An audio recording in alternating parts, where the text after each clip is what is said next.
Frankenstein. O.R. The Modern Prometheus.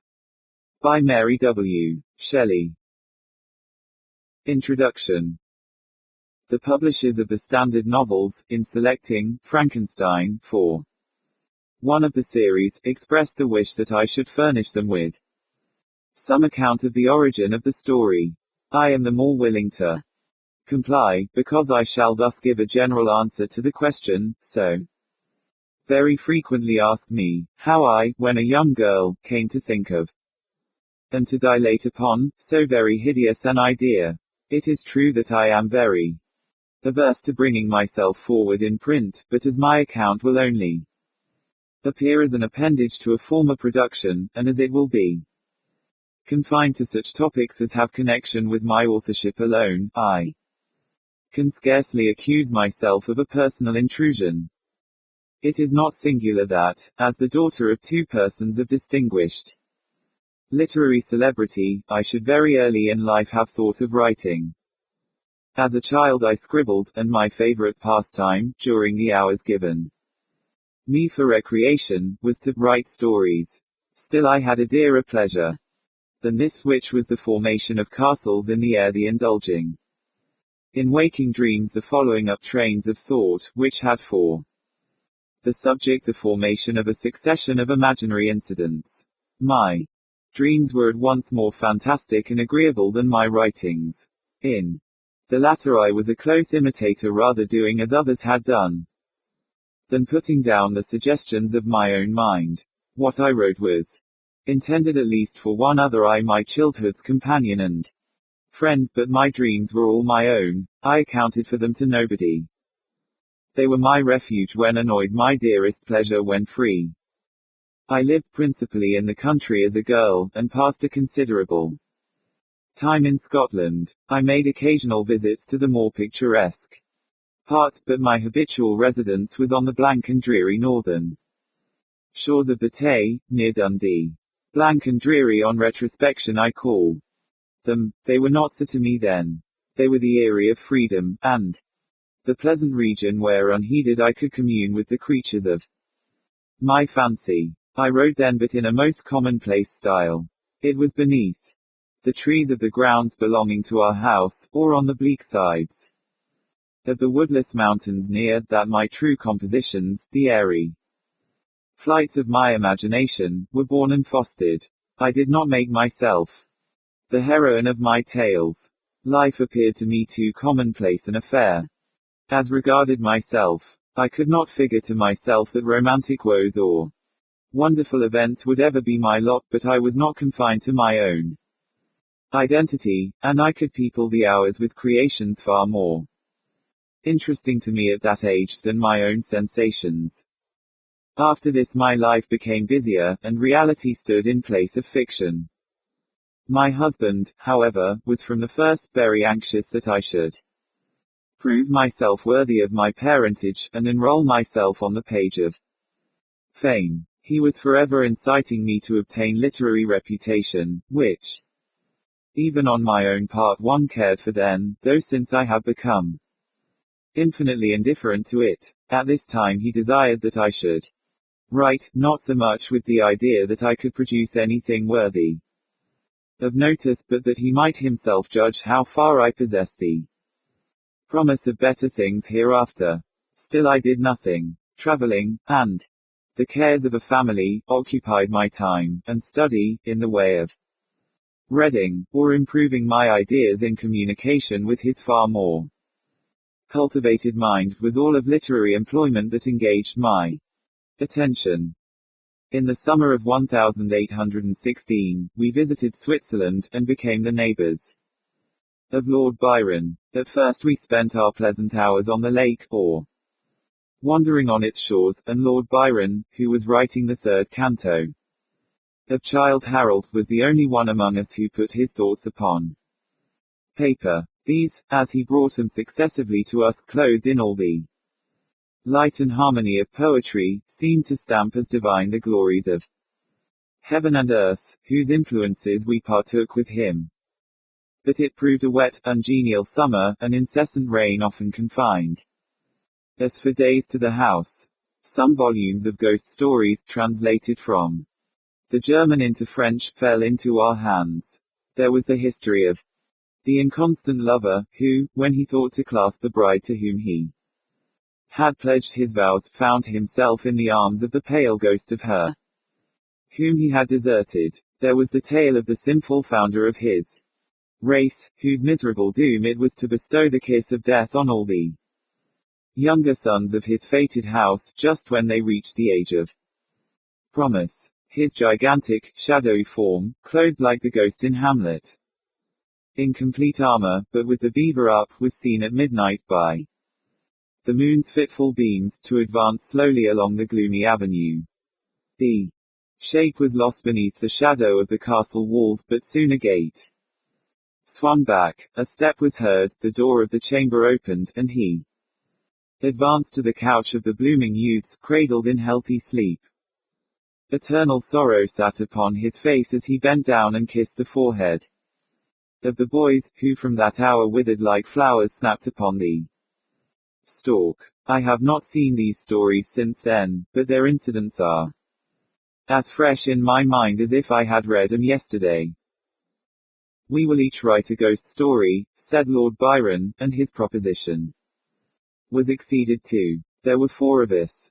The noble author began a tale, a fragment of which he printed at the end of his poem of Mazeppa.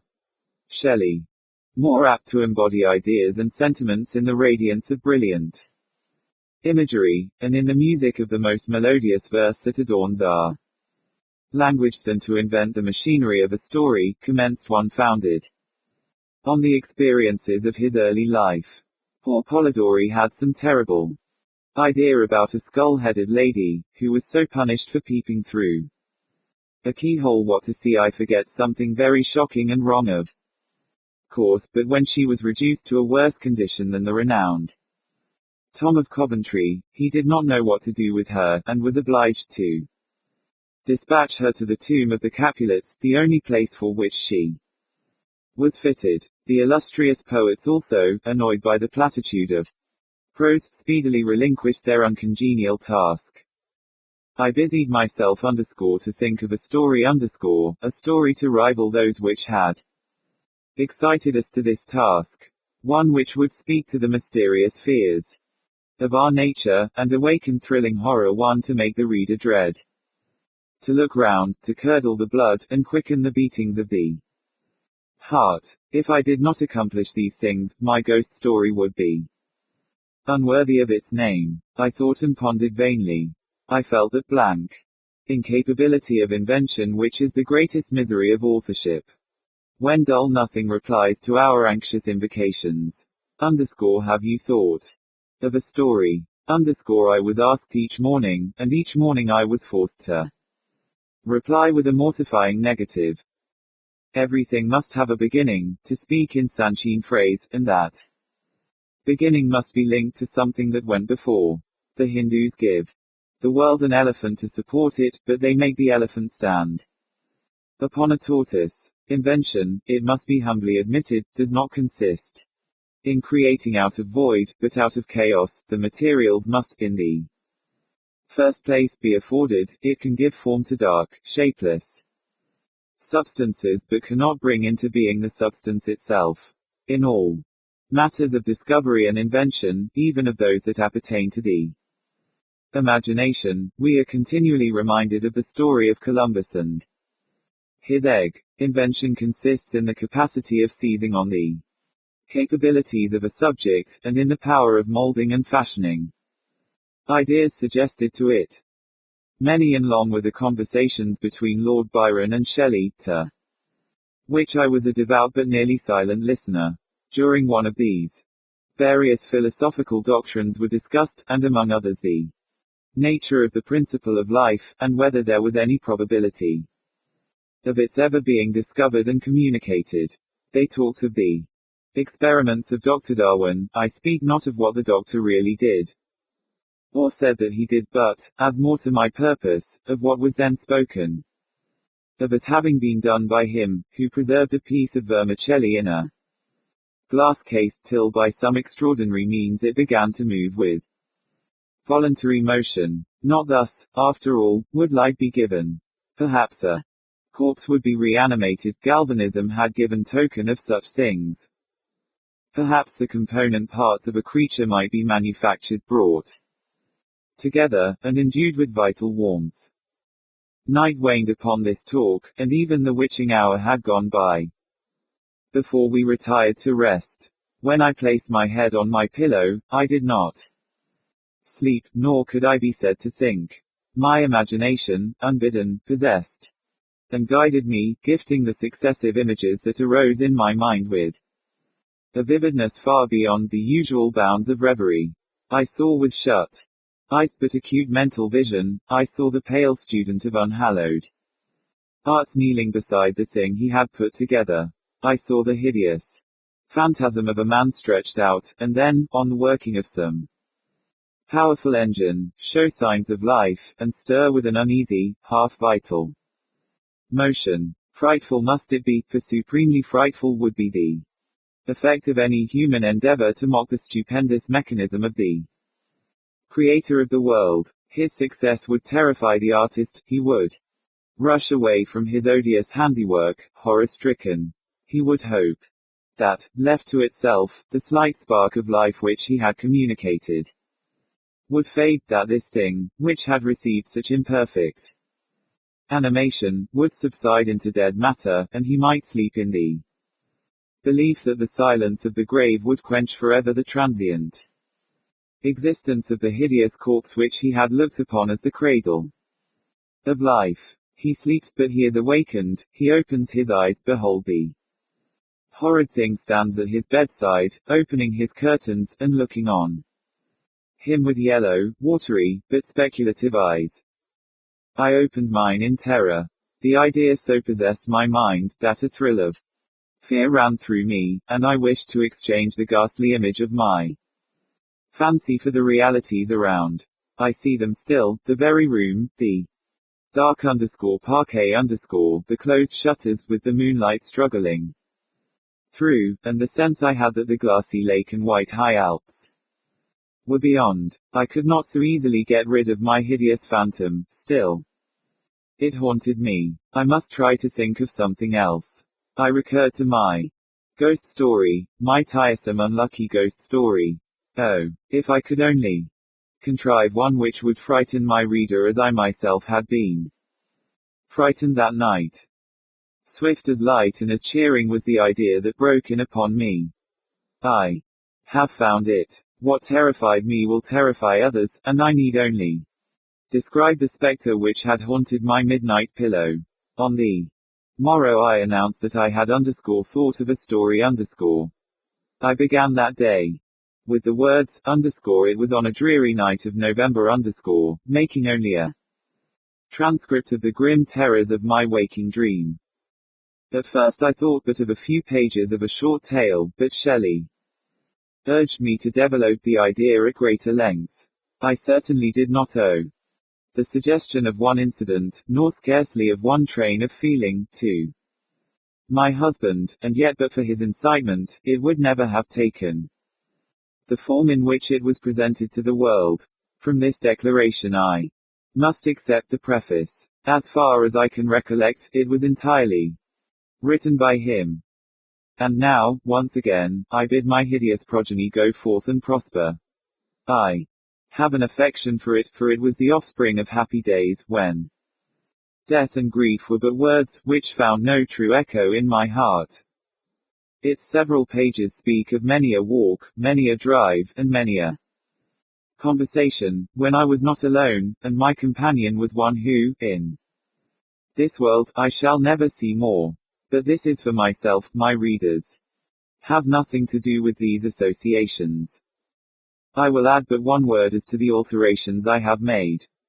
They are principally those of style. I have changed no portion of the story, nor introduced any new ideas or circumstances. I have mended the language where it was so bald as to interfere with the interest of the narrative. And these changes occur almost exclusively in the beginning of the first volume. Throughout they are entirely confined to such parts as are mere adjuncts to the story, leaving the core and substance of it untouched. M. W. S. Underscore London, October 15 1831. Underscore. Preface. The event on which this fiction is founded, has been supposed by Dr.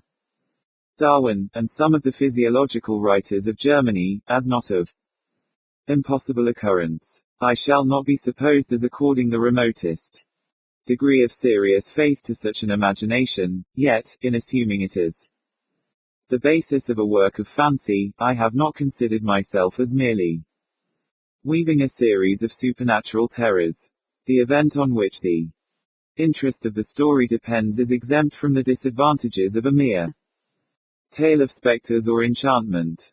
It was recommended by the novelty of the situations which it develops, and, however impossible as a physical fact, affords a point of view to the imagination for the delineating of human passions more comprehensive and commanding than any which the ordinary relations of existing events can yield.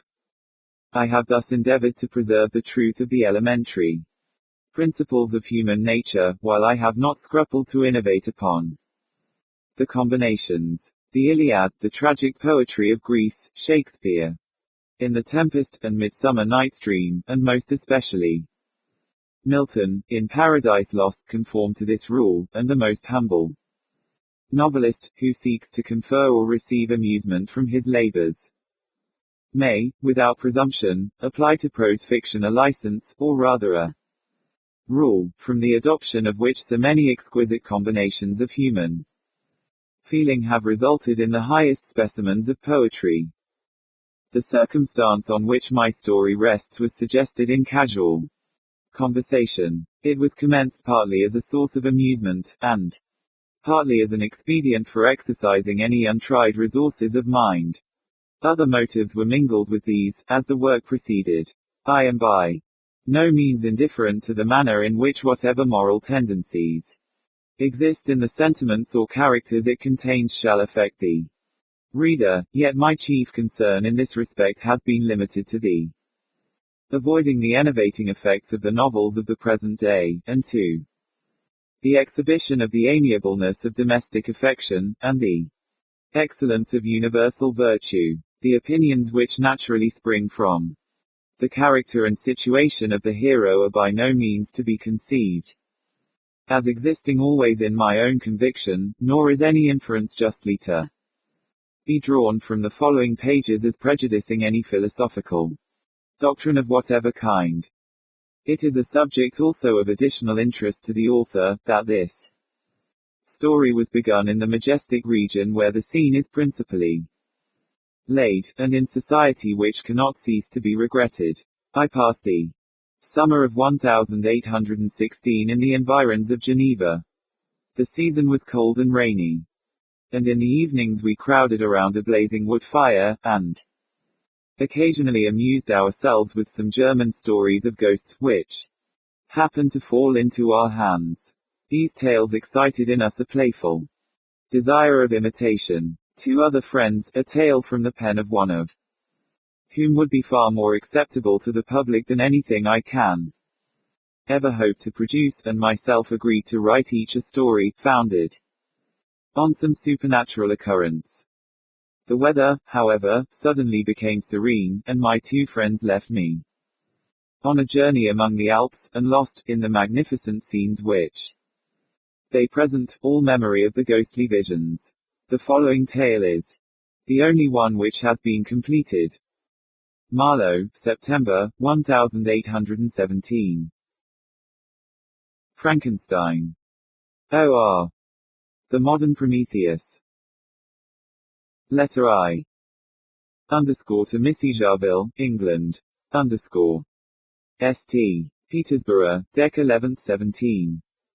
You will rejoice to hear that no disaster has accompanied the commencement of an enterprise which you have regarded with such evil forebodings. I arrived here yesterday, and my first task is to assure my dear sister of my welfare, and increasing confidence in the success of my undertaking.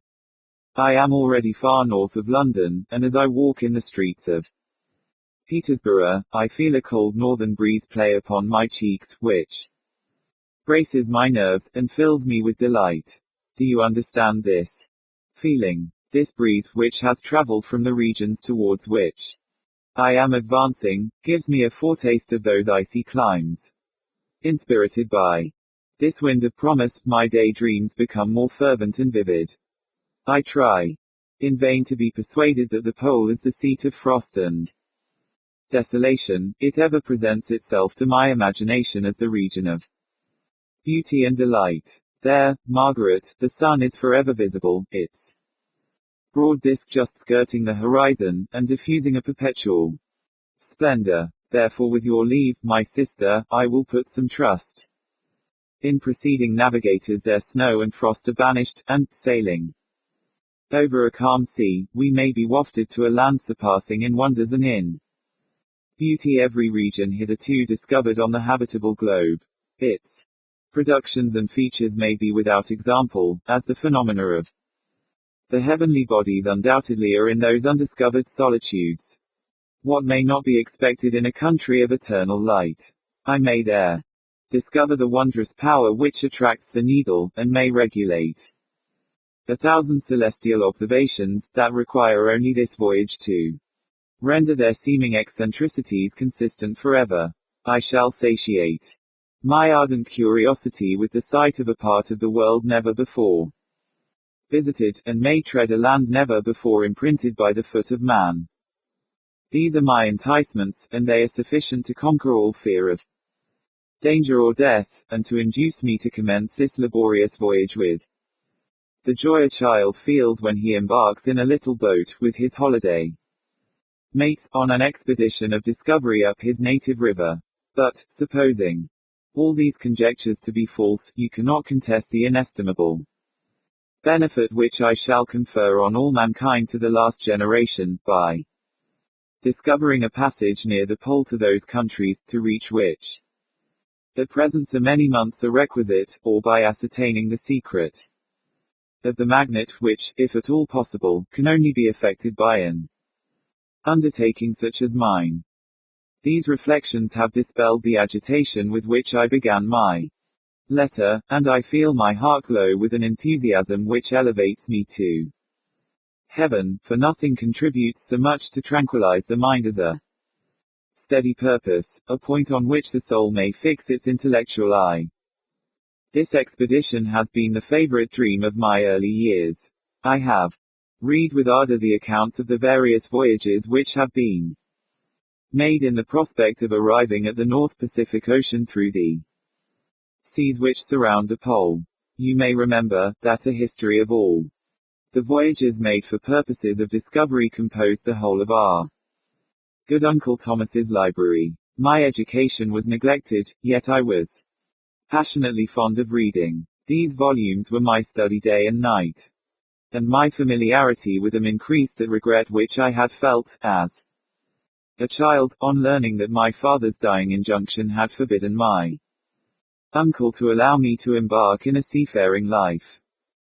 These visions faded when I perused, for the first time, those poets whose effusions entranced my soul, and lifted it to heaven. I also became a poet, and for 1 year lived in a paradise of my own creation.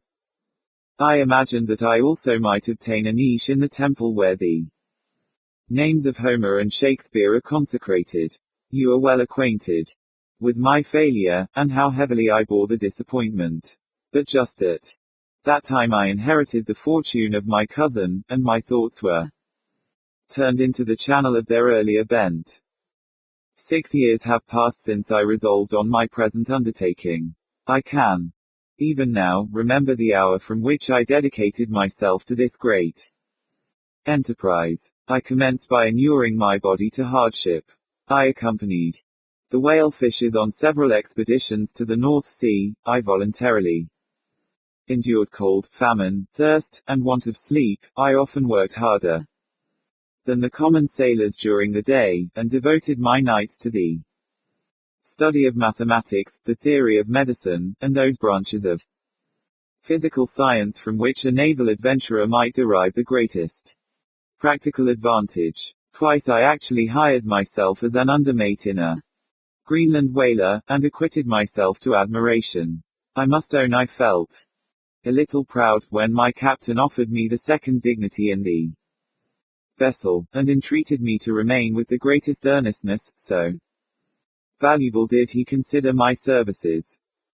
And now, dear Margaret, do I not deserve to accomplish some great purpose? My life might have been passed in ease and luxury, but I preferred glory to every enticement that wealth placed in my path. Oh, that some encouraging voice would answer in the affirmative. My courage and my resolution is firm, but my hopes fluctuate, and my spirits are often depressed. I am about to proceed on a long and difficult voyage, the emergencies of which will demand all my fortitude. I am required not only to raise the spirits of others, but sometimes to sustain my own when there's a failing. This is the most favorable period for traveling in Russia. They fly quickly over the snow in the sledges, the motion is pleasant, and, in my opinion, far more agreeable than that of an English stage coach. The cold is not excessive, if you are wrapped in furs, a dress which I have already adopted, for there is a great difference between walking the deck and remaining seated motionless for hours, when no exercise prevents the blood from actually freezing in your veins. I have no ambition to lose my life on the post road between St. Petersburg and Archangel.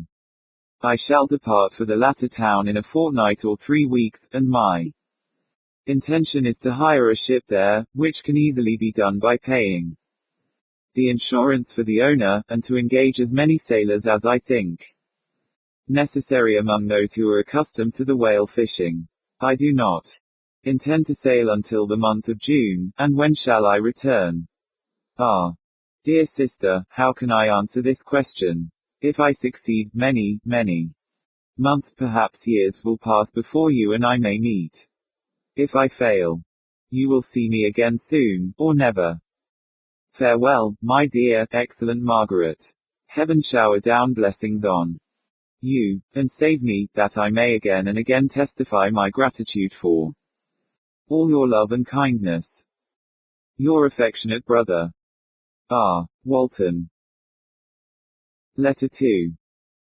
To Missy Jarville, England. Archangel, 28th March 17. How slowly the time passes here, encompassed as I am by frost and snow. Yet a second step is taken towards my enterprise. I have hired a vessel, and am occupied in collecting my sailors. Those whom I have already engaged appear to be men on whom I can depend, and are certainly possessed of dauntless courage. But I have one want which I have never yet been able to satisfy, and the absence of the object of which I now feel as a most severe evil. I have no friend, Margaret, when I am glowing with the enthusiasm of success. There will be none to participate my joy, if I am assailed by disappointment. No one will endeavor to sustain me in dejection. I shall commit my thoughts to paper, it is true, but that is a poor medium for the communication of feeling. I desire the company of a man who could sympathize with me, whose eyes would reply to mine. You may deem me romantic, my dear sister, but I bitterly feel the want of a friend. I have no one near me, gentle yet courageous, possessed of a cultivated as well as of a capacious mind, whose tastes are like my own, to approve or amend my plans. How would such a friend repair the faults of your poor brother? I am too ardent in execution, and too impatient of difficulties. But it is a still greater evil to me that I am self-educated. For the first 14 years of my life I ran wild on a common, and read nothing but our Uncle Thomas's books of voyages. At that age I became acquainted with the celebrated poets of our own country, but it was only when it had ceased to be in my power to derive its most important benefits from such a conviction, that I perceived the necessity of becoming acquainted with more languages than that of my native country. Now I am 28, and am in reality more illiterate than many schoolboys of 15. It is true that I have thought more, and that my daydreams are more extended and magnificent, but they want, as the painters call it, keeping and I greatly need a friend who would have sense enough not to despise me as romantic, and affection enough for me to endeavor to regulate my mind. Well, these are useless complaints. I shall certainly find no friend on the wide ocean, nor even here in Archangel, among merchants and seamen. Yet some feelings, unallied to the dross of human nature, beat even in these rugged bosoms. My lieutenant, for instance, is a man of wonderful courage and enterprise. He is madly desirous of glory, or rather, to word my phrase more characteristically, of advancement in his profession. He is an Englishman, and in the midst of national and professional prejudices, unsoftened by cultivation, retains some of the noblest endowments of humanity. I first became acquainted with him on board a whale vessel. Finding that he was unemployed in this city, I easily engaged him to assist in my enterprise. The master is a person of an excellent disposition, and is remarkable in the ship for his gentleness and the mildness of his discipline. This circumstance, added to his well-known integrity and dauntless courage, made me very desirous to engage him. A youth passed in solitude, my best years spent under your gentle and feminine fosterage, has so refined the groundwork of my character, that I cannot overcome an intense distaste to the usual brutality exercised on board ship. I have never believed it to be necessary, and when I heard of a mariner equally noted for his kindliness of heart, and the respect and obedience paid to him by his crew, I felt myself peculiarly fortunate in being able to secure his services. I heard of him first in rather a romantic manner, from a lady who owes to him the happiness of her life.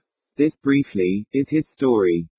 Some years ago, he loved a young Russian lady, of moderate fortune, and, having amassed a considerable sum in prize money, the father of the girl consented to the match. He saw his mistress once before the destined ceremony, but she was bathed in tears, and, throwing herself at his feet, entreated him to spare her, confessing at the same time that she loved another, but that he was poor, and that her father would never consent to the union. My generous friend reassured the suppliant, and on being informed of the name of her lover, instantly abandoned his pursuit. He had already bought a farm with his money, on which he had designed to pass the remainder of his life, but he bestowed the whole on his rival, together with the remains of his prize money to purchase stock, and then himself solicited the young woman's father to consent to her marriage with her lover.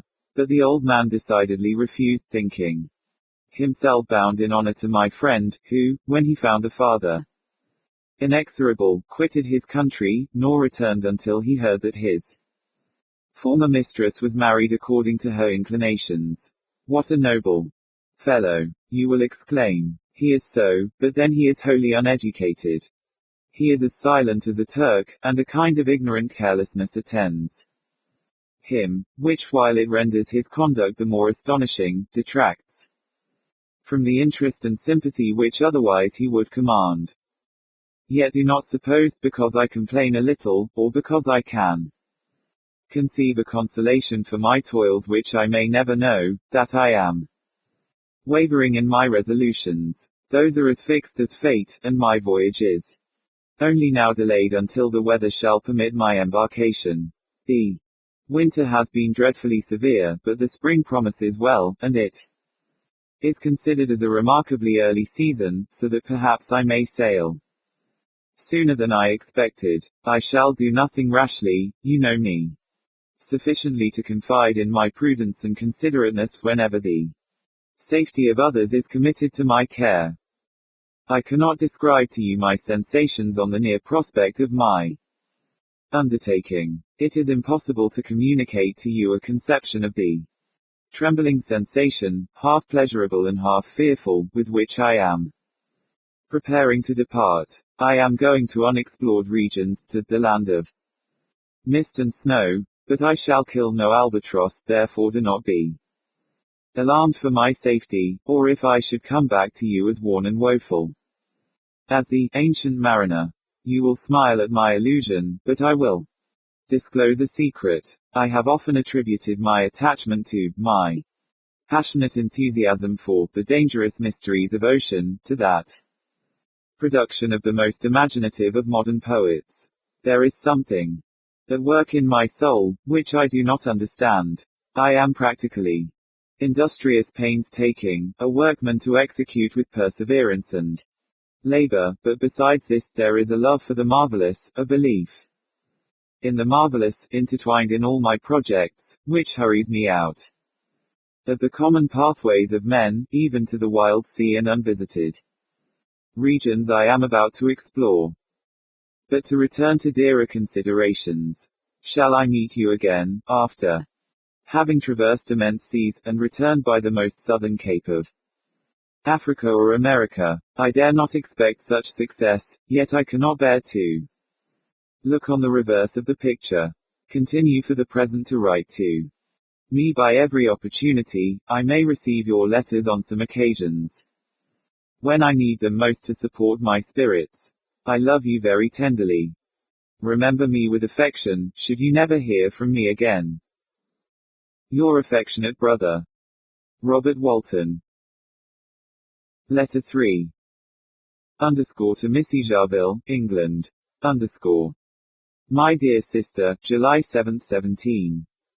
I write a few lines in haste, to say that I am safe, and well advanced on my voyage. This letter will reach England by a merchantman now on its homeward voyage from Archangel, more fortunate than I, who may not see my native land, perhaps, for many years.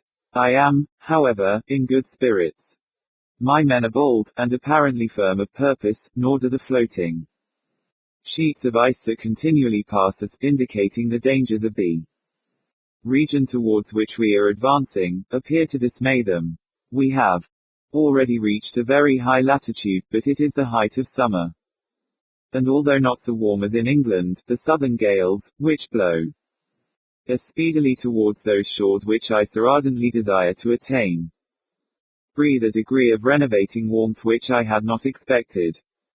No incidents have hitherto befallen us that would make a figure in a letter. 1 or 2 stiff gales, and the springing of a leak, are accidents which experienced navigators scarcely remember to record, and I shall be well content if nothing worse happen to us during our voyage. Adieu, my dear Margaret. Be assured that for my own sake, as well as yours, I will not rashly encounter danger. I will be cool, persevering, and prudent. But success shall crown my endeavors. Wherefore not? Thus far I have gone, tracing a secure way over the pathless seas, the very stars themselves being witnesses and testimonies of my triumph. Why not still proceed over the untamed yet obedient element? What can stop the determined heart and resolved will of man? My swelling heart involuntarily pours itself out thus. But I must finish. Heaven bless my beloved sister. R. W. Letter IV. To Missy Jarville, England. August 5, 17. So strange an accident has happened to us, that I cannot forbear recording it, although it is very probable that you will see me before these papers can come into your possession. Last Monday, July 31st, we were nearly surrounded by ice, which closed in the ship on all sides, scarcely leaving her the sea room in which she floated. Our situation was somewhat dangerous, especially as we were compassed round by a very thick fog. We accordingly lay to, hoping that some change would take place in the atmosphere and weather. About 2 o'clock the mist cleared away, and we beheld, stretched out in every direction, vast and irregular plains of ice, which seemed to have no end. Some of my comrades groaned, and my own mind began to grow. Watchful with anxious thoughts when a strange sight suddenly attracted our attention, and diverted our solicitude from our own situation. We perceived a low carriage, fixed on a sledge and drawn by dogs, pass on. Towards the north, at the distance of half a mile, a being which had the shape of a man, but apparently of gigantic stature, sat in the sledge and guided the dogs. We watched the rapid progress of the traveler with our telescopes, until he was lost among the distant inequalities of the ice. This appearance excited our unqualified wonder. We were, as we believed, many hundred miles from any land, but this apparition seemed to denote that it was not, in reality, so distant as we had supposed. Shut in, however, by ice, it was impossible to follow his track, which we had observed with the greatest attention. About 2 hours after this occurrence, we heard the ground sea, and before night the ice broke, and freed our ship. We, however, lay to until the morning, fearing to encounter in the dark those large loose masses which float about after the breaking up of the ice. I profited of this time to rest for a few hours. In the morning, however, as soon as it was light, I went upon deck, and found all the sailors busy on one side of the vessel, apparently talking to someone in the sea. It was, in fact, a sledge, like that we had seen before, which had drifted towards us in the night, on a large fragment of ice. Only one dog remained alive, but there was a human being within it, whom the sailors were persuading to enter the vessel. He was not, as the other traveler seemed to be, a savage inhabitant of some undiscovered island, but an European. When I appeared on deck, the master said, "Here is our captain, and he will not allow you to perish on the open sea." On perceiving me, the stranger addressed me in English, although with a foreign accent. "Before I come on board your vessel," said he, "will you have the kindness to inform me whither you are bound?" You may conceive my astonishment on hearing such a question addressed to me from a man on the brink of destruction, and to whom I should have supposed that my vessel would have been a resource which he would not have exchanged for the most precious wealth the earth can afford. I replied, however, that we were on a voyage of discovery towards the northern pole. Upon hearing this he appeared satisfied, and consented to come on board. Good God, Margaret, if you had seen the man who thus capitulated for his safety, your surprise would have been boundless. His limbs were nearly frozen, and his body dreadfully emaciated by fatigue and suffering. I never saw a man in so wretched a condition. We attempted to carry him into the cabin, but as soon as he had quitted the fresh air, he fainted. We accordingly brought him back to the deck, and restored him to animation by rubbing him with brandy, and forcing him to swallow a small quantity. As soon as he showed signs of life, we wrapped him up in blankets, and placed him near the chimney of the kitchen stove. By slow degrees he recovered, and ate a little soup, which restored him wonderfully. 2 days passed in this manner before he was able to speak, and I often feared that his sufferings had deprived him of understanding. When he had in some measure recovered, I removed him to my own cabin, and attended on him as much as my duty would permit. I never saw a more interesting creature. His eyes have generally an expression of wildness and even madness, but there are moments when, if anyone performs an act of kindness towards him, or does him any the most trifling service, his whole countenance is lighted up, as it were, with a beam of benevolence and sweetness that I never saw equaled. But he is generally melancholy and despairing, and sometimes he gnashes his teeth, as if impatient of the weight of woes that oppresses him. When my guest was a little recovered, I had great trouble to keep off the men, who wished to ask him 1,000 questions, but I would not allow him to be tormented by their idle curiosity, in a state of body and mind whose restoration evidently depended upon entire repose. Once, however, the lieutenant asked why he had come so far upon the ice in so strange a vehicle.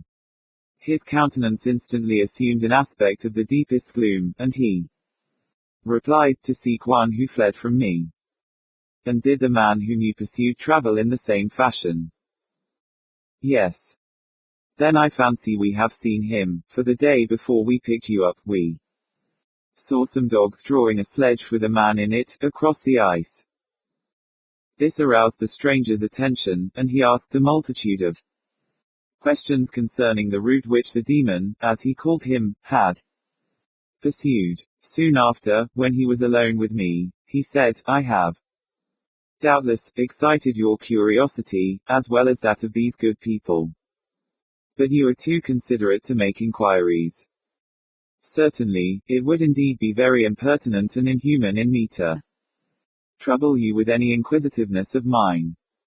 And yet you rescued me from a strange and perilous situation, you have benevolently restored me to life." Soon after this he inquired if I thought that the breaking up of the ice had destroyed the other sledge. I replied, that I could not answer with any degree of certainty, for the ice had not broken until near midnight, and the traveler might have arrived at a place of safety before that time, but of this I could not judge. From this time a new spirit of life animated the decaying frame of the stranger. He manifested the greatest eagerness to be upon deck, to watch for the sledge which had before appeared, but I have persuaded him to remain in the cabin, for he is far too weak to sustain the rawness of the atmosphere. I have promised that someone should watch for him, and give him instant notice if any new object should appear in sight.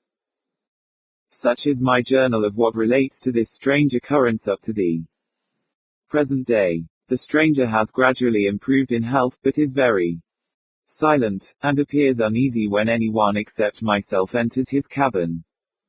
Yet his manners are so conciliating and gentle, that the sailors are all interested in him, although they have had very little communication with him. For my own part, I begin to love him as a brother, and his constant and deep grief fills me with sympathy and compassion. He must have been a noble creature in his better days, being even now in wreck so attractive and amiable. I said in one of my letters, my dear Margaret, that I should find no friend on the wide ocean, yet I have found a man who, before his spirit had been broken by misery, I should have been happy to have possessed as the brother of my heart. I shall continue my journal concerning the stranger at intervals, should I have any fresh incidents to record. August 13, 17. My affection for my guest increases every day. He excites at once my admiration and my pity to an astonishing degree. How can I see so noble a creature destroyed by misery, without feeling the most poignant grief? He is so gentle, yet so wise, his mind is so cultivated, and when he speaks, although his words are culled with the choicest art, yet they flow with rapidity and unparalleled eloquence. He is now much recovered from his illness, and is continually on the deck, apparently watching for the sledge that preceded his own. Yet, although unhappy, he is not so utterly occupied by his own misery, but that he interests himself deeply in the projects of others.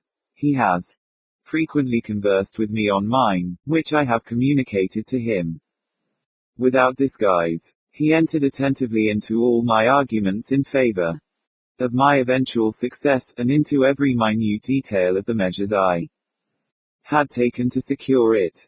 I was easily led by the sympathy which he evinced, to use the language of my heart, to give utterance to the burning ardor of my soul, and to say, with all the fervor that warmed me, how gladly I would sacrifice my fortune, my existence, my every hope, to the furtherance of my enterprise.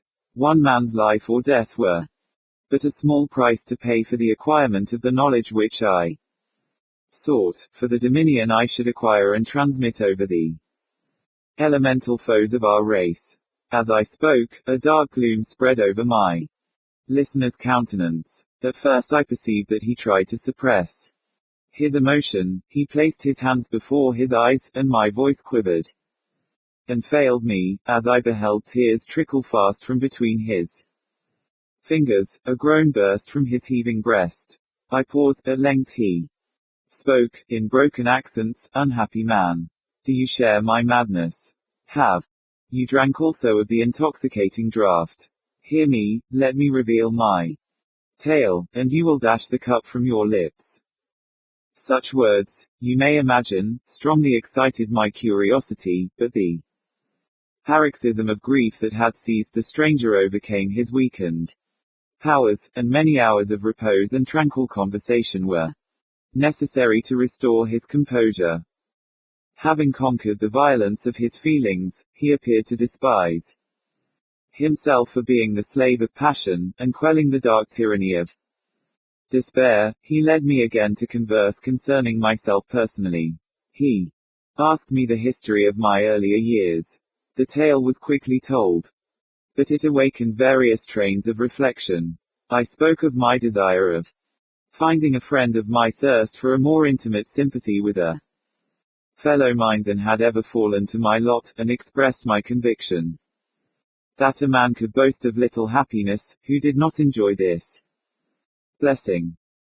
"I agree with you," replied the stranger, "we are unfashioned creatures, but half made up. If one wiser, better, dearer than ourselves such a friend ought to be, do not lend his aid to perfectionate our weak and faulty natures. I once had a friend, the most noble of human creatures, and am entitled, therefore, to judge respecting friendship. You have hope, and the world before you, and have no cause for despair. But I have lost everything, and cannot begin life anew." As he said this, his countenance became expressive of a calm settled grief, that touched me to the heart. But he was silent, and presently retired to his cabin. Even broken in spirit as he is, no one can feel more deeply than he does the beauties of nature, the starry sky, the sea, and every sight afforded by these wonderful regions, seems still to have the power of elevating his soul from earth. Such a man has a double existence. He may suffer misery, and be overwhelmed by disappointments, yet, when he has retired into himself, he will be like a celestial spirit, that has a halo around him, within whose circle no grief or folly ventures. Will you smile at the enthusiasm I express concerning this divine wanderer? You would not, if you saw him. You have been tutored and refined by books and retirement from the world, and you are, therefore, somewhat fastidious, but this only renders you the more fit to appreciate the extraordinary merits of this wonderful man. Sometimes I have endeavored to discover what quality it is which he possesses that elevates him so immeasurably above any other person I ever knew. I believe it to be an intuitive discernment, a quick but never failing power of judgment, a penetration into the causes of things, unequaled for clearness and precision. Add to this a facility of expression, and a voice whose varied intonations are soul-subduing music. August 19, 17. Yesterday the stranger said to me, "You may easily perceive, Captain Walton, that I have suffered great and unparalleled misfortunes. I had determined, at one time, that the memory of these evils should die with me, but you have won me to alter my determination. You seek for knowledge and wisdom, as I once did, and I ardently hope that the gratification of your wishes may not be a serpent to sting you, as mine has been. I do not know that the relation of my disasters will be useful to you, yet, when I reflect that you are pursuing the same course, exposing yourself to the same dangers which have rendered me what I am, I imagine that you may deduce an apt moral from my tale, one that may direct you if you succeed in your undertaking, and console you in case of failure. Prepare to hear of occurrences which are usually deemed marvelous. Were we among the tamer scenes of nature, I might fear to encounter your unbelief, perhaps your ridicule, but many things will appear possible in these wild and mysterious regions, which would provoke the laughter of those unacquainted with the ever-varied powers of nature, nor can I doubt but that my tale conveys in its series internal evidence of the truth of the events of which it is composed. You may easily imagine that I was much gratified by the offered communication, yet I could not endure that he should renew his grief by a recital of his misfortunes. I felt the greatest eagerness to hear the promised narrative, partly from curiosity, and partly from a strong desire to ameliorate his fate, if it were in my power. I expressed these feelings in my answer. I thank you, he replied, for your sympathy, but it is useless. My fate is nearly fulfilled. I wait but for one event, and then I shall repose in peace. I understand your feeling, continued he, perceiving that I wished to interrupt him, but you are mistaken, my friend, if thus you will allow me to name you. Nothing can alter my destiny. Listen to my history, and you will perceive how irrevocably it is determined. He then told me that he would commence his narrative the next day when I should be at leisure. This promise drew from me the warmest thanks.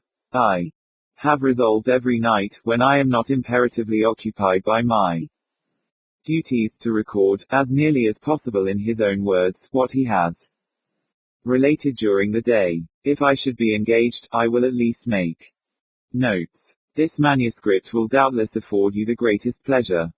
But to me, who know him, and who hear it from his own lips, with what interest and sympathy shall I read it in some future day? Even now, as I commence my task, his full-toned voice swells in my ears, his lustrous eyes dwell on me with all their melancholy sweetness. I see his thin hand raised in animation, while the lineaments of his face are irradiated by the soul within. Strange and harrowing must be his story. Frightful the storm which embraced the gallant vessel on its course, and wrecked it thus. Chapter 1. I am by birth a Genovese, and my family is one of the most distinguished of that republic. My ancestors had been for many years councillors and syndics, and my father had filled several public situations with honor and reputation. He was respected by all who knew him, for his integrity and indefatigable attention to public business. He passed his younger days perpetually occupied by the affairs of his country. A variety of circumstances had prevented his marrying early, nor was it until the decline of life that he became a husband and the father of a family. As the circumstances of his marriage illustrate his character, I cannot refrain from relating them. One of his most intimate friends was a merchant, who, from a flourishing state, fell, through numerous miscances, into poverty. This man, whose name was Beaufort, was of a proud and unbending disposition, and could not bear to live in poverty and oblivion in the same country where he had formerly been distinguished for his rank and magnificence. Having paid his debts, therefore, in the most honorable manner, he retreated with his daughter to the town of Lucerne, where he lived unknown and in wretchedness. My father loved Beaufort with the truest friendship, and was deeply grieved by his retreat in these unfortunate circumstances. He bitterly deplored the false pride which led his friend to a conduct so little worthy of the affection that united them. He lost no time in endeavoring to seek him out, with the hope of persuading him to begin the world again through his credit and assistance. Beaufort had taken effectual measures to conceal himself, and it was 10 months before my father discovered his abode. Overjoyed at this discovery, he hastened to the house, which was situated in a mean street, near the Rus. But when he entered, misery and despair alone welcomed him. Beaufort had saved but a very small sum of money from the wreck of his fortunes, but it was sufficient to provide him with sustenance for some months, and in the meantime he hoped to procure some respectable employment in a merchant's house. The interval was Consequently, spent in inaction, his grief only became more deepened. Rankling, when he had leisure for reflection, and at length it took so fast hold of his mind, that at the end of 3 months he lay on a bed of sickness, incapable of any exertion. His daughter attended him with the greatest tenderness, but she saw with despair that their little fund was rapidly decreasing, and that there was no other prospect of support. But Caroline Beaufort possessed a mind of an uncommon mold, and her courage rose to support her in her adversity. She procured plain work, she plaited straw, and by various means contrived to earn a pittance scarcely sufficient to support life. Several months passed in this manner. Her father grew worse, her time was more entirely occupied in attending him, her means of subsistence decreased, and in the 10th month her father died in her arms, leaving her an orphan and a beggar. This last blow overcame her, and she knelt by Beaufort's coffin, weeping bitterly, when my father entered the chamber. He came like a protecting spirit to the poor girl, who committed herself to his care, and after the interment of his friend, he conducted her to Geneva, and placed her under the protection of a relation. 2 years after this event Caroline became his wife. There was a considerable difference between the ages of my parents, but this circumstance seemed to unite them only closer in bonds of devoted affection. There was a sense of justice in my father's upright mind, which rendered it necessary that he should approve highly to love strongly. Perhaps during former years he had suffered from the late discovered unworthiness of one beloved, and so was disposed to set a greater value on tried worth. There was a show of gratitude and worship in his attachment to my mother, differing wholly from the doting fondness of age, for it was inspired by reverence for her virtues, and a desire to be the means of, in some degree, recompensing her for the sorrows she had endured, but which gave inexpressible grace to his behavior to her. Everything was made to yield to her wishes and her convenience. He strove to shelter her, as a fair exotic is sheltered by the gardener, from every rougher wind, and to surround her with all that could tend to excite pleasurable emotion in her soft and benevolent mind. Her health, and even the tranquility of her hitherto constant spirit, had been shaken by what she had gone through. During the 2 years that had elapsed previous to their marriage my father had gradually relinquished all his public functions, and immediately after the union they sought the pleasant climate of Italy, and the change of scene and interest attendant on a tour through that land of wonders, as a restorative for her weakened frame. From Italy they visited Germany and France. I, their eldest child, was born at Naples, and as an infant accompanied them in their rambles. I remained for several years their only child. Much as they were attached to each other, they seemed to draw inexhaustible stores of affection from a very mine of love to bestow them upon me. My mother's tender caresses, and my father's smile of benevolent pleasure while regarding me, are my first recollections. I was the plaything and their idol. And something better the child, the innocent and helpless creature, bestowed on them by heaven, whom to bring up to good, and whose future lot it was in their hands to direct to happiness or misery, according as they fulfilled the duties towards me. With this deep consciousness of what they owed towards the being to which they had given life, added to the active spirit of tenderness that animated both, it may be imagined that while during every hour of my infant life I received a lesson of patience, of charity, and of self-control, I was so guided by a silken cord, that all seemed but one train of enjoyment to me. For a long time I was their only care. My mother had much desired to have a daughter, but I continued the single offspring. When I was about 5 years old, while making an excursion beyond the frontiers of Italy, they passed a week on the shores of the Lake of Como. Their benevolent disposition often made them enter the cottages of the poor. This, to my mother, was more than a duty, it was a necessity, a Passion, remembering what she had suffered, and how she had been relieved for her to act in her turn the guardian angel to the afflicted. During one of their walks a poor cot in the foldings of a veil attracted the notice, as being singularly disconsolate, while the number of half-clothed children gathered about it, spoke of penury in its worst shape. One day, when my father had gone by himself to Milan, my mother, accompanied by me, visited this abode. She found a peasant and his wife, hard-working, bent down by care and labor, distributing a scanty meal to 5 hungry babes. Among these there was one which attracted my mother far above all the rest. She appeared of a different stock. The 4 others were dark-eyed, hardy little vagrants. This child was thin, and very fair.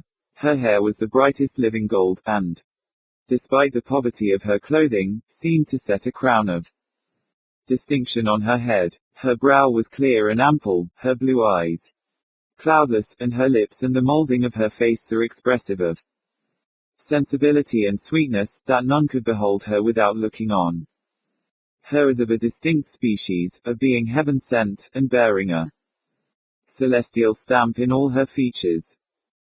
The peasant woman, perceiving that my mother fixed eyes of wonder and admiration on this lovely girl, eagerly communicated her history. She was not her child, but the daughter of a Milanese nobleman. Her mother was a German, and had died on giving her birth. The infant had been placed with these good people to nurse. They were better off then. They had not been long married, and their eldest child was but just born. The father of the charge was one of those Italians nursed in the memory of the antique glory of Italy, one among the _Schiavi Ogna Frementi who exerted himself to obtain the liberty of his country. He became the victim of its weakness. Whether he had died, or still lingered in the dungeons of Austria, was not known. His property was confiscated, his child became an orphan and a beggar. She continued with her foster parents, and bloomed in their rude abode, fairer than a garden rose among dark-leaved brambles. When my father returned from Milan, he found playing with me in the hall of our villa, a child fairer than pictured cherub, a creature who seemed to shed radiance from her looks, and whose form and motions were lighter than the chamois of the hills. The apparition was soon explained. With his permission my mother prevailed on her rustic guardians to yield the charge to her. They were fond of the sweet orphan.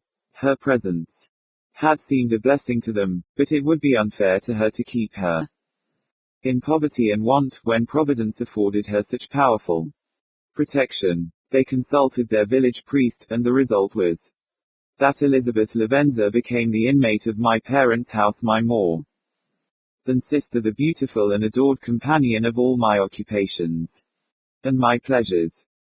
Everyone loved Elizabeth. The passionate and almost reverential attachment with which all regarded her became, while I shared it, my pride and my delight. On the evening previous to her being brought to my home, my mother had said playfully, "I have a pretty present for my Victor. Tomorrow he shall have it." And when, on the morrow, she presented Elizabeth to me as her promised gift, I, with childish seriousness, interpreted her words literally, and looked upon Elizabeth as mine to protect, love, and cherish. All praises bestowed on her, I received as made to a possession of my own. We called each other familiarly by the name of cousin. No word, no expression could body forth the kind of relation in which she stood to me, my more than sister, since till death she was to be mine only. Chapter 2. We were brought up together. There was not quite a year difference in our ages. I need not say that we were strangers to any species of disunion or dispute. Harmony was the soul of our companionship, and the diversity and contrast that subsisted in our characters drew us nearer together. Elizabeth was of a calmer and more concentrated disposition. But, with all my ardor, I was capable of a more intense application, and was more deeply smitten with the thirst for knowledge. She busied herself with following the aerial creations of the poets, and in the majestic and wondrous scenes which surrounded our Swiss home, the sublime shapes of the mountains, the changes of the seasons, tempest and calm, the silence of winter, and the life and turbulence of our alpine summers, she found ample scope for admiration and delight. While my companion contemplated with a serious and satisfied spirit the magnificent appearances of things, I delighted in investigating their causes. The world was to me a secret which I desired to divine.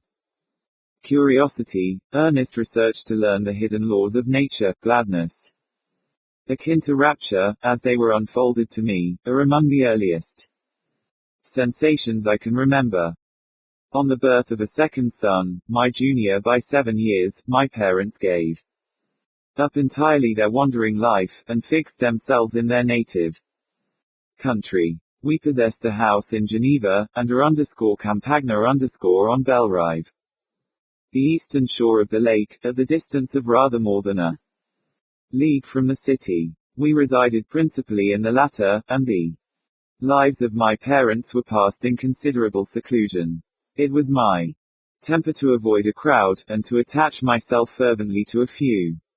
I was indifferent, therefore, to my schoolfellows in general, but I united myself in the bonds of the closest friendship to one among them.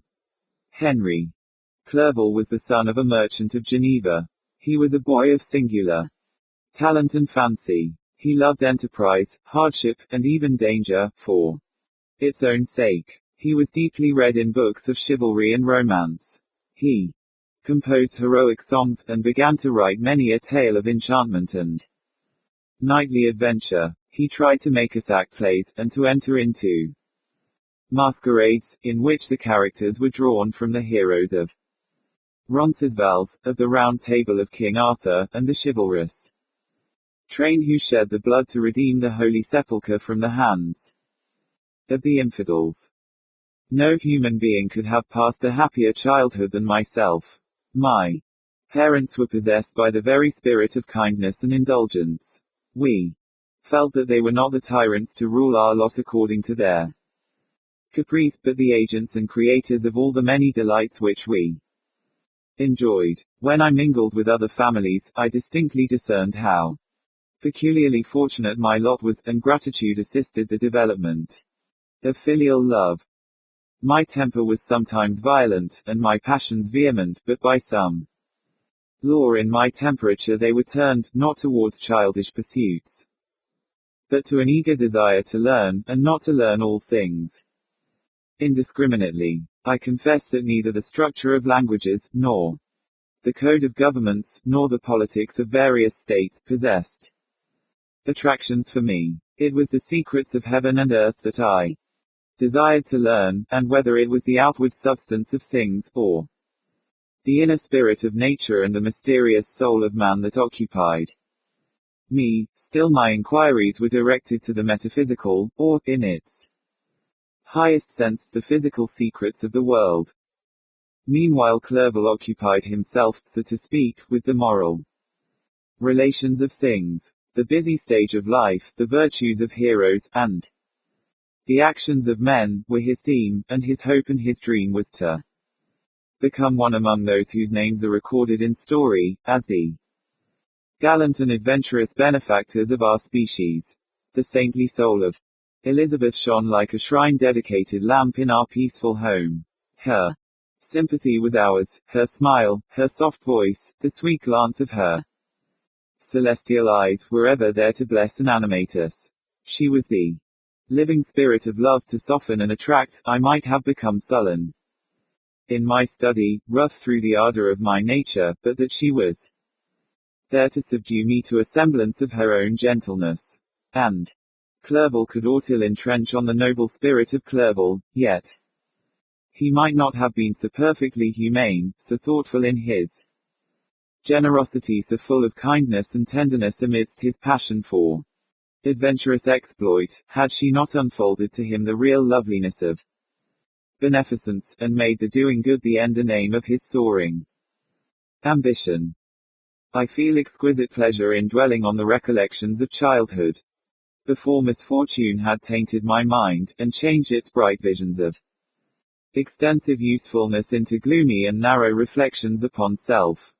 Besides, in drawing the picture of my early days, I also record those events which led, by insensible steps, to my after tale of misery, for when I would account to myself for the birth of that passion, which afterwards ruled my destiny, I find it arise, like a mountain river, from ignoble and almost forgotten sources, but, swelling as it proceeded, it became the torrent which, in its course, has swept away all my hopes and joys. Natural philosophy is the genius that has regulated my fate. I desire, therefore, in this narration, to state those facts which led to my predilection for that science. When I was 13 years of age, we all went on a party of pleasure to the baths near Thonan. The inclemency of the weather obliged us to remain a day confined to the inn. In this house I chanced to find a volume of the works of Cornelius Agrippa. I opened it with apathy. The theory which he attempts to demonstrate, and the wonderful facts which he relates, soon changed this feeling into enthusiasm. A new light seemed to dawn upon my mind, and, bounding with joy, I communicated my discovery to my father. My father looked carelessly at the title page of my book, and said, "Ah, Cornelius Agrippa, my dear Victor, do not waste your time upon this, it is sad trash." If, instead of this remark, my father had taken the pains to explain to me that the principles of Agrippa had been entirely exploded, and that a modern system of science had been introduced which possessed much greater powers than the ancient, because the powers of the latter were chimerical, while those of the former were real and practical, under such circumstances, I should certainly have thrown Agrippa aside, and have contented my imagination, warmed as it was by returning with greater ardor to my former studies. It is even possible that the train of my ideas would never have received the fatal impulse that led to my ruin. But the cursory glance my father had taken of my volume by no means assured me that he was acquainted with its contents, and I continued to read with the greatest avidity. When I returned home, my first care was to procure the whole works of this author, and afterwards of Paracelsus and Albertus Magnus. I read and studied the wild fancies of these writers with delight. They appeared to me treasures known to few beside myself. I have described myself as always having been imbued with a fervent longing to penetrate the secrets of nature. In spite of the intense labor and wonderful discoveries of modern philosophers, I always came from my studies discontented and unsatisfied. Sir Isaac Newton is said to have avowed that he felt like a child picking up shells beside the great and unexplored ocean of truth. Those of his successors in each branch of natural philosophy with whom I was acquainted, appeared even to my boys' apprehensions, as Tyros engaged in the same pursuit. The untaught peasant beheld the elements around him, and was acquainted with the practical uses. The most learned philosopher knew little more. He had partially unveiled the face of nature, but her immortal lineaments were still a wonder and a mystery. He might dissect, anatomize, and give names, but, not to speak of a final causes in the secondary and tertiary grades were utterly unknown to him. I had gazed upon the fortifications and impediments that seemed to keep human beings from entering the citadel of nature, and rashly and ignorantly I had repined.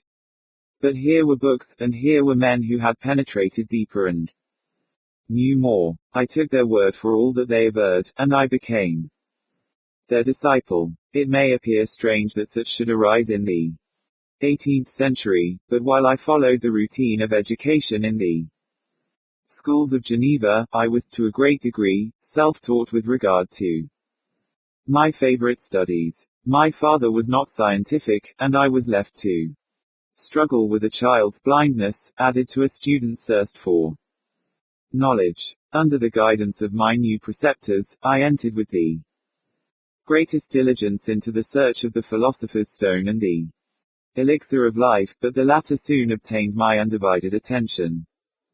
Wealth was an inferior object, but what glory would attend the discovery, if I could banish disease from the human frame, and render man invulnerable to any but a violent death?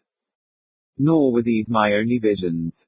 The raising of ghosts or devils was a promise liberally accorded by my favorite authors, the fulfillment of which I most eagerly sought, and if my incantations were always unsuccessful, I attributed the failure rather to my own inexperience and mistake than to a want of skill or fidelity in my instructors.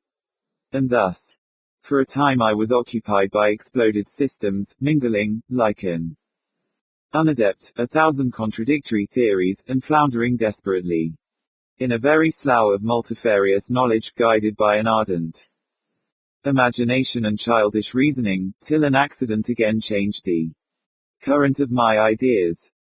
When I was about 15 years old, we had retired to our house near Belrive, when we witnessed a most violent and terrible thunderstorm. It advanced from behind the mountains of Jura, and the thunder burst at once with frightful loudness from various quarters of the heavens. I remained, while the storm lasted, watching its progress with curiosity and delight. As I stood at the door, on a sudden I beheld a stream of fire issue from an old and beautiful oak, which stood about 20 yards from our house, and so soon as the dazzling light vanished, the oak had disappeared, and nothing remained but a blasted stump. When we visited it the next morning, we found the tree shattered in a singular manner. It was not splintered by the shock, but entirely reduced to thin ribands of wood. I never beheld anything so utterly destroyed. Before this I was not unacquainted with the more obvious laws of electricity. On this occasion a man of great research in natural philosophy was with us, and, excited by this catastrophe, he entered on the explanation of a theory which he had formed on the subject of electricity and galvanism, which was at once new and astonishing to me. All that he said threw greatly into the shade Cornelius Agrippa, Albertus Magnus, and Paracelsus, the lords of my imagination, but by some fatality the overthrow of these men disinclined me to pursue my accustomed studies. It seemed to me as if nothing would or could ever be known. All that had so long engaged my attention suddenly grew despicable. By one of those caprices of the mind, which we are perhaps most subject to in early youth, I at once gave up my former occupations, set down natural history and all its progeny as a deformed and abortive creation, and entertained the greatest disdain for a would-be science, which could never even step within the threshold of real knowledge. In this mood of mind I betook myself to the mathematics, and the branches of study appertaining to that science, as being built upon secure foundations, and so worthy of my consideration. Thus strangely are our souls constructed, and by such slight ligaments are we bound to prosperity or ruin. When I look back, it seems to me as if this almost miraculous change of inclination and will was the immediate suggestion of the guardian angel of my life, the last effort made by the spirit of preservation to avert the storm that was even then hanging in the stars, and ready to envelope me. Her victory was announced by an unusual tranquility and gladness of soul, which followed the relinquishing of my ancient and latterly tormenting studies. It was thus that I was to be taught to associate evil with their prosecution, happiness with the disregard. It was a strong effort of the spirit of good, but it was ineffectual. Destiny was too potent, and her immutable laws had decreed my utter and terrible destruction. Chapter 3. When I had attained the age of 17, my parents resolved that I should become a student at the University of Ingolstadt. I had hitherto attended the schools of Geneva, but my father thought it necessary, for the completion of my education, that I should be made acquainted with other customs than those of my native country. My departure was therefore fixed at an early date, but, before the day resolved upon could arrive, the first misfortune of my life occurred, an omen, as it were, of my future misery. Elizabeth had caught the scarlet fever, her illness was severe, and she was in the greatest danger. During her illness, many arguments had been urged to persuade my mother to refrain from attending upon her. She had at first yielded to our entreaties, but when she heard that the life of her favorite was menaced, she could no longer control her anxiety. She attended her sick bed, her watchful attentions triumphed over the malignity of the distemper. Elizabeth was saved, but the consequences of this imprudence were fatal to her preserver. On the third day my mother sickened, her fever was accompanied by the most alarming symptoms, and the looks of her medical attendants prognosticated the worst event. On her deathbed the fortitude and benignity of this best of women did not desert her. She joined the hands of Elizabeth and myself. My children, she said, my firmest hopes of future happiness were placed on the prospect of your union. This expectation will now be the consolation of your father. Elizabeth, my love, you must supply my place to my younger children. Alas, I regret that I am taken from you. And, happy and beloved as I have been, is it not hard to quit you all? But these are not thoughts befitting me. I will endeavor to resign myself cheerfully to death, and will indulge a hope of meeting you in another world. She died calmly, and her countenance expressed affection even in death. I need not describe the feelings of those whose dearest ties are rent by that most irreparable evil, the void that presents itself to the soul, and the despair that is exhibited on the countenance. It is so long before the mind can persuade itself that she, whom we saw every day, and whose very existence appeared a part of our own, can have departed for ever, that the brightness of a beloved eye can have been extinguished, and the sound of a voice so familiar, and dear to the ear, can be hushed, never more to be heard. These are the reflections of the first days, but when the lapse of time proves the reality of the evil, then the actual bitterness of grief commences. Yet from whom has not that rude hand rent away some dear connection? And why should I describe a sorrow which all have felt, and must feel? The time at length arrives when grief is rather an indulgence than a necessity, and the smile that plays upon the lips, although it may be deemed a sacrilege, is not banished. My mother was dead, but we had still duties which we ought to perform. We must continue our course with the rest, and learn to think ourselves fortunate whilst one remains whom the spoiler has not seized. My departure for Ingolstadt, which had been deferred by these events, was now again determined upon. I obtained from my father a respite of some weeks. It appeared to me sacrilege so soon to leave the repose, akin to death, of the house of mourning, and to rush into the thick of life. I was new to sorrow, but it did not the less alarm me. I was unwilling to quit the sight of those that remained to me, and, above all, I desired to see my sweet Elizabeth in some degree consoled. She indeed veiled her grief, and strove to act the comforter to us all. She looked steadily on life, and assumed its duties with courage and zeal. She devoted herself to those whom she had been taught to call her uncle and cousins. Never was she so enchanting as at this time, when she recalled the sunshine of her smiles and spent them upon us. She forgot even her own regret in her endeavors to make us forget. The day of my departure at length arrived. Clerval spent the last evening with us. He had endeavored to persuade his father to permit him to accompany me, and to become my fellow student, but in vain. His father was a narrow-minded trader, and saw idleness and ruin in the aspirations and ambition of his son.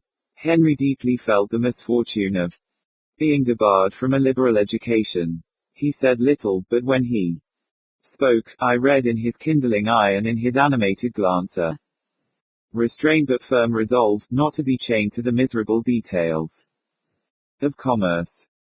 Illustration, the day of my departure at length arrived. We sat late. We could not tear ourselves away from each other, nor persuade ourselves to say the word farewell.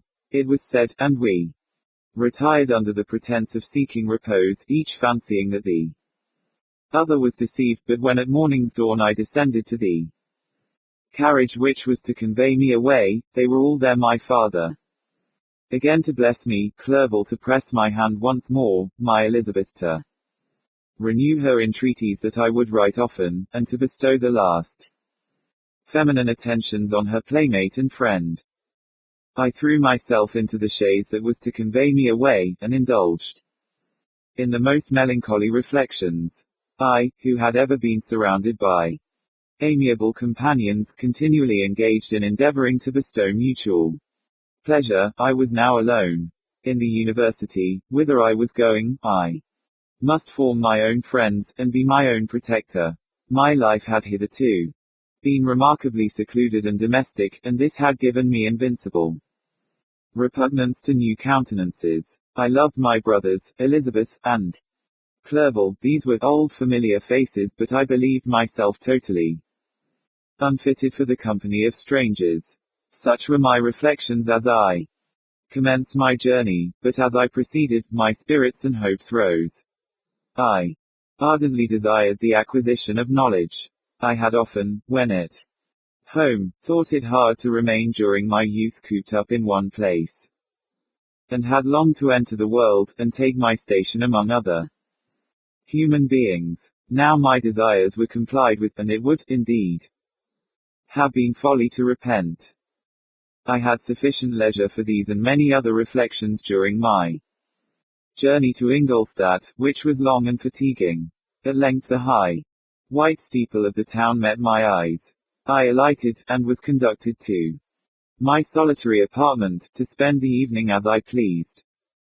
The next morning I delivered my letters of introduction, and paid a visit to some of the principal professors. Chance, or rather the evil, influenced the angel of destruction, which asserted omnipotent sway over me from the moment I turned my reluctant steps from my father's door. Led me first to Mr. Krempe, professor of natural philosophy. He was an uncouth man, but deeply imbued in the secrets of his science. He asked me several questions concerning my progress in the different branches of science appertaining to natural philosophy. I replied carelessly, and partly in contempt, mentioned the names of my alchemists as the principal authors I had studied. The professor stared. Have you, he said, really spent your time in studying such nonsense? I replied in the affirmative. Every minute, continued M. Krempe with warmth, every instant that you have wasted on those books is utterly and entirely lost. You have burdened your memory with exploded systems and useless names. Good God, in what desert land have you lived, where no one was kind enough to inform you that these fancies, which you have so greedily imbibed, are 1,000 years old, and as musty as they are ancient? I little expected, in this enlightened and scientific age, to find a disciple of Albertus Magnus and Paracelsus. My dear sir, you must begin your studies entirely anew. So saying, he stepped aside, and wrote down a list of several books treating of natural philosophy, which he desired me to procure, and dismiss me, after mentioning that in the beginning of the following week he intended to commence a course of lectures upon natural philosophy in its general relations, and that M. Waldman, a fellow professor, would lecture upon chemistry the alternate days that he omitted. I returned home, not disappointed, for I have said that I had long considered those authors useless whom the professor reprobated, but I returned, not at all the more inclined to recur to these studies in any shape. M. Krempe was a little squat man, with a gruff voice and a repulsive countenance. The teacher, therefore, did not prepossess me in favor of his pursuits. In rather a too philosophical and connected a strain, perhaps, I have given an account of the conclusions I had come to concerning them in my early years. As a child, I had not been content with the results promised by the modern professors of natural science, with a confusion of ideas only to be accounted for by my extreme youth and my want of a guide on such matters. I had retrod the steps of knowledge along the paths of time, and exchanged the discoveries of recent inquirers for the dreams of forgotten alchemists. Besides, I had a contempt for the uses of modern natural philosophy. It was very different when the masters of the science sought immortality and power. Such views, although futile, were grand, but now the scene was changed. The ambition of the inquirer seemed to limit itself to the annihilation of those visions on which my interest in science was chiefly founded. I was required to exchange chimeras of boundless grandeur for realities of little worth.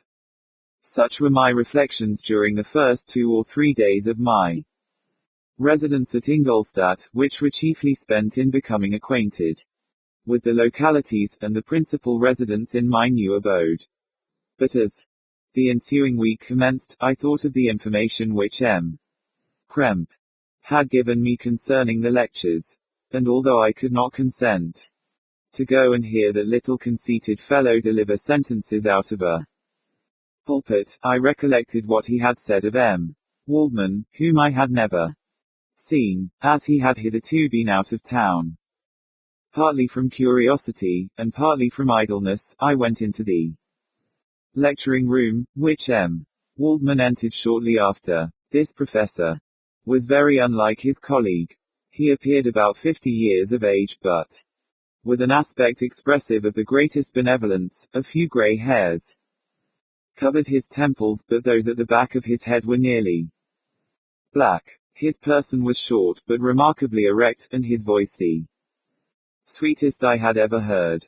He began his lecture by a recapitulation of the history of chemistry, and the various improvements made by different men of learning, pronouncing with fervor the names of the most distinguished discoverers. He then took a cursory view of the present state of the science, and explained many of its elementary terms.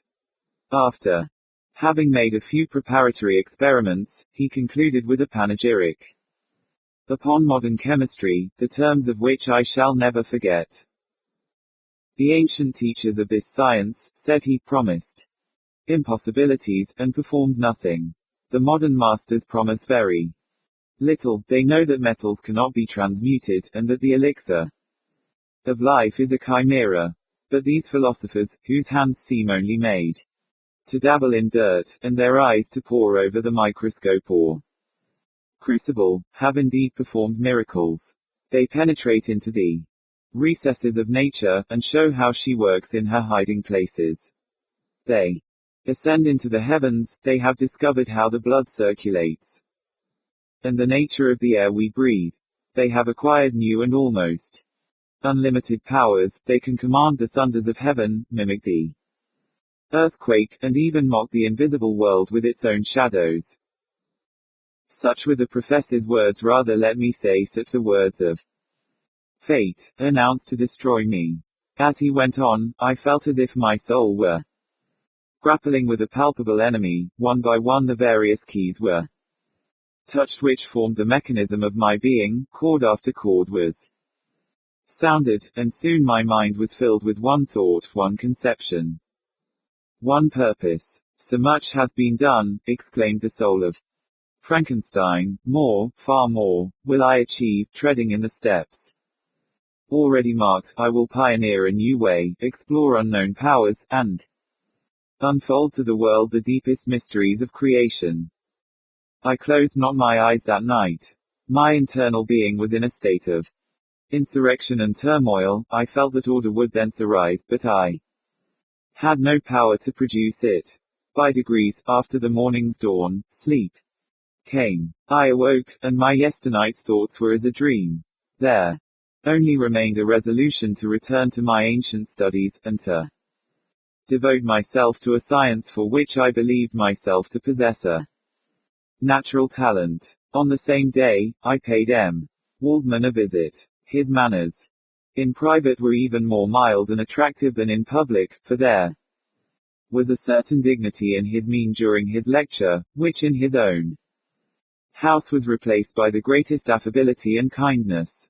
I gave him pretty nearly the same account of my former pursuits as I had given to his fellow professor. He heard with attention the little narration concerning my studies, and smiled at the names of Cornelius Agrippa and Paracelsus, but without the contempt that M.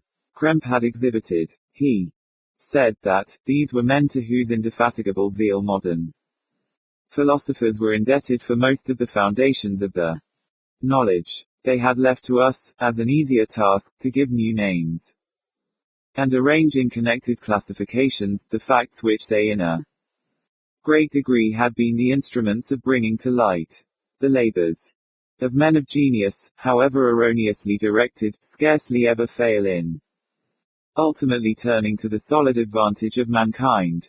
I listened to his statement, which was delivered without any presumption or affectation, and then added that his lecture had removed my prejudices against modern chemists. I expressed myself in measured terms, with the modesty and deference due from a youth to his instructor, without letting escape inexperience in life would have made me ashamed any of the enthusiasm which stimulated my intended labors. I requested his advice concerning the books I ought to procure. I am happy, said M. Waldman, to have gained a disciple, and if your application equals your ability, I have no doubt of your success. Chemistry is that branch of natural philosophy in which the greatest improvements have been and may be made. It is on that account that I have made it my peculiar study, but at the same time I have not neglected the other branches of science. A man would make but a very sorry chemist if he attended to that department of human knowledge alone. If your wish is to become really a man of science, and not merely a petty experimentalist, I should advise you to apply to every branch of natural philosophy, including mathematics. He then took me into his laboratory, and explained to me the uses of his various machines, instructing me as to what I ought to procure, and promising me the use of his own when I should have advanced far enough in the science not to derange their mechanism. He also gave me the list of books which I had requested, and I took my leave. Thus ended a day memorable to me. It decided my future destiny. Chapter 4. From this day natural philosophy, and particularly chemistry, in the most comprehensive sense of the term, became nearly my sole occupation. I read with ardor those works, so full of genius and discrimination, which modern inquirers have written on these subjects. I attended the lectures, and cultivated the acquaintance of the men of science of the university, and I found even in M. Krempe a great deal of sound sense and real information, combined, it is true, with a repulsive physiognomy and manners, but not on that account the less valuable. In M. Waldman I found a true friend. His gentleness was never tinged by dogmatism, and his instructions were given with an air of frankness and good nature that banished every idea of pedantry. In 1,000 ways he smoothed for me the path of knowledge, and made the most abstruse inquiries clear and facile to my apprehension. My application was at first fluctuating and uncertain. It gained strength as I proceeded, and soon became so ardent and eager, that the stars often disappeared in the light of morning, whilst I was yet engaged in my laboratory. As I applied so closely, it may be easily conceived that my progress was rapid. My ardor was indeed the astonishment of the students, and my proficiency that of the masters. Professor Krempe often asked me, with a sly smile, how Cornelius Agrippa went on, whilst M. Waldman expressed the most heartfelt exultation in my progress.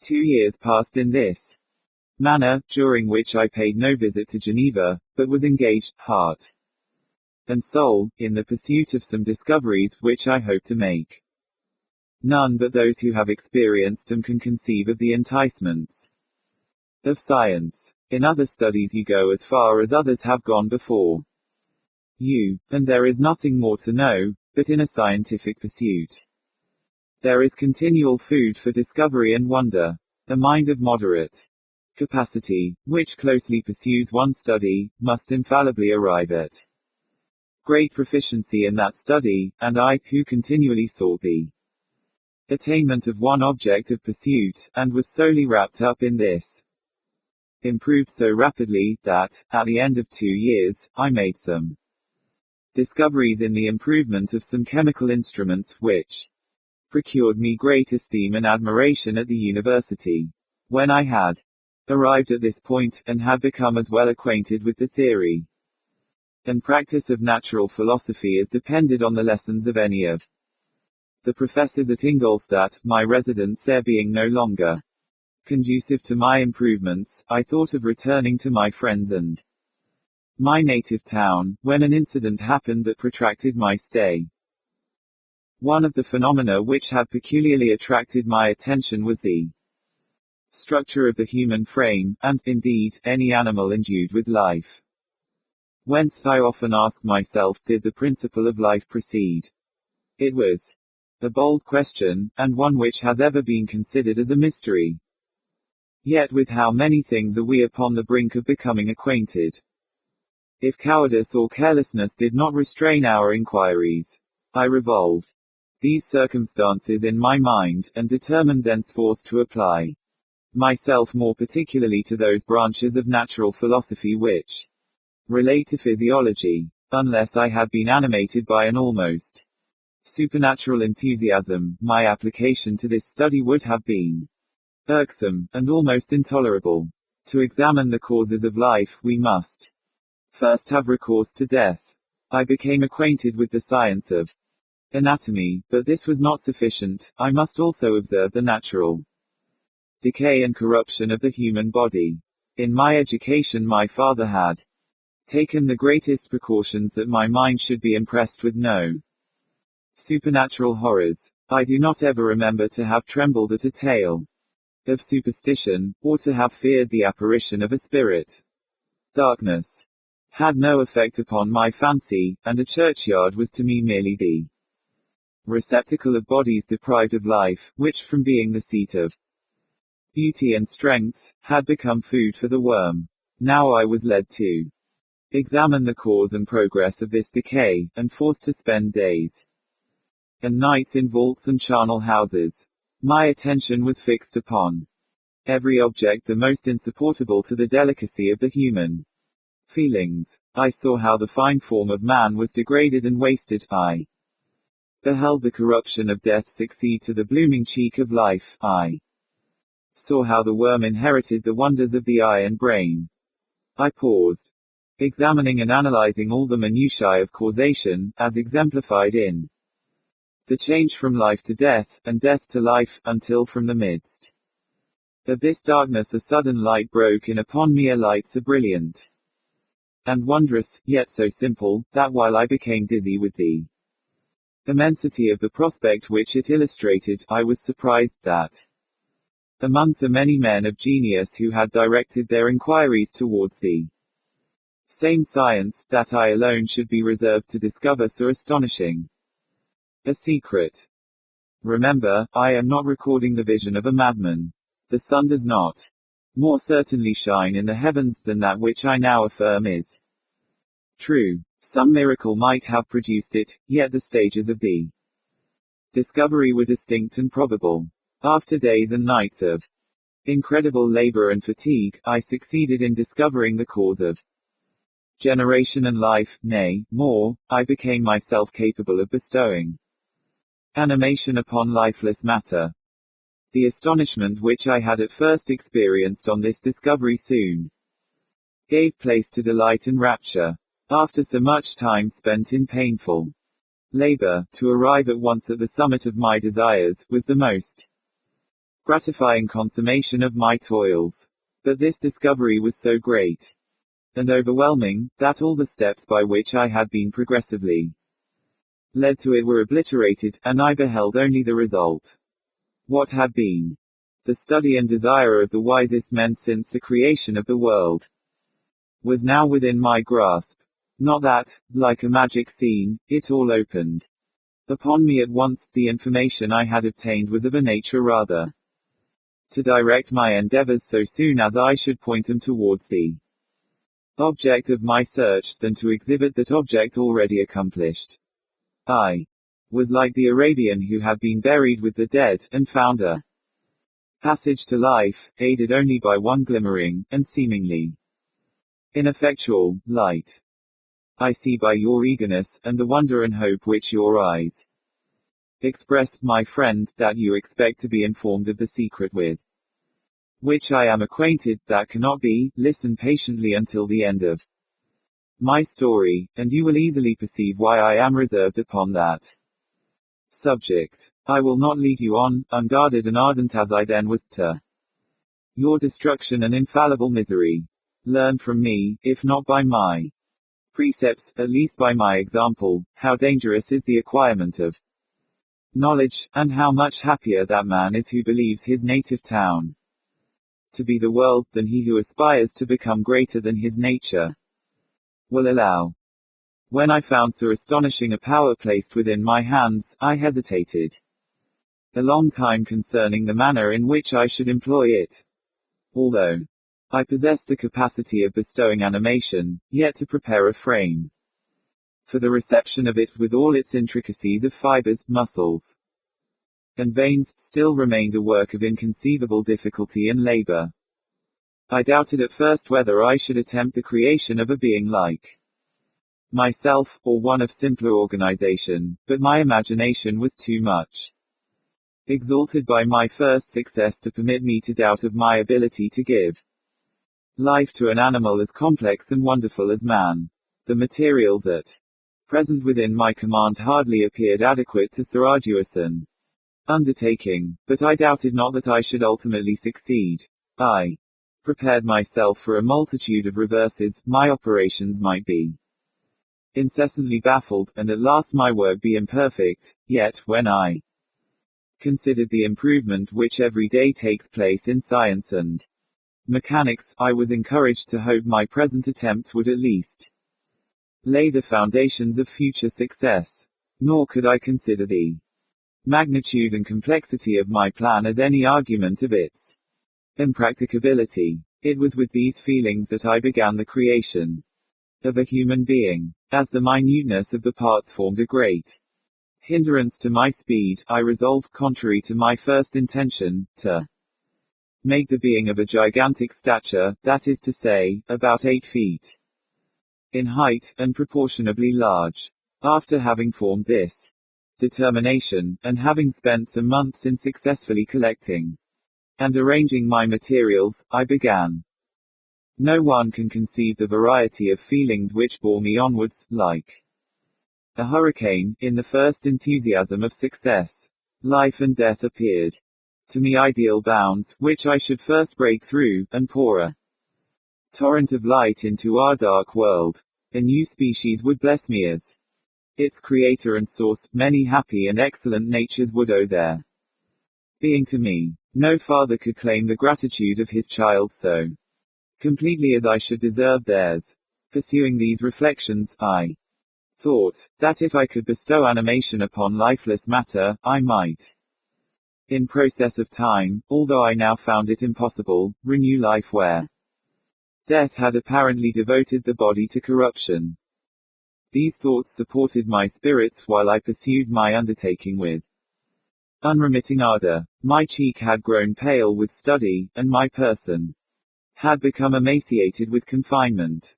Sometimes, on the very brink of certainty, I failed, yet still I clung to the hope which the next day or the next hour might realize. One secret which I alone possessed was the hope to which I had dedicated myself, and the moon gazed on my midnight labors, while, with unrelaxed and breathless eagerness, I pursued nature to her hiding places. Who shall conceive the horrors of my secret toil, as I dabbled among the unhallowed damps of the grave, or tortured the living animal to animate the lifeless clay. My limbs now tremble, and my eyes swim with the remembrance, but then a resistless, and almost frantic, impulse urged me forward. I seemed to have lost all soul or sensation but for this one pursuit. It was indeed but a passing trance that only made me feel with renewed acuteness so soon as the unnatural stimulus ceasing to operate, I had returned to my old habits.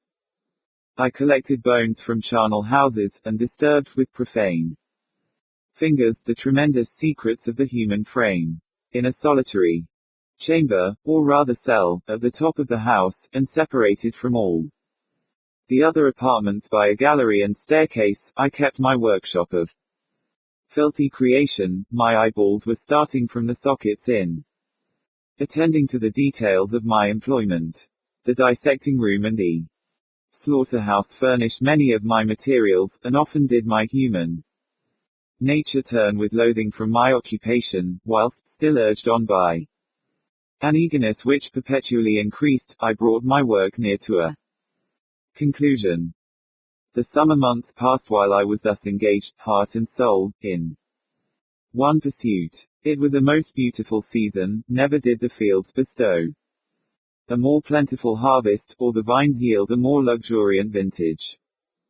But my eyes were insensible to the charms of nature, and the same feelings which made me neglect the scenes around me caused me also to forget those friends who were so many miles absent, and whom I had not seen for so long a time. I knew my silence disquieted them, and I well remembered the words of my father, I know that while you are pleased with yourself, you will think of us with affection, and we shall hear regularly from you. You must pardon me if I regard any interruption in your correspondence as a proof that your other duties are equally neglected. I knew well therefore what would be my father's feelings, but I could not tear my thoughts from my employment, loathsome in itself, but which had taken an irresistible hold of my imagination. I wished, as it were, to procrastinate all that related to my feelings of affection until the great object, which swallowed up every habit of my nature, should be completed. I then thought that my father would be unjust if he ascribed my neglect to vice, or faultiness on my part, but I am now convinced that he was justified in conceiving that I should not be altogether free from blame. A human being in perfection ought always to preserve a calm and peaceful mind, and never to allow passion or a transitory desire to disturb his tranquility. I do not think that the pursuit of knowledge is an exception to this rule. If the study to which you apply yourself has a tendency to weaken your affections, and to destroy your taste for those simple pleasures in which no alloy can possibly mix, then that study is certainly unlawful, that is to say, not befitting the human mind. If this rule were always observed, if no man allowed any pursuit whatsoever to interfere with the tranquility of his domestic affections, Greece had not been enslaved, Caesar would have spared his country, America would have been discovered more gradually, and the empires of Mexico and Peru had not been destroyed. But I forget that I am moralizing in the most interesting part of my tale, and your looks remind me to proceed. My father made no reproach in his letters, and only took notice of my silence by inquiring into my occupations more particularly than before. Winter, spring, and summer passed away during my labors, but I did not watch the blossom or the expanding leaves, sights which before always yielded me supreme delight, so deeply was I engrossed in my occupation. The leaves of that year had withered before my work drew near to a close, and now every day showed me more plainly how well I had succeeded. But my enthusiasm was checked by my anxiety, and I appeared rather like one doomed by slavery to toil in the mines, or any other unwholesome trade, than an artist occupied by his favorite employment. Every night I was oppressed by a slow fever, and I became nervous to a most painful degree. The fall of a leaf startled me, and I shunned my fellow creatures as if I had been guilty of a crime. Sometimes I grew alarmed at the wreck I perceived that I had become. The energy of my purpose alone sustained me, my labors would soon end, and I believed that exercise and amusement would then drive away incipient disease, and I promised myself both of these when my creation should be complete. Chapter 5. It was on a dreary night of November that I beheld the accomplishment of my toils. With an anxiety that almost amounted to agony, I collected the instruments of life around me, that I might infuse a spark of being into the lifeless thing that lay at my feet. It was already 1 in the morning, the rain pattered dismally against the panes, and my candle was nearly burnt out, when, by the glimmer of the half-extinguished light, I saw the dull yellow eye of the creature open. It breathed hard, and a convulsive motion agitated its limbs. Illustration, underscore by the glimmer of the half-extinguished light, I saw the dull, yellow eye of the creature open. It breathed hard, and a convulsive motion agitated its limbs. I rushed out of the room. Underscore. How can I describe my emotions at this catastrophe, or how delineate the wretch whom with such infinite pains and care I had endeavored to form? His limbs were in proportion, and I had selected his features as beautiful. Beautiful, great God! His yellow skin scarcely covered the work of muscles and arteries beneath. His hair was of a lustrous black and flowing, his teeth of a pearly whiteness, but these luxuriances only formed a more horrid contrast with his watery eyes, that seemed almost of the same color as the dun white sockets in which they were set, his shriveled complexion and straight black lips. The different accidents of life are not so changeable as the feelings of human nature. I had worked hard for nearly 2 years, for the sole purpose of infusing life into an inanimate body. For this I had deprived myself of rest and health. I had desired it with an ardor that far exceeded moderation, but now that I had finished, the beauty of the dream vanished, and breathless horror and disgust filled my heart. Unable to endure the aspect of the being I had created, I rushed out of the room, and continued a long time traversing my bedchamber, unable to compose my mind to sleep. At length lassitude succeeded to the tumult I had before endured, and I threw myself on the bed in my clothes, endeavoring to seek a few moments of forgetfulness. But it was in vain. I slept, indeed, but I was disturbed by the wildest dreams.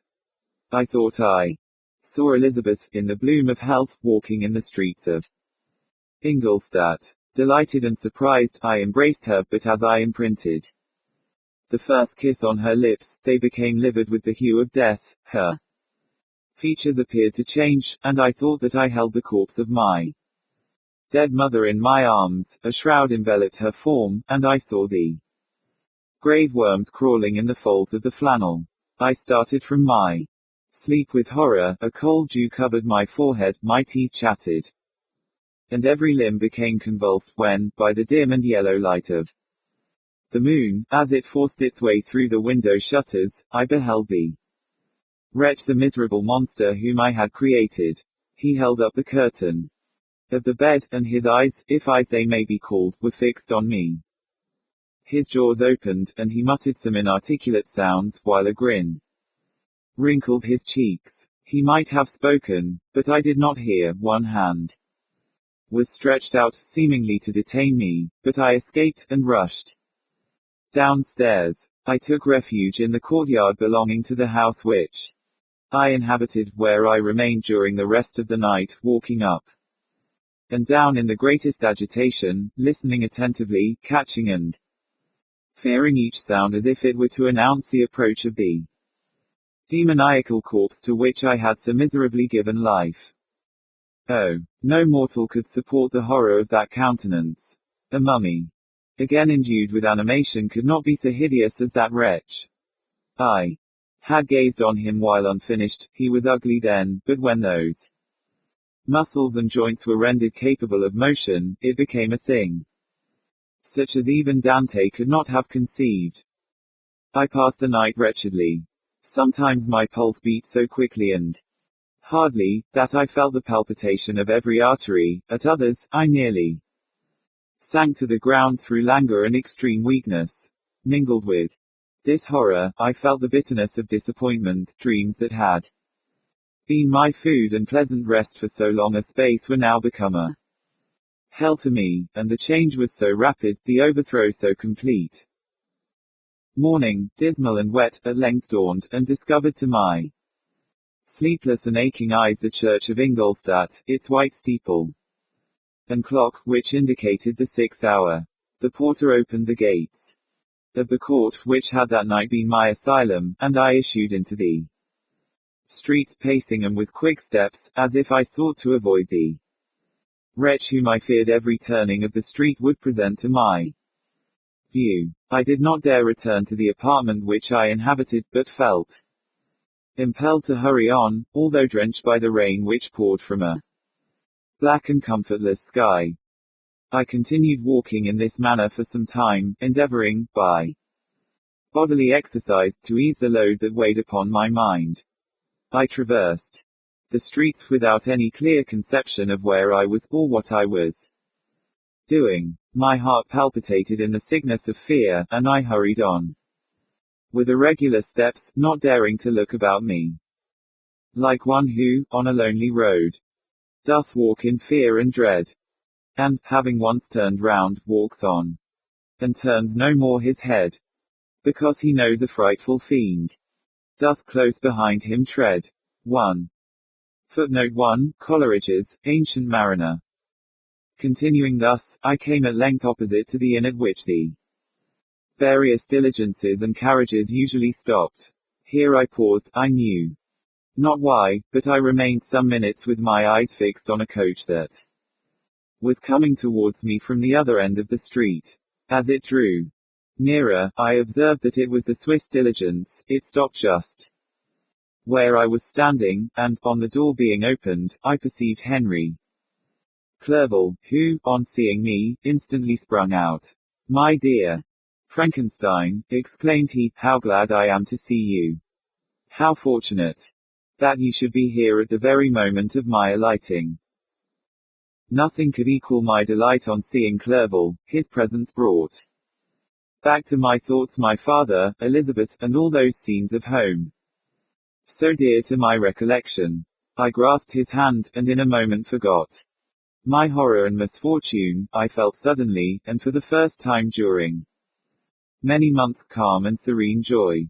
I welcomed my friend, therefore, in the most cordial manner, and we walked towards my college. Clerval continued talking for some time about our mutual friends, and his own good fortune in being permitted to come to Ingolstadt. "You may easily believe," said he, "how great was the difficulty to persuade my father that all necessary knowledge was not comprised in the noble art of bookkeeping, and, indeed, I believe I left him incredulous to the last. For his constant answer to my unwearied entreaties was the same as that of the Dutch schoolmaster in the Vicar of Wakefield. I have 10,000 florins a year without Greek, I eat heartily without Greek. But his affection for me at length overcame his dislike of learning, and he has permitted me to undertake a voyage of discovery to the land of knowledge. It gives me the greatest delight to see you, but tell me how you left my father, brothers, and Elizabeth." "Very well, and very happy, only a little uneasy that they hear from you so seldom. By the by, I mean to lecture you a little upon their account myself. But, my dear Frankenstein," continued he, stopping short, and gazing full in my face, "I did not before remark how very ill you appear, so thin and pale. You look as if you had been watching for several nights." "You have guessed right, I have lately been so deeply engaged in one occupation, that I have not allowed myself sufficient rest, as you see. But I sincerely hope, that all these employments are now at an end, and that I am at length free." I trembled excessively. I could not endure to think of, and far less to allude to the occurrences of the preceding night. I walked with a quick pace, and we soon arrived at my college. I then reflected, and the thought made me shiver, that the creature whom I had left in my apartment might still be there, alive, and walking about. I dreaded to behold this monster, but I feared still more that Henry should see him. Entreating him, therefore, to remain a few minutes at the bottom of the stairs, I darted up towards my own room. My hand was already on the lock of the door before I recollected myself. I then paused, and a cold shivering came over me. I threw the door forcibly open, as children are accustomed to do when they expect a spectre to stand in waiting for them on the other side, but nothing appeared. I stepped fearfully in. The apartment was empty, and my bedroom was also freed from its hideous guest. I could hardly believe that so great a good fortune could have befallen me, but when I became assured that my enemy had indeed fled, I clapped my hands for joy, and ran down to Clerval. We ascended into my room, and the servant presently brought breakfast. But I was unable to contain myself. It was not joy only that possessed me. I felt my flesh tingle with excess of sensitiveness, and my pulse beat rapidly. I was unable to remain for a single instant in the same place. I jumped over the chairs, clapped my hands, and laughed aloud. Clerval at first attributed my unusual spirits to joy on his arrival. But when he observed me more attentively, he saw a wildness in my eyes for which he could not account, and my loud, unrestrained, heartless laughter frightened and astonished him. "My dear Victor," cried he, "what, for God's sake, is the matter? Do not laugh in that manner. How ill you are! What is the cause of all this?" "Do not ask me," cried I, putting my hands before my eyes, for I thought I saw the dreaded spectre glide into the room. He can tell. Oh, save me! Save me! I imagined that the monster seized me. I struggled furiously, and fell down in a fit. Poor Clerval! What must have been his feelings? A meeting, which he anticipated with such joy, so strangely turned to bitterness. But I was not the witness of his grief, for I was lifeless, and did not recover my senses for a long, long time. This was the commencement of a nervous fever, which confined me for several months. During all that time Henry was my only nurse. I afterwards learned that, knowing my father's advanced age, and unfitness for so long a journey, and how wretched my sickness would make Elizabeth, he spared him this grief by concealing the extent of my disorder. He knew that I could not have a more kind and attentive nurse than himself, and, firm in the hope he felt of my recovery, he did not doubt that, instead of doing harm, he performed the kindest action that he could towards them. But I was in reality very ill, and surely nothing but the unbounded and unremitting attentions of my friend could have restored me to life. The form of the monster on whom I had bestowed existence was forever before my eyes, and I raved incessantly concerning him. Doubtless my words surprised Henry. He at first believed them to be the wanderings of my disturbed imagination, but the pertinacity with which I continually recurred to the same subject persuaded him that my disorder indeed owed its origin to some uncommon and terrible event. By very slow degrees, and with frequent relapses, that alarmed and grieved my friend, I recovered. I remember the first time I became capable of observing outward objects with any kind of pleasure. I perceived that the fallen leaves had disappeared, and that the young buds were shooting forth from the trees that shaded my window. It was a divine spring, and the season contributed greatly to my convalescence. I felt also sentiments of joy and affection revive in my bosom. My gloom disappeared, and in a short time I became as cheerful as before I was attacked by the fatal passion. "Dearest Clerval," exclaimed I, "how kind, how very good you are to me. This whole winter, instead of being spent in study, as you promised Yourself has been consumed in my sick room. How shall I ever repay you? I feel the greatest remorse for the disappointment of which I have been the occasion, but you will forgive me. You will repay me entirely, if you do not discompose yourself, but get well as fast as you can, and since you appear in such good spirits, I may speak to you on one subject, may I not? I trembled. One subject. What could it be? Could he allude to an object on whom I dared not even think? Compose yourself, said Clerval, who observed my change of color. I will not mention it, if it agitates you, but your father and cousin would be very happy if they received a letter from you in your own handwriting. They hardly know how ill you have been, and are uneasy at your long silence. Is that all, my dear Henry?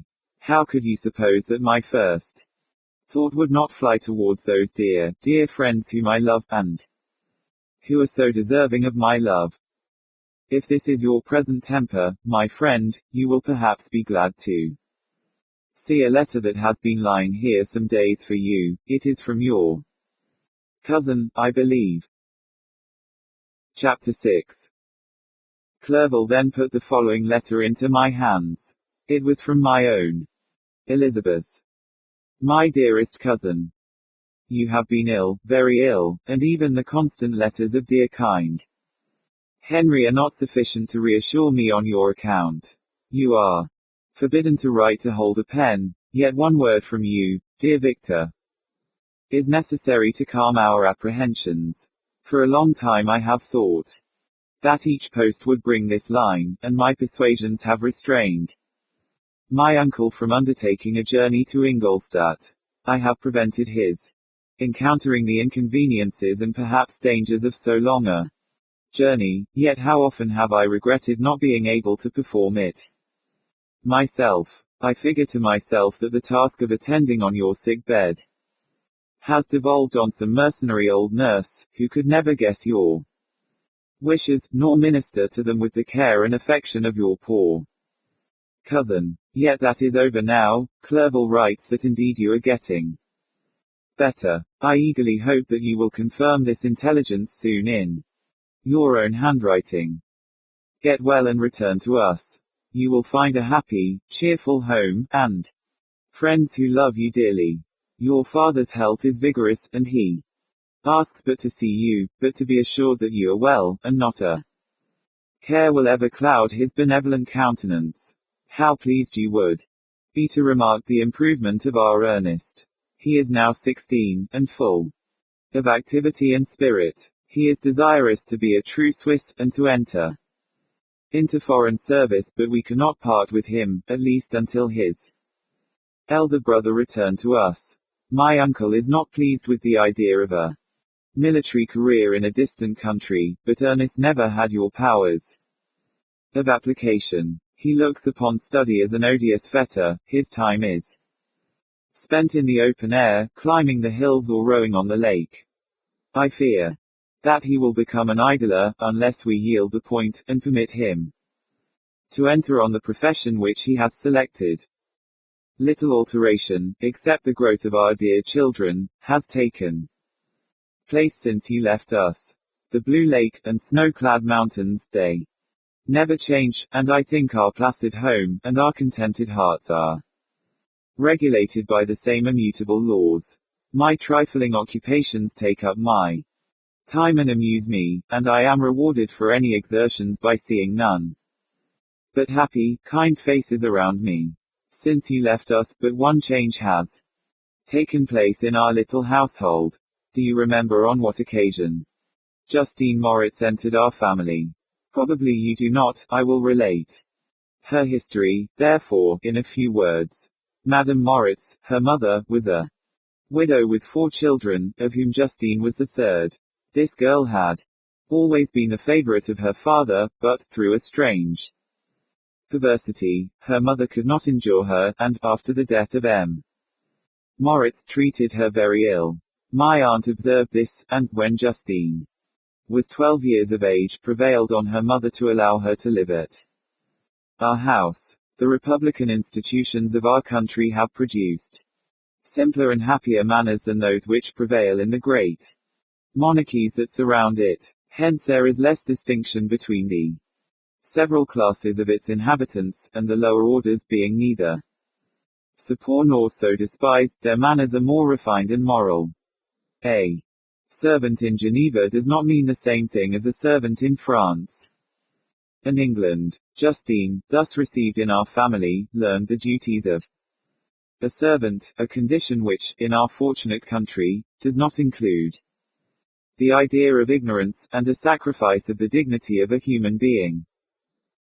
Justine, you may remember, was a great favorite of yours, and I recollect you once remarked that if you were in an ill humor, one glance from Justine could dissipate it, for the same reason that Ariosto gives concerning the beauty of Angelica. She looked so frank-hearted and happy. My aunt conceived a great attachment for her, by which she was induced to give her an education superior to that which she had at first intended.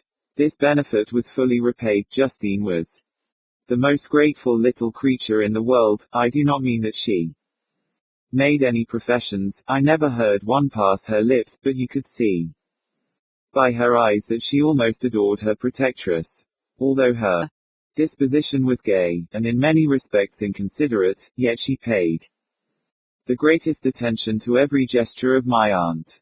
She thought her the model of all excellence, and endeavored to imitate her phraseology and manners, so that even now she often reminds me of her.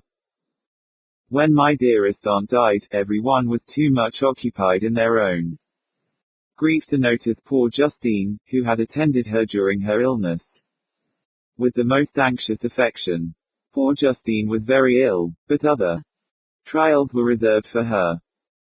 One by one, her brothers and sister died, and her mother, with the exception of her neglected daughter, was left childless. The conscience of the woman was troubled. She began to think that the deaths of her favorites was a judgment from heaven to chastise her partiality. She was a Roman Catholic, and I believe her confessor confirmed the idea which she had conceived. Accordingly, a few months after your departure for Ingolstadt, Justine was called home by her repentant mother. Poor girl! She wept when she quitted our house. She was much altered since the death of my aunt. Grief had given softness and a winning mildness to her manners, which had before been remarkable for vivacity. Nor was her residence at her mother's house of a nature to restore her gaiety. The poor woman was very vacillating in her repentance. She sometimes begged Justine to forgive her unkindness, but much oftener accused her of having caused the deaths of her brothers and sister. Perpetual fretting at length threw Madame Moritz into a decline, which at first increased her irritability, but she is now at peace forever. She died on the first approach of cold weather, at the beginning of this last winter. Justine has returned to us, and I assure you I love her tenderly. She is very clever and gentle, and extremely pretty, as I mentioned before. Her mien and her expressions continually remind me of my dear aunt. I must say also a few words to you, my dear cousin, of little darling William. I wish you could see him. He is very tall of his age, with sweet laughing blue eyes, dark eyelashes, and curling hair. When he smiles, 2 little dimples appear on each cheek, which are rosy with health. He has already had 1 or 2 little wives, but Louisa Biron is his favorite, a pretty little girl of 5 years of age. Now, dear Victor, I dare say you wish to be indulged in a little gossip concerning the good people of Geneva. The pretty Miss Mansfield has already received the congratulatory visits on her approaching marriage with a young Englishman, John Melbourne, Esq. Her ugly sister, Manon, married M. Duvillard, the rich banker, last autumn. Your favorite schoolfellow, Louis Manoir, has suffered several misfortunes since the departure of Clerval from Geneva. But he has already recovered his spirits, and is reported to be on the point of marrying a very lively Pretty Frenchwoman, Madame Tavernier. She is a widow, and much older than Manoir, but she is very much admired, and a favorite with everybody. I have written myself into better spirits, dear cousin, but my anxiety returns upon me as I conclude. Write, dearest Victor, line 1 word will be a blessing to us. 10,000 thanks to Henry for his kindness, his affection, and his many letters. We are sincerely grateful. Adieu. My cousin, take care of yourself, and, I entreat you. Right. Elizabeth Lavenza. Geneva, March 18, 17. Dear, dear Elizabeth. I exclaimed, when I had read her letter, I will write instantly, and relieve them from the anxiety they must feel. I wrote, and this exertion greatly fatigued me, but my convalescence had commenced, and proceeded regularly. In another fortnight I was able to leave my chamber. One of my first duties on my recovery was to introduce Clerval to the several professors of the university. In doing this, I underwent a kind of rough usage, ill-befitting the wounds that my mind had sustained. Ever since the fatal night, the end of my labors, and the beginning of my misfortunes, I had conceived a violent antipathy even to the name of natural philosophy. When I was otherwise quite restored to health, the sight of a chemical instrument would renew all the agony of my nervous symptoms. Henry saw this, and had removed all my apparatus from my view. He had also changed my apartment, for he perceived that I had acquired a dislike for the room which had previously been my laboratory. But these cares of Clerval were made of no avail when I visited the professors. M. Waldman inflicted torture when he praised with kindness and warmth the astonishing progress I had made in the sciences. He soon perceived that I disliked the subject, but not guessing the real cause, he attributed my feelings to modesty, and changed the subject from my improvement to the science itself, with a desire, as I evidently saw, of drawing me out. What could I do? He meant to please, and he tormented me. I felt as if he had placed carefully, one by one, in my view those instruments which were to be afterwards used in putting me to a slow and cruel death. I read under his words, yet dared not exhibit the pain I felt. Clerval, whose eyes and feelings were always quick in discerning the sensations of others, declined the subject, alleging, in excuse, his total ignorance, and the conversation took a more general turn. I thanked my friend from my heart, but I did not speak. I saw plainly that he was surprised, but he never attempted to draw my secret from me, and although I loved him with a mixture of affection and reverence that knew no bounds, yet I could never persuade myself to confide to him that event which was so often present to my recollection, but which I feared the detail to another would only impress more deeply.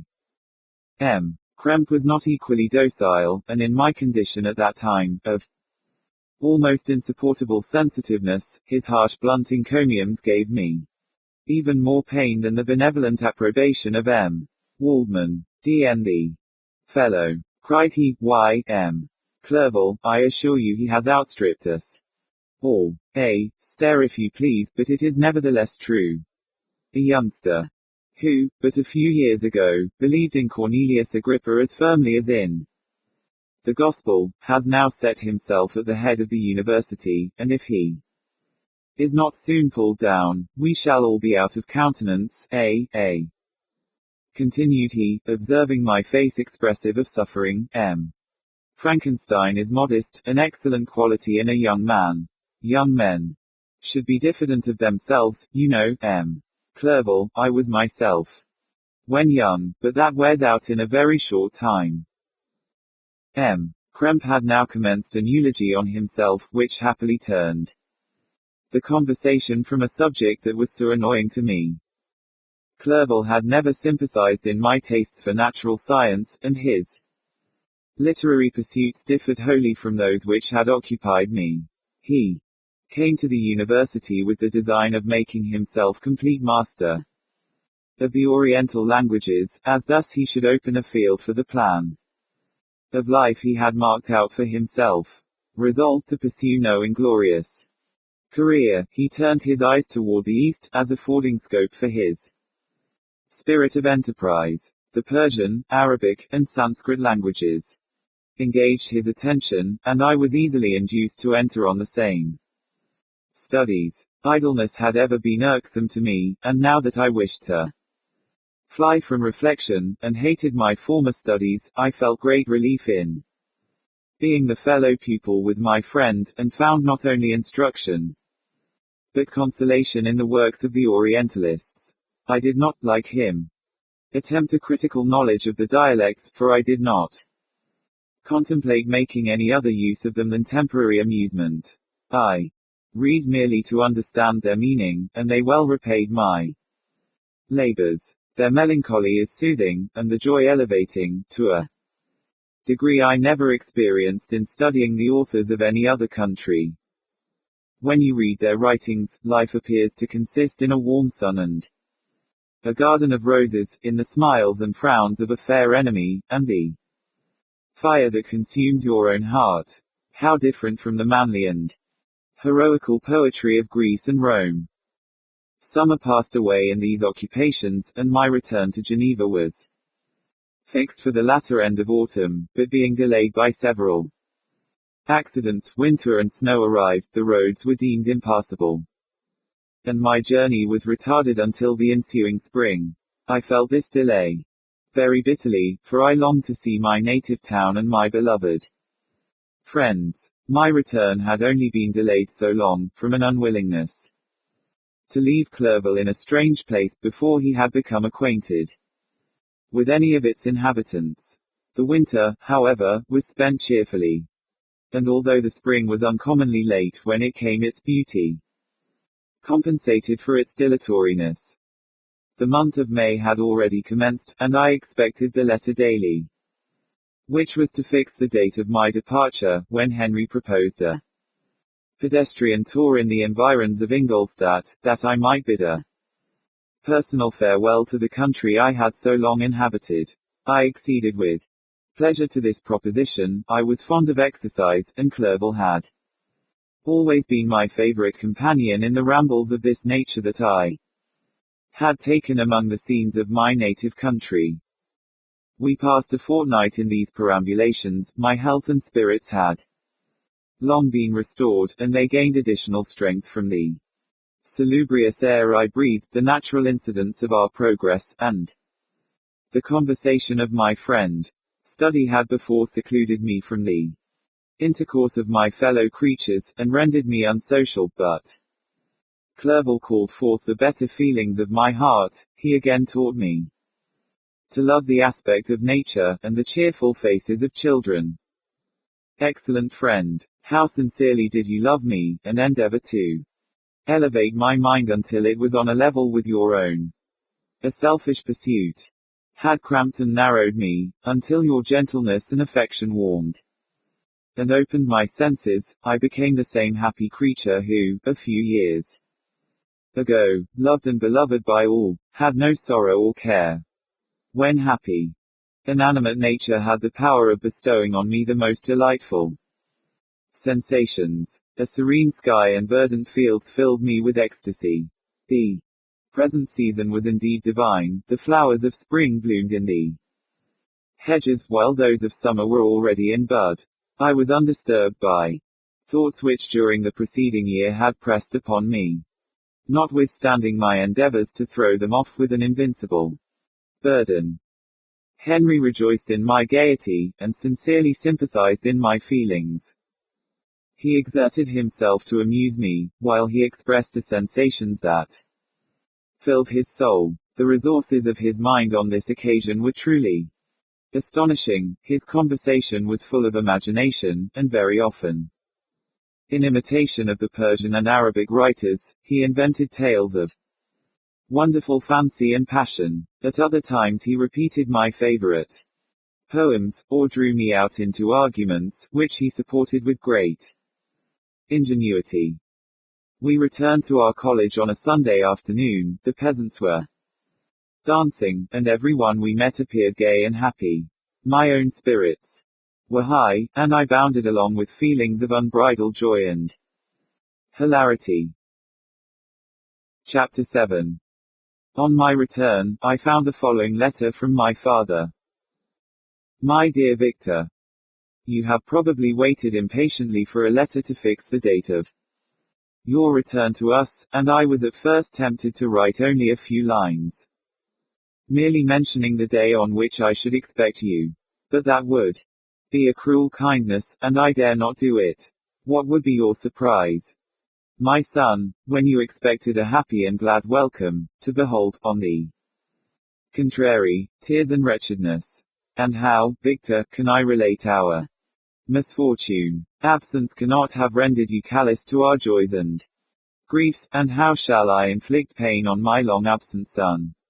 I wish to prepare you for the woeful news, but I know it is impossible, even now. Your eye skims over the page, to seek the words which are to convey to you the horrible tidings. William is dead, that sweet child, whose smiles delighted and warmed my heart, who was so gentle, yet so gay. Victor, he is murdered. I will not attempt to console you, but will simply relate the circumstances of the transaction. Last Thursday, May 7th, I, my niece, and your two brothers, went to walk in Plain Palace. The evening was warm and serene, and we prolonged our walk farther than usual. It was already dusk before we thought of returning, and then we discovered that William and Ernest, who had gone on before, were not to be found. We accordingly rested on a seat until they should return. Presently Ernest came, and inquired if we had seen his brother. He said that he had been playing with him, that William had run away to hide himself, and that he vainly sought for him, and afterwards waited for him a long time, but that he did not return. This account rather alarmed us, and we continued to search for him until night fell, when Elizabeth conjectured that he might have returned to the house. He was not there. We returned again, with torches, for I could not rest, when I thought that my sweet boy had lost himself, and was exposed to all the damps and dews of night. Elizabeth also suffered extreme anguish. About 5 in the morning I discovered my lovely boy, whom the night before I had seen blooming and active in health, stretched on the grass, livid and motionless. The print of the murderer's finger was on his neck. He was conveyed home, and the anguish that was visible in my countenance betrayed the secret to Elizabeth. She was very earnest to see the corpse. At first I attempted to prevent her, but she persisted, and entering the room where it lay, hastily examined the neck of the victim, and clasping her hands exclaimed, "Oh God! I have murdered my darling child." She fainted, and was restored with extreme difficulty. When she again lived, it was only to weep and sigh. She told me, that same evening, William had teased her to let him wear a very valuable miniature that she possessed of your mother. This picture is gone, and was doubtless the temptation which urged the murderer to the deed. We have no trace of him at present, although our exertions to discover him are unremitted, but they will not restore my beloved William. Come, dearest Victor, you alone can console Elizabeth. She weeps continually, and accuses herself unjustly as the cause of his death. Her words pierce my heart. We are all unhappy, but will not that be an additional motive for you, my son, to return and be our comforter? Your dear mother. Alas, Victor, I now say, thank God she did not live to witness the cruel, miserable death of her youngest darling. Come, Victor, not brooding thoughts of vengeance against the assassin, but with feelings of peace and gentleness, that will heal, instead of festering, the wounds of our minds. Enter the house of mourning, my friend, but with kindness and affection for those who love you, and not with hatred for your enemies. Your affectionate and afflicted father, Alphonse Frankenstein. Geneva, May 12, 17. Clerval, who had watched my countenance as I read this letter, was surprised to observe the despair that succeeded to the joy I at first expressed on receiving news from my friends. I threw the letter on the table, and covered my face with my hands. "My dear Frankenstein," exclaimed Henry, when he perceived me weep with bitterness, "are you always to be unhappy? My dear friend, what has happened?" I motioned to him to take up the letter, while I walked up and down the room in the extremest agitation. Tears also gushed from the eyes of Clerval, as he read the account of my misfortune. "I can offer you no consolation, my friend," said he. "Your disaster is irreparable. What do you intend to do?" "To go instantly to Geneva. Come with me, Henry, to order the horses." During our walk, Clerval endeavored to say a few words of consolation. He could only express his heartfelt sympathy. "Poor William," said he. "Dear lovely child, he now sleeps with his angel mother. Who that had seen him bright and joyous in his young beauty, but must weep over his untimely loss. To die so miserably, to feel the murderer's grasp. How much more a murderer, that could destroy such radiant innocence. Poor little fellow. One only consolation have we, his friends mourn and weep. But he is at rest. The pang is over, his sufferings are at an end for ever. A sod covers his gentle form, and he knows no pain. He can no longer be a subject for pity, we must reserve that for his miserable survivors." Clerval spoke thus as we hurried through the streets. The words impressed themselves on my mind, and I remembered them afterwards in solitude. But now, as soon as the horses arrived, I hurried into a cabriolet, and bade farewell to my friend. My journey was very melancholy. At first I wished to hurry on, for I longed to console and sympathize with my loved and sorrowing friends. But when I drew near my native town, I slackened my progress. I could hardly sustain the multitude of feelings that crowded into my mind. I passed through scenes familiar to my youth, but which I had not seen for nearly 6 years. How altered everything might be during that time. One sudden and desolating change had taken place, but 1,000 little circumstances might have by degrees worked other alterations, which, although they were done more tranquilly, might not be the less decisive. Fear overcame me. I dared not advance, dreading 1,000 nameless evils that made me tremble, although I was unable to define them. I remained 2 days at Lausanne, in this painful state of mind. I contemplated the lake, the waters were placid, all around was calm, and the snowy mountains, the palaces of nature, were not changed. By degrees the calm and heavenly scene restored me, and I continued my journey towards Geneva. The road ran by the side of the lake, which became narrower as I approached my native town. I discovered more distinctly the black sides of Jura, and the bright summit of Mont Blanc. I wept like a child. Dear mountains, my own beautiful lake, how do you welcome your wanderer? Your summits are clear, the sky and lake are blue and placid. Is this to prognosticate peace, or to mock at my unhappiness? I fear, my friend, that I shall render myself tedious by dwelling on these preliminary circumstances, but they were days of comparative happiness, and I think of them with pleasure. My country, my beloved country. Who but a native can tell the delight I took in again beholding thy streams, thy mountains, and, more than all, thy lovely lake. Yet, as I drew nearer home, grief and fear again overcame me. Night also closed around, and when I could hardly see the dark mountains, I felt still more gloomily. The picture appeared a vast and dim scene of evil. And I foresaw obscurely that I was destined to become the most wretched of human beings. Alas, I prophesied truly, and failed only in one single circumstance, that in all the misery I imagined and dreaded, I did not conceive the 100th part of the anguish I was destined to endure. It was completely dark when I arrived in the environs of Geneva. The gates of the town were already shut, and I was obliged to pass the night at Secheron, a village at the distance of half a league from the city. The sky was serene, and, as I was unable to rest, I resolved to visit the spot where my poor William had been murdered.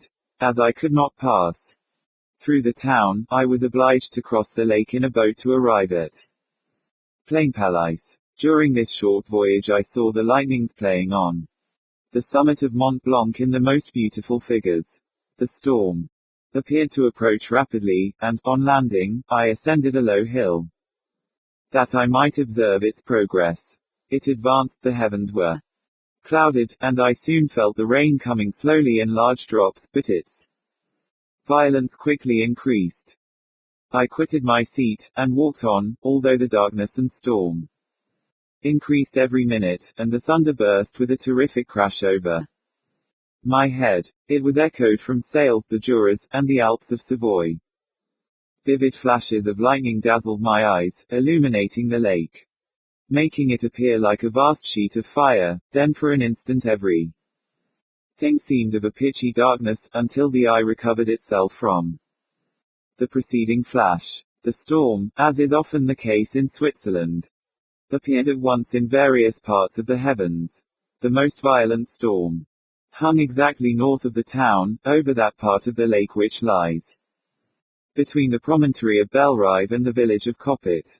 Another storm enlightened Jura with faint flashes, and another darkened and sometimes disclosed the Mole, a peaked mountain to the east of the lake. While I watched the tempest, so beautiful yet terrific, I wandered on with a hasty step.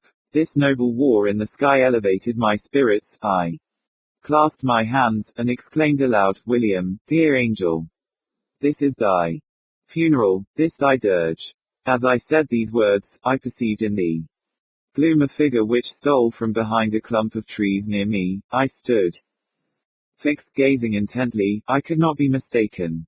A flash of lightning illuminated the object, and discovered its shape plainly to me, its gigantic stature, and the deformity of its aspect, more hideous than belongs to humanity, instantly informed me that it was the wretch, the filthy demon, to whom I had given life.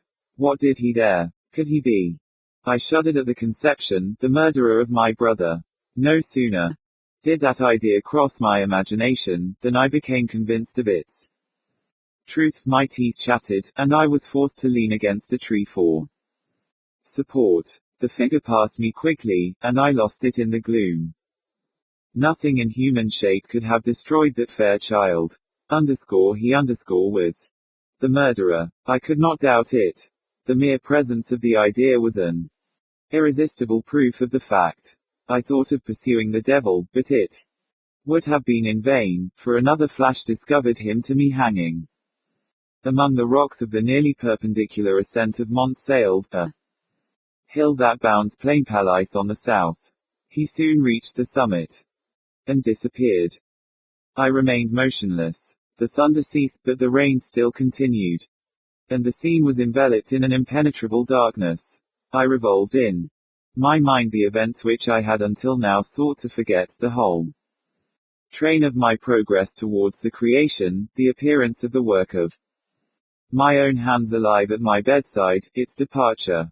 2 years had now nearly elapsed since the night on which he first received life, and was this his first crime? Alas! I had turned loose into the world a depraved wretch, whose delight was in carnage and misery. Had he not murdered my brother? No one can conceive the anguish I suffered during the remainder of the night, which I spent, cold and wet, in the open air. But I did not feel the inconvenience of the weather. My imagination was busy in scenes of evil and despair. I considered the being whom I had cast among mankind, and endowed with the will and power to effect purposes of horror, such as the deed which he had now done, nearly in the light of my own vampire, my own spirit let loose from the grave, and forced to destroy all that was dear to me. Day dawned, and I directed my steps towards the town. The gates were Open, and I hastened to my father's house. My first thought was to discover what I knew of the murderer, and cause instant pursuit to be made. But I paused when I reflected on the story that I had to tell. A being whom I myself had formed, and endued with life, had met me at midnight among the precipices of an inaccessible mountain. I remembered also the nervous fever with which I had been seized just at the time that I dated my creation, and which would give an air of delirium to a tale otherwise so utterly improbable. I well knew that if any other had communicated such a relation to me, I should have looked upon it as the ravings of insanity. Besides, the strange nature of the animal would elude all pursuit, even if I were so far credited as to persuade my relatives to commence it. And then of what use would be pursuit? Who could arrest a creature capable of scaling the overhanging sides of Mont Salve? These reflections determined me, and I resolved to remain silent. It was about 5 in the morning when I entered my father's house. I told the servants not to disturb the family, and went into the library to attend the usual hour of rising. 6 years had elapsed past as a dream but for one indelible trace. And I stood in the same place where I had last embraced my father before my departure for Ingolstadt. Beloved and venerable parent, he still remained to me. I gazed on the picture of my mother, which stood over the mantelpiece. It was an historical subject, painted at my father's desire, and represented Caroline Beaufort in an agony of despair, kneeling by the coffin of her dead father. Her garb was rustic, and her cheek pale, but there was an air of dignity and beauty that hardly permitted the sentiment of pity. Below this picture was a miniature of William, and my tears flowed when first looked upon it.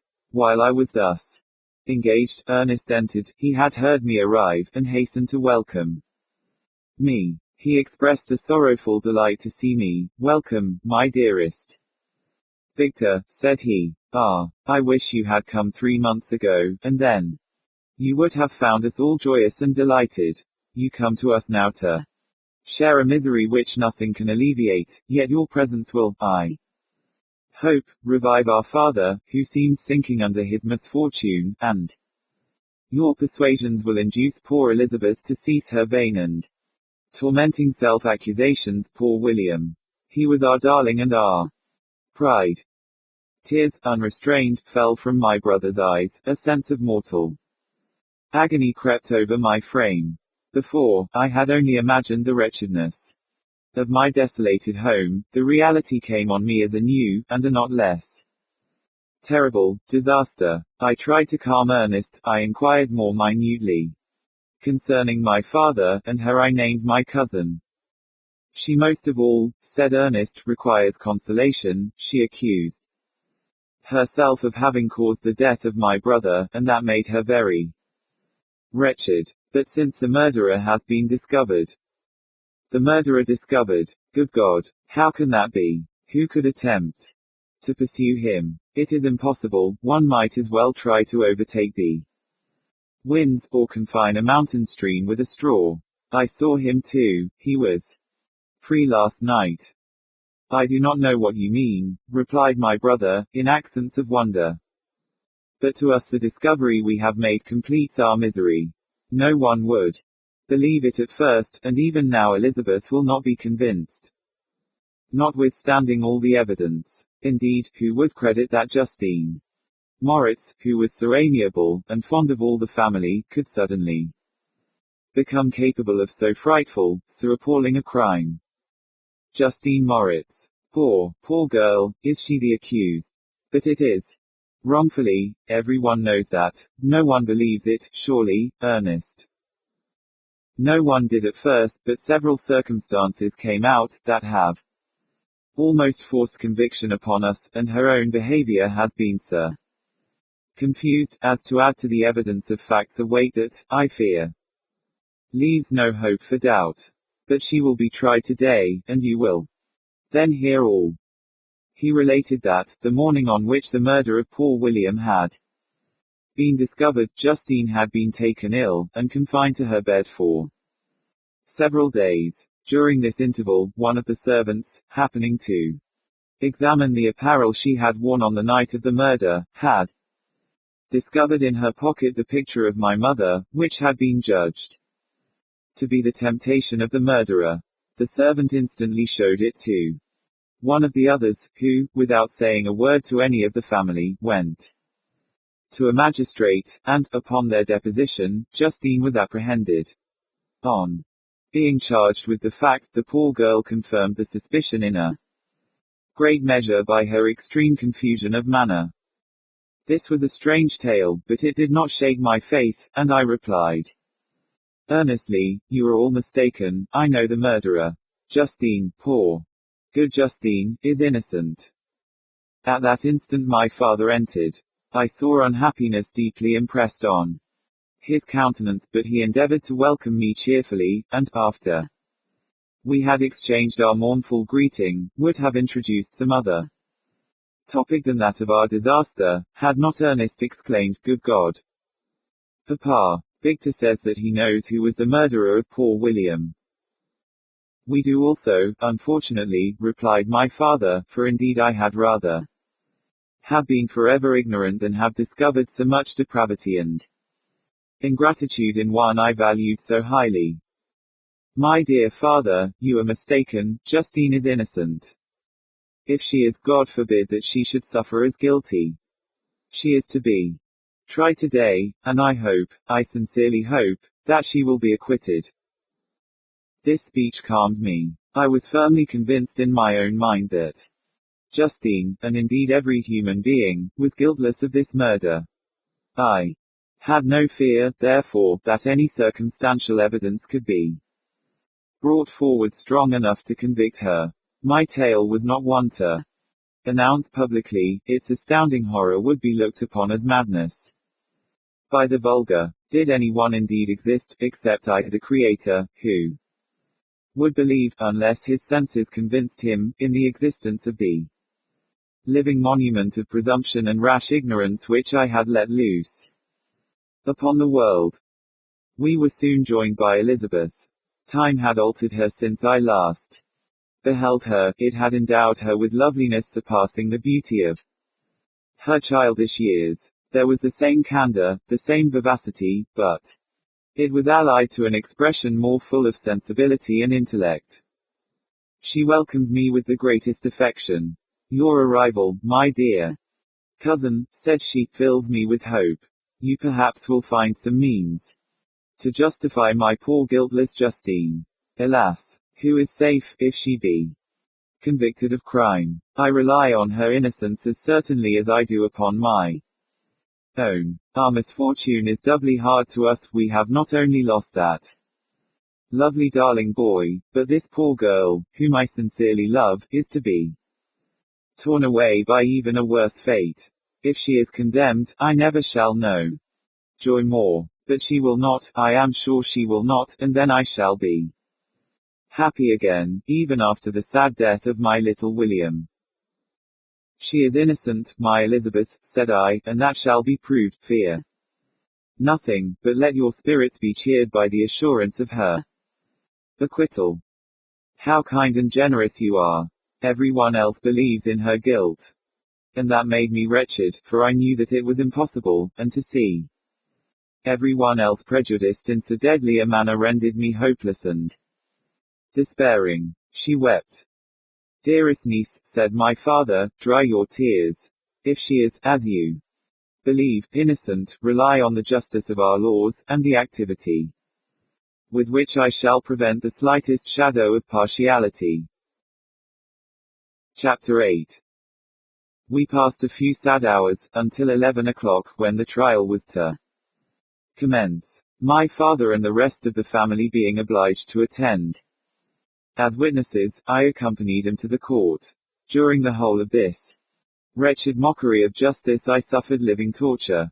It was to be decided whether the result of my curiosity and lawless devices would cause the death of two of my fellow beings, one a smiling babe, full of innocence and joy, the other far more dreadfully murdered, with every aggravation of infamy that could make the murder memorable in horror.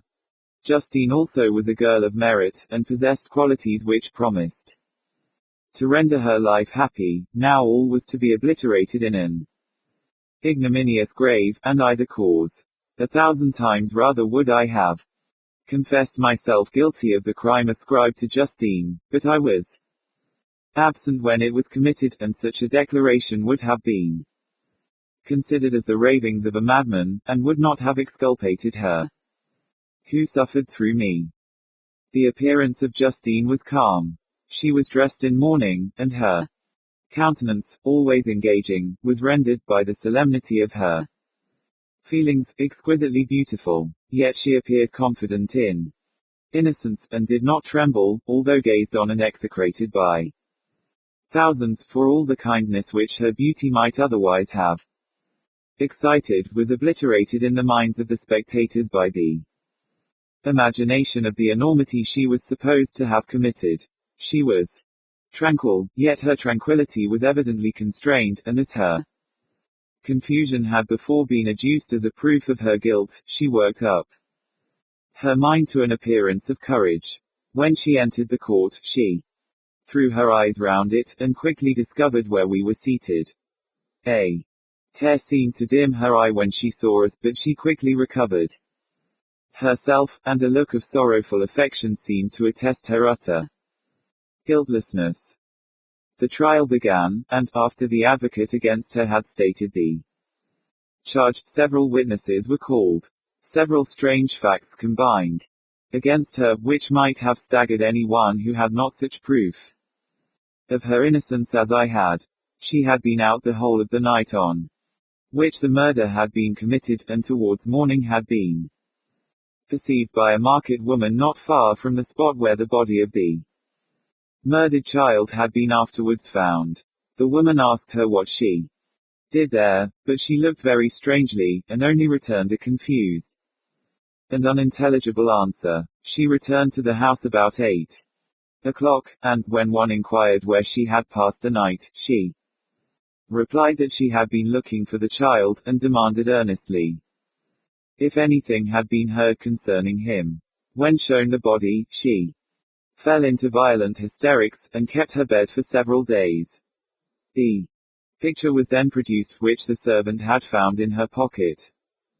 And when Elizabeth, in a faltering voice, proved that it was the same which, an hour before the child had been missed, she had placed round his neck, a murmur of horror and indignation filled the court. Justine was called on for her defense. As the trial had proceeded, her countenance had altered. Surprise, horror, and misery were strongly expressed. Sometimes she struggled with her tears, but, when she was desired to plead, she collected her powers, and spoke, in an audible, although variable voice. God knows, she said, how entirely I am innocent. But I do not pretend that my protestations should acquit me. I rest my innocence on a plain and simple explanation of the facts which have been adduced against me. And I hope the character I have always borne will incline my judges to a favorable interpretation, where any circumstance appears doubtful or suspicious. She then related that, by the permission of Elizabeth, she had passed the evening of the night on which the murder had been committed at the house of an aunt at Shen, a village situated at about a league from Geneva. On her return, at about 9 o'clock, she met a man, who asked her if she had seen anything of the child who was lost. She was alarmed by this account, and passed several hours in looking for him, when the gates of Geneva were shut, and she was forced to remain several hours of the night in a barn belonging to a cottage, being unwilling to call up the inhabitants, to whom she was well known. Most of the night she spent here watching. Towards morning she believed that she slept for a few minutes. Some steps disturbed her, and she awoke. It was dawn, and she quitted her asylum, that she might again endeavor to find my brother. If she had gone near the spot where his body lay, it was without her knowledge. That she had been bewildered when questioned by the Market woman was not surprising, since she had passed a sleepless night. And the fate of poor William was yet uncertain. Concerning the picture, she could give no account. I know, continued the unhappy victim, how heavily and fatally this one circumstance weighs against me, but I have no power of explaining it, and when I have expressed my utter ignorance, I am only left to conjecture concerning the probabilities by which it might have been placed in my pocket. But here also I am checked. I believe that I have no enemy on earth, and none surely would have been so wicked as to destroy me wantonly. Did the murderer place it there? I know of no opportunity afforded him for so doing, or, if I had, why should he have stolen the jewel, to part with it again so soon? I commit my cause to the justice of my judges, yet I see no room for hope. I beg permission to have a few witnesses examined concerning my character, and if the testimony shall not overweigh my supposed guilt, I must be condemned, although I would pledge my salvation on my innocence.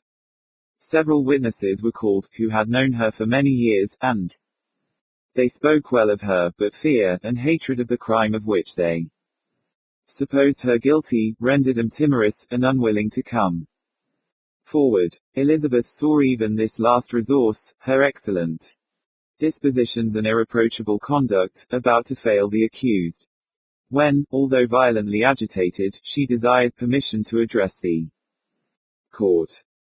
I am, said she, the cousin of the unhappy child who was murdered, or rather his sister, for I was educated by, and have lived with his parents ever since and even long before his birth. It may therefore be judged indecent in me to come forward on this occasion, but when I see a fellow creature about to perish through the cowardice of her pretended friends, I wish to be allowed to speak, that I may say what I know of her character. I am well acquainted with the accused. I have lived in the same house with her, at one time for 5, and at another for nearly 2 years. During all that period she appeared to me the most amiable and benevolent of human creatures.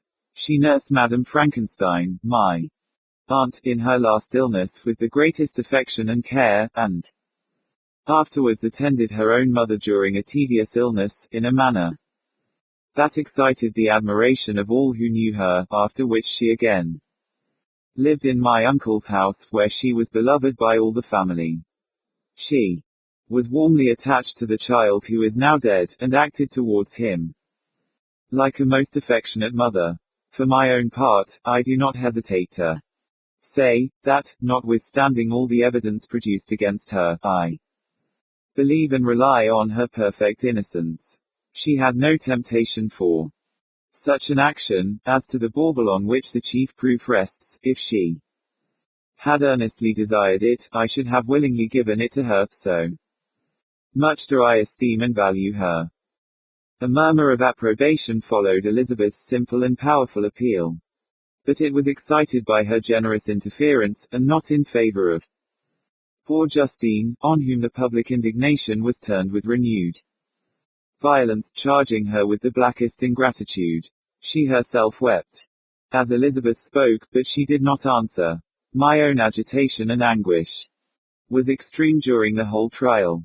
I believed in her innocence, I knew it. Could the demon, who had, I did not for a minute doubt, murdered my brother, also in his hellish sport have betrayed the innocent to death and ignominy? I could not sustain the horror of my situation, and when I perceived that the popular voice, and the countenances of the judges, had already condemned my unhappy victim, I rushed out of the court in agony. The tortures of the accused did not equal mine. She was sustained by innocence, but the fangs of remorse tore my bosom, and would not forego their hold. I passed a night of unmingled wretchedness. In the morning I went to the court. My lips and throat were parched. I dared not ask the fatal question, but I was known, and the officer guessed the cause of my visit. The ballots had been thrown, they were all black, and Justine was condemned. I cannot pretend to describe what I then felt. I had before experienced.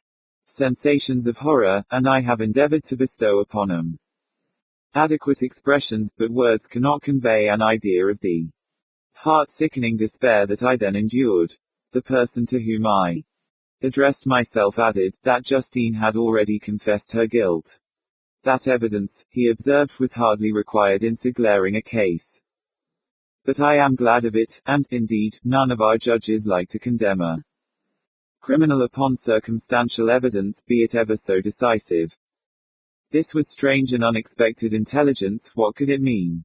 Had my eyes deceived me? And was I really as mad as the whole world would believe me to be, if I disclosed the object of my suspicions? I hastened to return home, and Elizabeth eagerly demanded the result. My cousin, replied I, it is decided as you may have expected. All judges had rather that 10 innocent should suffer, than that one guilty should escape. But she has confessed. This was a dire blow to poor Elizabeth, who had relied with firmness upon Justine's innocence. Alas, said she, how shall I ever again believe in human goodness? Justine, whom I loved and esteemed as my sister, how could she put on those smiles of innocence only to betray? Her mild eyes seemed incapable of any severity or guile, and yet she has committed a murder. Soon after we heard that the poor victim had expressed a desire to see my cousin. My father wished her not to go, but said that he left it to her own judgment and feelings to decide. Yes, said Elizabeth, I will go, although she is guilty, and you, Victor, shall accompany me. I cannot go alone. The idea of this visit was torture to me, yet I could not refuse. We entered the gloomy prison chamber, and beheld Justine sitting on some straw at the farther end. Her hands were manacled, and her head rested on her knees. She rose on seeing us enter, and when we were left alone with her, she threw herself at the feet of Elizabeth, weeping bitterly. My cousin wept also. Oh, Justine, said she, why did you rob me of my last consolation? I relied on your innocence, and although I was then very wretched, I was not so miserable as I am now. And do you also believe that I am so very, very wicked? Do you also join with my enemies to crush me, to condemn me as a murderer? Her voice was suffocated with sobs.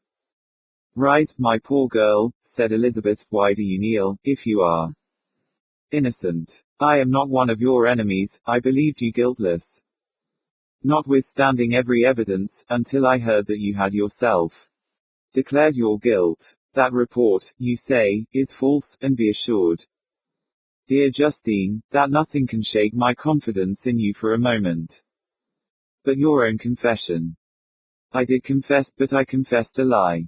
I confessed that I might obtain absolution, but now that falsehood lies heavier at my heart than all my other sins, the God of heaven forgive me. Ever since I was condemned, my confessor has besieged me. He threatened and menaced, until I almost began to think that I was the monster that he said I was. He threatened excommunication and hellfire in my last moments, if I continued obdurate. Dear lady, I had none to support me, all looked on me as a wretch doomed to ignominy and perdition. What could I do? In an evil hour I subscribed to a lie, and now only am I truly miserable. She paused, weeping, and then continued, I thought with horror, my sweet lady, that you should believe your Justine, whom your blessed aunt had so highly honored, and whom you loved, was a creature capable of a crime which none but the devil himself could have perpetrated. Dear William, dearest blessed child, I soon shall see you again in heaven, where we shall all be happy, and that consoles me, going as I am to suffer ignominy and death. Oh, Justine, forgive me for having for one moment distrusted you. Why did you confess? But do not mourn, dear girl. Do not fear. I will proclaim, I will prove your innocence. I will melt the stony hearts of your enemies by my tears and prayers. You shall not die, you, my playfellow, my companion, my sister, perish on the scaffold. No, no, I never could survive so horrible a misfortune. Justine shook her head mournfully. I do now not fear to die, she said. That pang is past. God raises my weakness, and gives me courage to endure the worst. I leave a sad and bitter world, and if you remember me, and think of me as of one unjustly condemned, I am resigned to the fate awaiting me. Learn from me, dear lady, to submit in patience to the will of heaven. During this conversation I had retired to a corner of the prison room, where I could conceal the horrid anguish that possessed me. Despair. Who dared talk of that? The poor victim, who on the morrow was to pass the awful boundary between life and death, felt not as I did, such deep and bitter agony. I gnashed my teeth, and ground them together, uttering a groan that came from my inmost soul. Justine started. When she saw who it was, she approached me, and said, Dear sir, you are very kind to visit me. You, I hope, do not believe that I am guilty.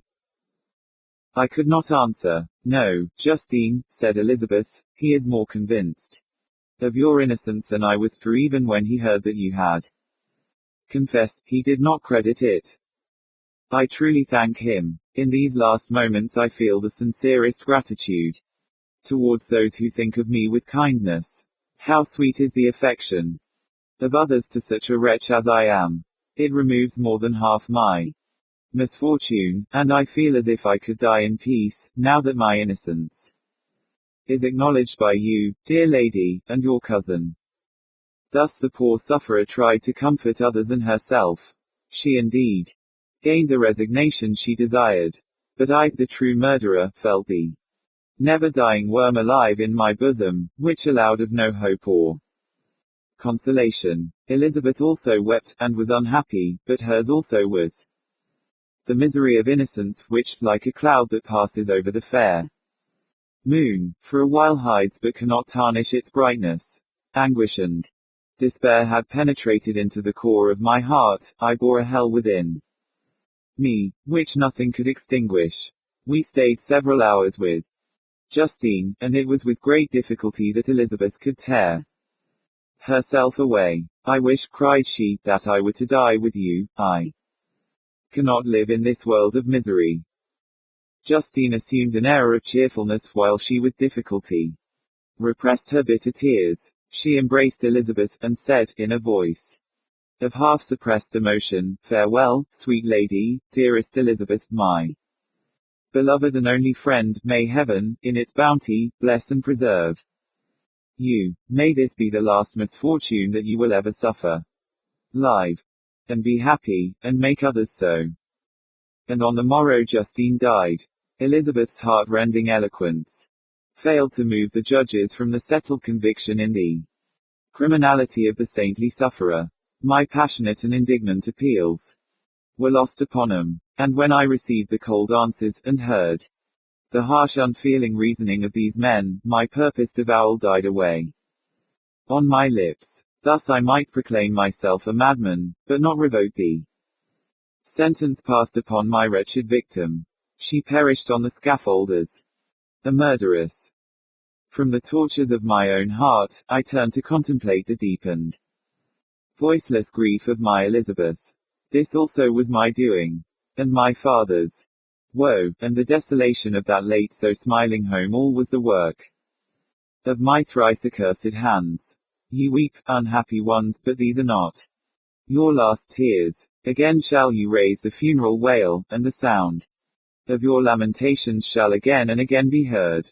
Frankenstein, your son, your kinsman, your early, much-loved friend, he who would spend each vital drop of blood for your sakes, who has no thought nor sense of joy, except as it is mirrored also in your dear countenances, who would fill the air with blessings, and spend his life in serving you, he bids you weep to shed countless tears, happy beyond his hopes, if thus inexorable fate be satisfied, and if the destruction pause before thee, peace of the grave have succeeded to your sad torments. Thus spoke my prophetic soul, as, torn by remorse, horror, and despair, I beheld those I loved spend vain sorrow upon the graves of William and Justine, the first hapless victims to my unhallowed arts. Chapter 9. Nothing is more painful to the human mind than, after the feelings have been worked up by a quick succession of events, the dead calmness of an action and certainty which follows, and deprives the soul both of hope and fear. Justine died, she rested, and I was alive. The blood flowed freely in my veins, but a weight of despair and remorse pressed on my heart, which nothing could remove. Sleep fled from my eyes, I wandered like an evil spirit, for I had committed deeds of mischief beyond description horrible, and more, much more, I persuaded myself was yet behind. Yet my heart overflowed with kindness, and the love of virtue. I had begun life with benevolent intentions, and thirsted for the moment when I should put them in practice, and make myself useful to my fellow beings. Now all was blasted, instead of that serenity of conscience which allowed me to look back upon the past with self-satisfaction, and from thence to gather promise of new hopes. I was seized by remorse and the sense of guilt, which hurried me away to a hell of intense tortures, such as no language can describe. This state of mind preyed upon my health, which had perhaps never entirely recovered from the first shock it had sustained. I shunned the face of man. All sound of joy or complacency was torture to me. Solitude was my only consolation, deep, dark, death-like solitude. My father observed with pain the alteration perceptible in my disposition and habits, and endeavored by arguments deduced from the feelings of his serene conscience and guiltless life, to inspire me with fortitude, and awaken in me the courage to dispel the dark cloud which brooded over me. Do you think, Victor, said he, that I do not suffer also? No one could love a child more than I loved your brother. Tears came into his eyes as he spoke, winking face. But is it not a duty to the survivors that we should refrain from augmenting their unhappiness by an appearance of a moderate grief? It is also a duty owed to yourself, for excessive sorrow prevents improvement or enjoyment, or even the discharge of daily usefulness, without which no man is fit for society. This advice, although good, was totally inapplicable to my case. I should have been the first to hide my grief, and console my friends, if remorse had not mingled its bitterness, and terror its alarm, with my other sensations. Now I could only answer my father with a look of despair, and endeavor to hide myself from his view. About this time we retired to our house at Belrive. This change was particularly agreeable to me. The shutting of the gates regularly at 10 o'clock, and the impossibility of remaining on the lake after that hour, had rendered our residence within the walls of Geneva very irksome to me. I was now free. Often, after the rest of the family had retired for the night, I took the boat, and passed many hours upon the water. Sometimes, with my sails set, I was carried by the wind, and sometimes, after rowing into the middle of the lake, I left the boat to pursue its own course, and gave way to my own miserable reflections. I was often tempted, when all was at peace around me, and I the only unquiet thing that wandered restless in a scene so beautiful and heavenly, if I except some bat, or the frogs, whose harsh and interrupted croaking was heard only when I approached the shore. Often, I say, I was tempted to plunge into the silent lake, that the waters might close over me and my calamities forever. But I was restrained when I thought of the heroic and suffering Elizabeth, whom I tenderly loved, and whose existence was bound up in mine. I thought also of my father, and surviving brother. Should I by my base desertion leave them exposed and unprotected to the malice of the fiend whom I had let loose among them? At these moments I wept bitterly, and wished that peace would revisit my mind, only that I might afford them consolation and happiness. But that could not be. Remorse extinguished every hope. I had been the author of unalterable evils, and I lived in daily fear, lest the monster whom I had created should perpetrate some new wickedness. I had an obscure feeling that all was not over, and that he would still commit some signal crime, which by its enormity should almost efface the recollection of the past. There was always scope for fear, so long as anything I loved remained behind. My abhorrence of this fiend cannot be conceived. When I thought of him, I gnashed my teeth, my eyes became inflamed, and I ardently wished to extinguish that life which I had so thoughtlessly bestowed. When I reflected on his crimes and malice, my hatred and revenge burst all bounds of moderation. I would have made a pilgrimage to the highest peak of the Andes, could I, when there, have precipitated him to the base. I wished to see him again, that I might wreak the utmost extent of abhorrence on his head, and avenge the deaths of William and Justine. Our house was the house of mourning. My father's health was deeply shaken by the horror of the recent events. Elizabeth was saddened, desponding. She no longer took delight in her ordinary occupations. All pleasure seemed to her sacrilege toward the dead, eternal woe and tears. She then thought was the just tribute she should pay to innocence so blasted and destroyed. She was no longer that happy creature, who in earlier youth wandered with me on the banks of the lake, and talked with ecstasy of our future prospects.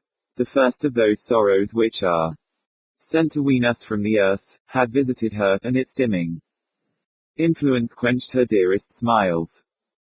When I reflect, my dear cousin, said she, on the miserable death of Justine Moritz, I no longer see the world and its works as they before appeared to me. Before, I looked upon the accounts of vice and injustice, that I read in books or heard from others, as tales of ancient days, or imaginary evils. At least they were remote, and more familiar to reason than to the imagination. But now misery has come home, and men appear to me as monsters thirsting for each other's blood. Yet I am certainly unjust. Everybody believed that poor girl to be guilty, and if she could have committed the crime for which she suffered, assuredly she would have been the most depraved of human creatures. For the sake of a few jewels, to have murdered the son of her benefactor and friend, a child whom she had nursed from its birth, and appeared to love as if it had been her own. I could not consent to the death of any human being, but certainly I should have thought such a creature unfit to remain in the society of men.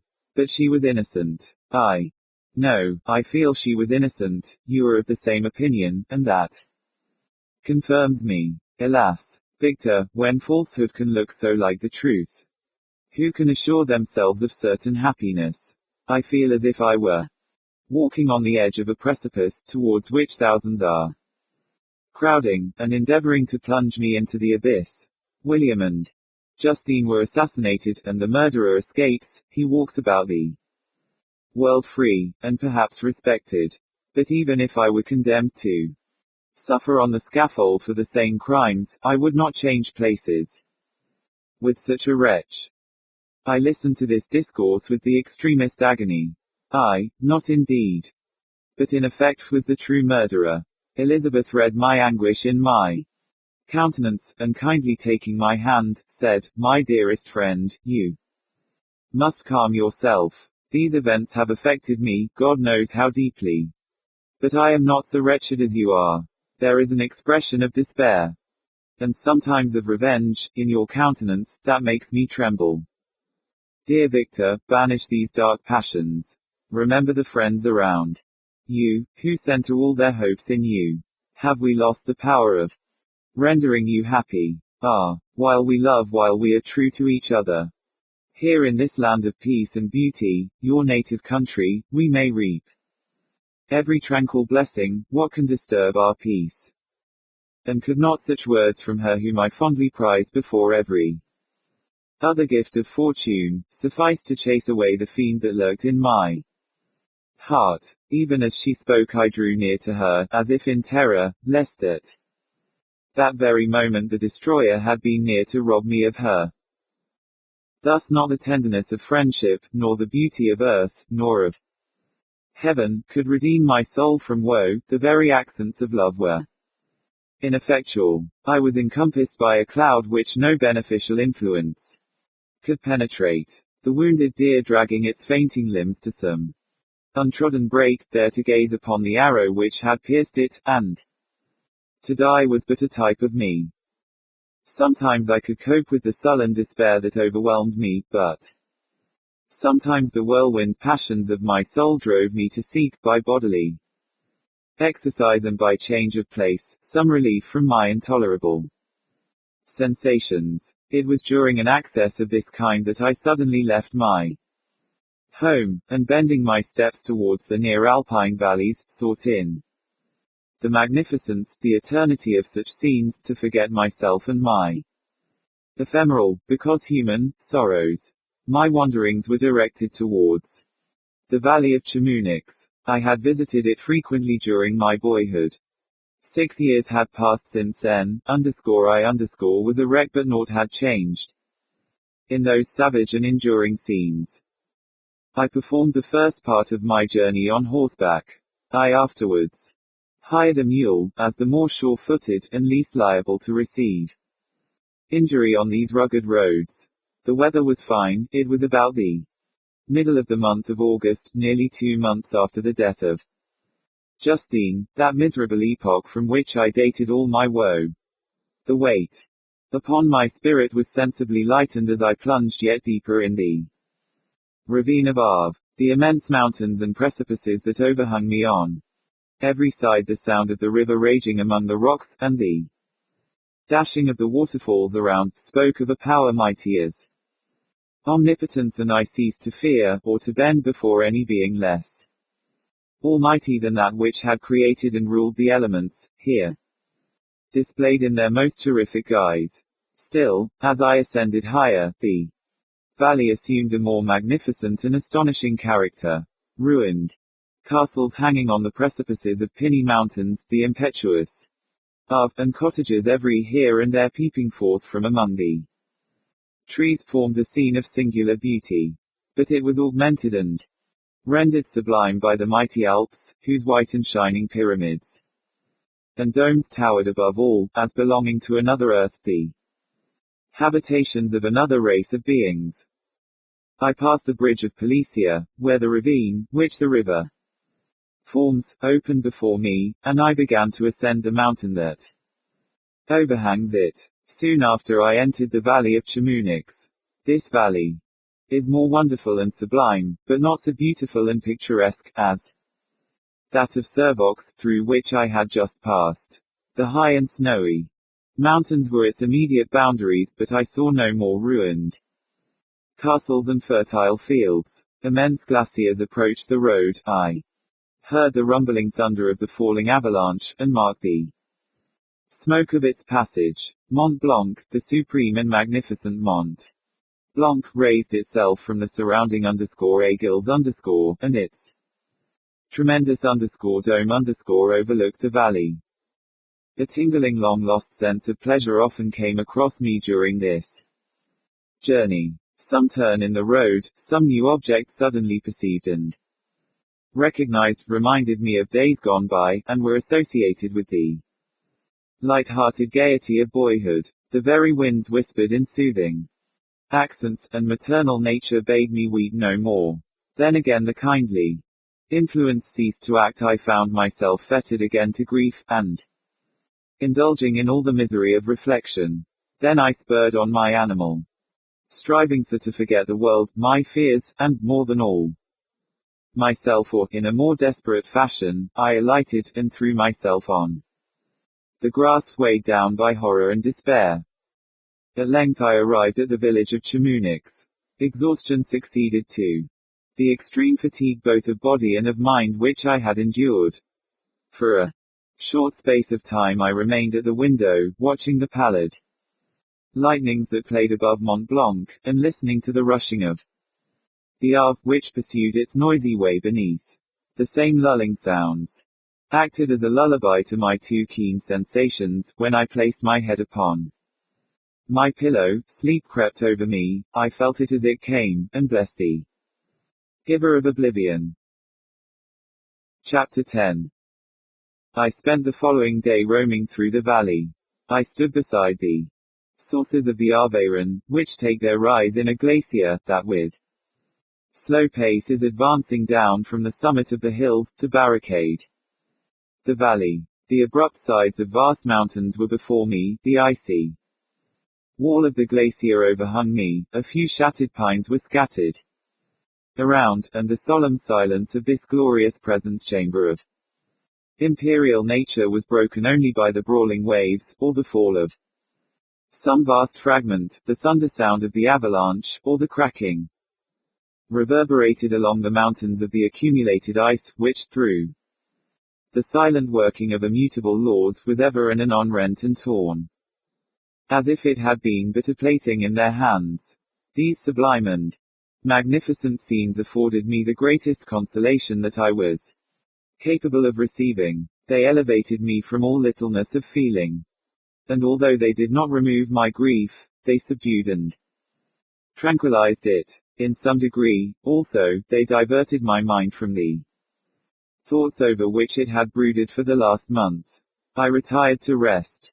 At night, my slumbers, as it were, waited on and ministered to by the semblance of grand shapes which I had contemplated during the day.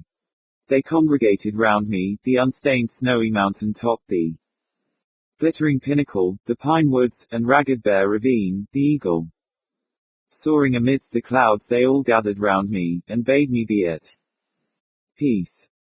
Where had they fled when the next morning I awoke? All of soul inspiriting fled with sleep, and dark melancholy clouded every thought. The rain was pouring in torrents, and thick mists hid the summits of the mountains, so that I even saw not the faces of those mighty friends. Still I would penetrate their misty veil, and seek them in the cloudy retreats. What were rain and storm to me? My mule was brought to the door, and I resolved to ascend to the summit of Montanvert. I remembered the effect that the view of the tremendous and ever-moving glacier had produced upon my mind when I first saw it.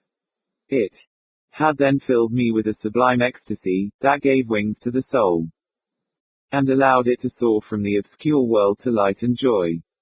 The sight of the awful and majestic in nature had indeed always the effect of solemnizing my mind, and causing me to forget the passing cares of life. I determined to go without a guide, for I was well acquainted with the path, and the presence of another would destroy the solitary grandeur of the scene.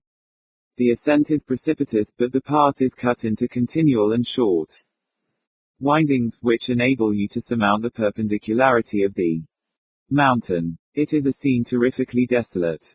In 1,000 spots the traces of the winter avalanche may be perceived, where trees lie broken and strewed on the ground, some entirely destroyed, others bent, leaning upon the jutting rocks of the mountain, or transversely upon other trees. The path, as you ascend higher, is intersected by ravines of snow, down which stones continually roll from above. One of them is particularly dangerous, as the slightest sound, such as even speaking in a loud voice, produces a concussion of air sufficient to draw destruction upon the head of the speaker.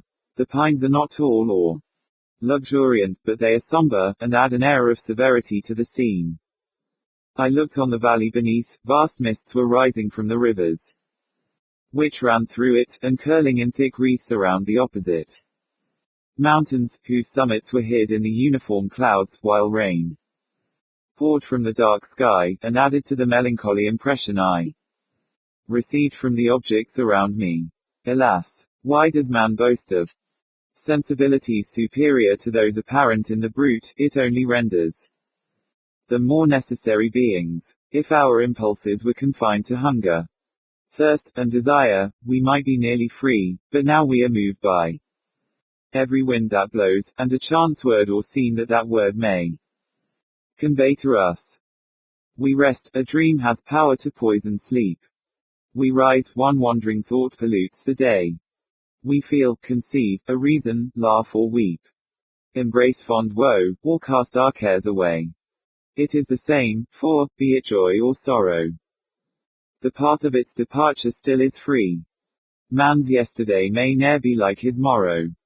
Naught may endure but mutability. It was nearly noon when I arrived at the top of the ascent. For some time I sat upon the rock that overlooks the sea of ice. A mist covered both that and the surrounding mountains. Presently a breeze dissipated the cloud, and I descended upon the glacier. The surface is very uneven, rising like the waves of a troubled sea, descending low, and interspersed by rifts that sink deep. The field of ice is almost a league in width, but I spent nearly 2 hours in crossing it. The opposite mountain is a bare perpendicular rock. From the side where I now stood, Montalbert was exactly opposite, at the distance of a league. And above it rose Mont Blanc, in awful majesty. I remained in a recess of the rock, gazing on this wonderful and stupendous scene. The sea, or rather the vast river of ice, wound among its dependent mountains, whose aerial summits hung over its recesses. Their icy and glittering peaks shone in the sunlight over the clouds. My heart, which was before sorrowful, now swelled with something like joy. I exclaimed, wondering spirits, if indeed ye wander, and do not rest in your narrow beds, allow me this faint happiness, or take me, as your companion, away from the joys of life. As I said this, I suddenly beheld the figure of a man, at some distance, advancing towards me with superhuman speed. He bounded over the crevices in the ice, among which I had walked with caution. His stature, also, as he approached, seemed to exceed that of man. I was troubled, a mist came over my eyes, and I felt a faintness seize me, but I was quickly restored by the cold gale of the mountains. I perceived, as the shape came nearer, sight tremendous and abhorred, that it was the wretch whom I had created. I trembled with rage and horror, resolving to wait his approach, and then close with him in mortal combat. He approached. His countenance bespoke bitter anguish, combined with disdain and malignity, while its unearthly ugliness rendered it almost too horrible for human eyes. But I scarcely observed this. Rage and hatred had at first deprived me of utterance, and I recovered only to overwhelm him with words expressive of furious detestation and contempt. Devil, I exclaimed, do you dare approach me? And do not you fear the fierce vengeance of my arm wreaked on your miserable head? Begone, vile insect. Or rather, stay, that I may trample you to dust. And, oh, that I could, with the extinction of your miserable existence, restore those victims whom you have so diabolically murdered. I expected this reception, said the demon. All men hate the wretched. How, then, must I be hated, who am miserable beyond all living things? Yet you, my creator, detest and spurn me, thy creature, to whom thou art bound by ties only dissoluble by the annihilation of one of us. You purpose to kill me. How dare you sport thus with life? Do your duty towards me, and I will do mine towards you and the rest of mankind. If you will comply with my conditions, I will leave them and you at peace. But if you refuse, I will glut the maw of death, until it be satiated with the blood of your remaining friends. Abhorred monster, fiend that thou art, the tortures of hell are too mild a vengeance for thy crimes. Wretched devil, you reproach me with your creation. Come on, then, that I may extinguish the spark which I so negligently bestowed. My rage was without bounds. I sprang on him, impelled by all the feelings which can arm one being against the existence of another. He easily eluded me, and said, be calm. I entreat you to hear me, before you give vent to your hatred. On my devoted head, have I not suffered enough, that you seek to increase my misery? Life, although it may only be an accumulation of anguish, is dear to me, and I will defend it. Remember, thou hast made Me more powerful than thyself, my height is superior to thine, my joints more supple. But I will not be tempted to set myself in opposition to thee. I am thy creature, and I will be even mild and docile to my natural Lord and King, if thou wilt also perform thy part, the which thou owest me. O, Frankenstein, be not equitable to every other, and trample upon me alone, to whom thy justice, and even thy clemency and affection, is most due. Remember, that I am thy creature, I ought to be thy Adam, but I am rather the fallen angel, whom thou drivest from joy. For no misdeed, everywhere I see bliss, from which I alone am irrevocably excluded. I was benevolent and good, misery made me a fiend. Make me happy, and I shall again be virtuous. Begone, I will not hear you. There can be no community between you and me, we are enemies. Begone, or let us try our strength in a fight, in which one must fall. How can I move thee? Will no entreaties cause thee to turn a favorable eye upon thy creature, who implores thy goodness and compassion? Believe me, Frankenstein, I was benevolent, my soul glowed with love and humanity, but am I not alone, miserably alone? You, my creator, abhor me. What hope can I gather from your fellow creatures, who owe me nothing? They spurn and hate me. The desert mountains and dreary glaciers are my refuge. I have wandered here many days, the caves of ice which I only do not fear, are a dwelling to me, and the only one which man does not grudge. These bleak skies I hail, for they are kinder to me than your fellow beings. If the multitude of mankind knew of my existence, they would do as you do, and arm themselves for my destruction. Shall I not then hate them who abhor me? I will keep no terms with my enemies. I am miserable, and they shall share my wretchedness. Yet it is in your power to recompense me, and deliver them from an evil which it only remains for you to make so great, that not only you and your family, but thousands of others, shall be swallowed up in the whirlwinds of its rage. Let your compassion be moved, and do not disdain me. Listen to my tale. When you have heard that, abandon or commiserate me, as you shall judge that I deserve. But hear me. The guilty are allowed, by human laws bloody as they are, to speak in their own defense before they are condemned. Listen to me, Frankenstein. You accuse me of murder, and yet you would, with a satisfied conscience, destroy your own creature. Oh, praise the eternal justice of man. Yet I ask you not to spare me. Listen to me, and then, if you can, and if you will, destroy the work of your hands.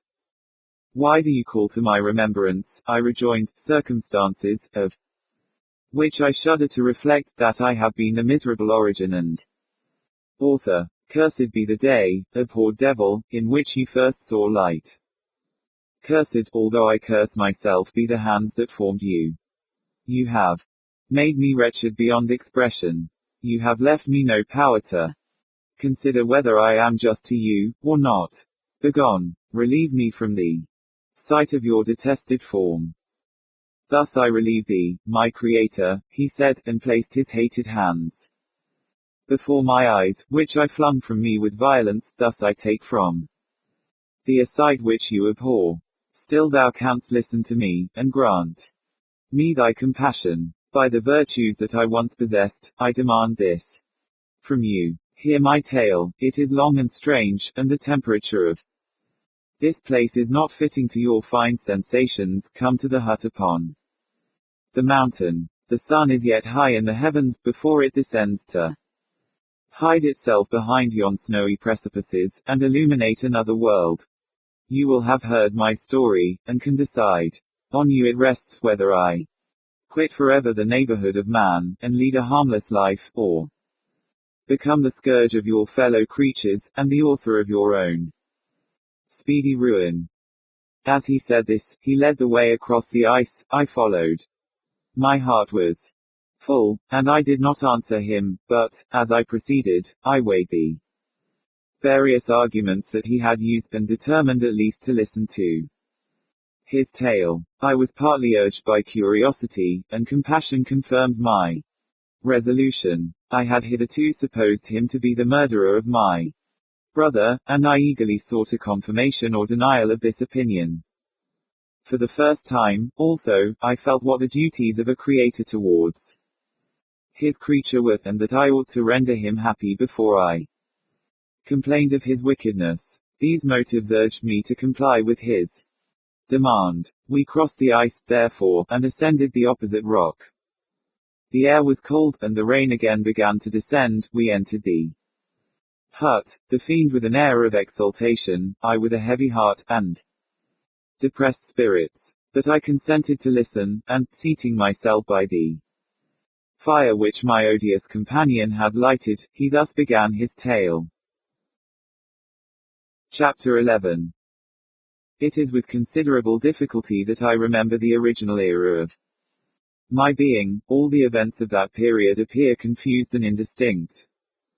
A strange multiplicity of sensations seized me, and I saw, felt, heard, and smelt, at the same time, and it was, indeed, a long time before I learned to distinguish between the operations of my various senses. By degrees, I remember, a stronger light pressed upon my nerves, so that I was obliged to shut my eyes. Darkness then came over me, and troubled me, but hardly had I felt this when, by opening my eyes, as I now supposed, the light poured in upon me again. I walked, and, I believe, descended, but I presently found a great alteration in my sensations. Before, dark and opaque bodies had surrounded me, impervious to my touch or sight, but I now found that I could wander on at liberty, with no obstacles which I could not either surmount or avoid.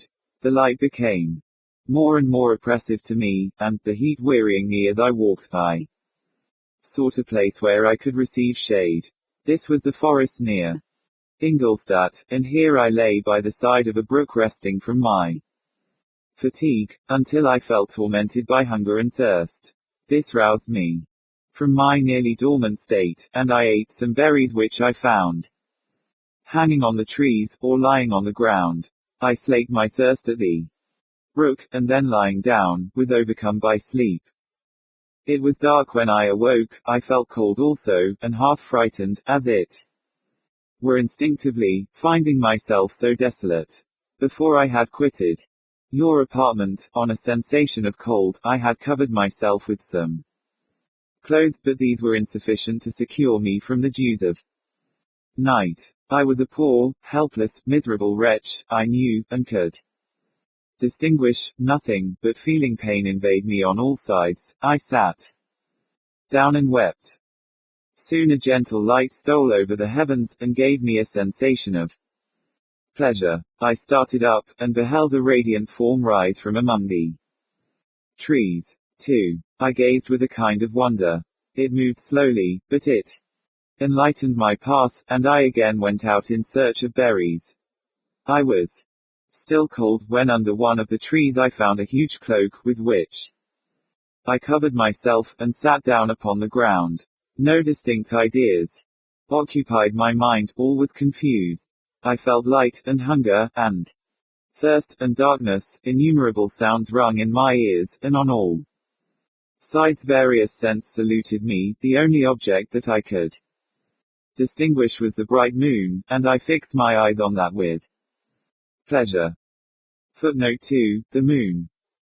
Several changes of day and night passed, and the orb of night had greatly lessened, when I began to distinguish my sensations from each other. I gradually saw plainly the clear stream that supplied me with drink, and the trees that shaded me with their foliage.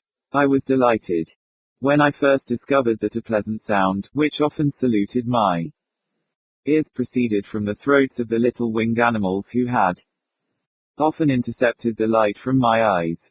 I began also to observe, with greater accuracy, the forms that surrounded me, and to perceive the boundaries of the radiant roof of light which canopied me. Sometimes I tried to imitate the pleasant songs of the birds, but was unable. Sometimes I wished to express my sensations in my own mode, but the Uncouth and inarticulate sounds which broke from me frightened me into silence again. The moon had disappeared from the night, and again, with a lessened form, showed itself, while I still remained in the forest. My sensations had by this time become distinct, and my mind received every day additional ideas. My eyes became accustomed to the light, and to perceive objects in their right forms. I distinguished the insect from the herb, and, by degrees, one herb from another. I found that the sparrow uttered none but harsh notes, whilst those of the blackbird and thrush were sweet and enticing. One day, when I was oppressed by cold, I found a fire which had been left by some wandering beggars, and was overcome with delight at the warmth I experienced from it. In my joy I thrust my hand into the live embers, but quickly drew it out again with a cry of pain. How strange, I thought, that the same cause should produce such opposite effects. I examined the materials of the fire, and to my joy found it to be composed of wood. I quickly collected some branches, but they were wet and would not burn. I was pained at this, and sat still watching the operation of the fire. The wet wood which I had placed near the heat dried, and itself became inflamed. I reflected on this, and by touching the various branches, I discovered the cause, and busied myself in collecting a great quantity of wood, that I might dry it, and have a plentiful supply of fire. When night came on, and brought sleep with it, I was in the greatest fear lest my fire should be extinguished. I covered it carefully with dry wood and leaves, and placed wet branches upon it, and then, spreading my cloak, I lay on the ground, and sunk into sleep. It was morning when I awoke, and my first care was to visit the fire. I uncovered it, and a gentle breeze quickly fanned it into a flame. I observed this also, and contrived a fan of branches, which roused the embers when they were nearly extinguished. When night came again, I found, with pleasure, that the fire gave light as well as heat, and that the discovery of this element was useful to me in my food, for I found some of the offals that the travelers had left had been roasted, and tasted much more savory than the berries I gathered from the trees. I tried, therefore, to dress my food in the same manner, placing it on the live embers. I found that the berries were spoiled by this operation, and the nuts and roots much improved. Food, however, became scarce, and I often spent the whole day searching in vain for a few acorns to assuage the pangs of hunger. When I found this, I resolved to quit the place that I had hitherto inhabited, to seek for one where the few wants I experienced would be more easily satisfied. In this emigration, I exceedingly lamented the loss of the fire which I had obtained through accident, and knew not how to reproduce it. I gave several hours to the serious consideration of this difficulty, but I was obliged to relinquish all attempt to supply it. And, wrapping myself up in my cloak, I struck across the wood towards the setting sun. I passed 3 days in these rambles, and at length discovered the open country. A great fall of snow had taken place the night before, and the fields were of one uniform white. The appearance was disconsolate, and I found my feet chilled by the cold damp substance that covered the ground. It was about 7 in the morning, and I longed to obtain food and shelter. At length I perceived a small hut, on a rising ground, which had doubtless been built for the convenience of some shepherd. This was a new sight to me, and I examined the structure with great curiosity. Finding the door open, I entered. An old man sat in it, near a fire, over which he was preparing his breakfast. He turned on hearing a noise, and, perceiving me, shrieked loudly, and, quitting the hut, ran across the fields with a speed of which his debilitated form hardly appeared capable. His appearance different from any I had ever before seen, and his flight somewhat surprised me. But I was enchanted by the appearance of the hut. Here the snow and rain could not penetrate, the ground was dry, and it presented to me then as exquisite and divine a retreat as pandemonium appeared to the demons of hell after their sufferings in the lake of fire. I greedily devoured the remnants of the shepherd's breakfast, which consisted of bread, cheese, milk, and wine, the latter, however, I did not like. Then, overcome by fatigue, I lay down among some straw, and fell asleep. It was noon when I awoke, and, allured by the warmth of the sun, which shone brightly on the white ground, I determined to recommence my travels, and, depositing the remains of the peasant's breakfast in a wallet I found, I proceeded across the fields for several hours, until at sunset I arrived at a village. How miraculous did this appear! The huts, the neater cottages, and stately houses, engaged my admiration by turns. The vegetables in the gardens, the milk and cheese that I saw placed at the windows of some of the cottages, allured my appetite. One of the best of these I entered, but I had hardly placed my foot within the door, before the children shrieked, and one of the women fainted. The whole village was roused, some fled, some attacked me, until, grievously bruised by stones and many other kinds of missile weapons, I escaped to the open country, and fearfully took refuge in a low hovel, quite bare, and making a wretched appearance after the palaces I had beheld in the village. This hovel, however, joined a cottage of a neat and pleasant appearance, but, after my late dearly bought experience, I dared not enter it. My place of refuge was constructed of wood, but so low, that I could with difficulty sit upright in it. No wood, however, was placed on the earth, which formed the floor, but it was dry, and, although the wind entered it by innumerable chinks, I found it an agreeable asylum from the snow and rain. Here then I retreated, and lay down happy to have found a shelter, however miserable, from the inclemency of the season, and still more from the barbarity of man.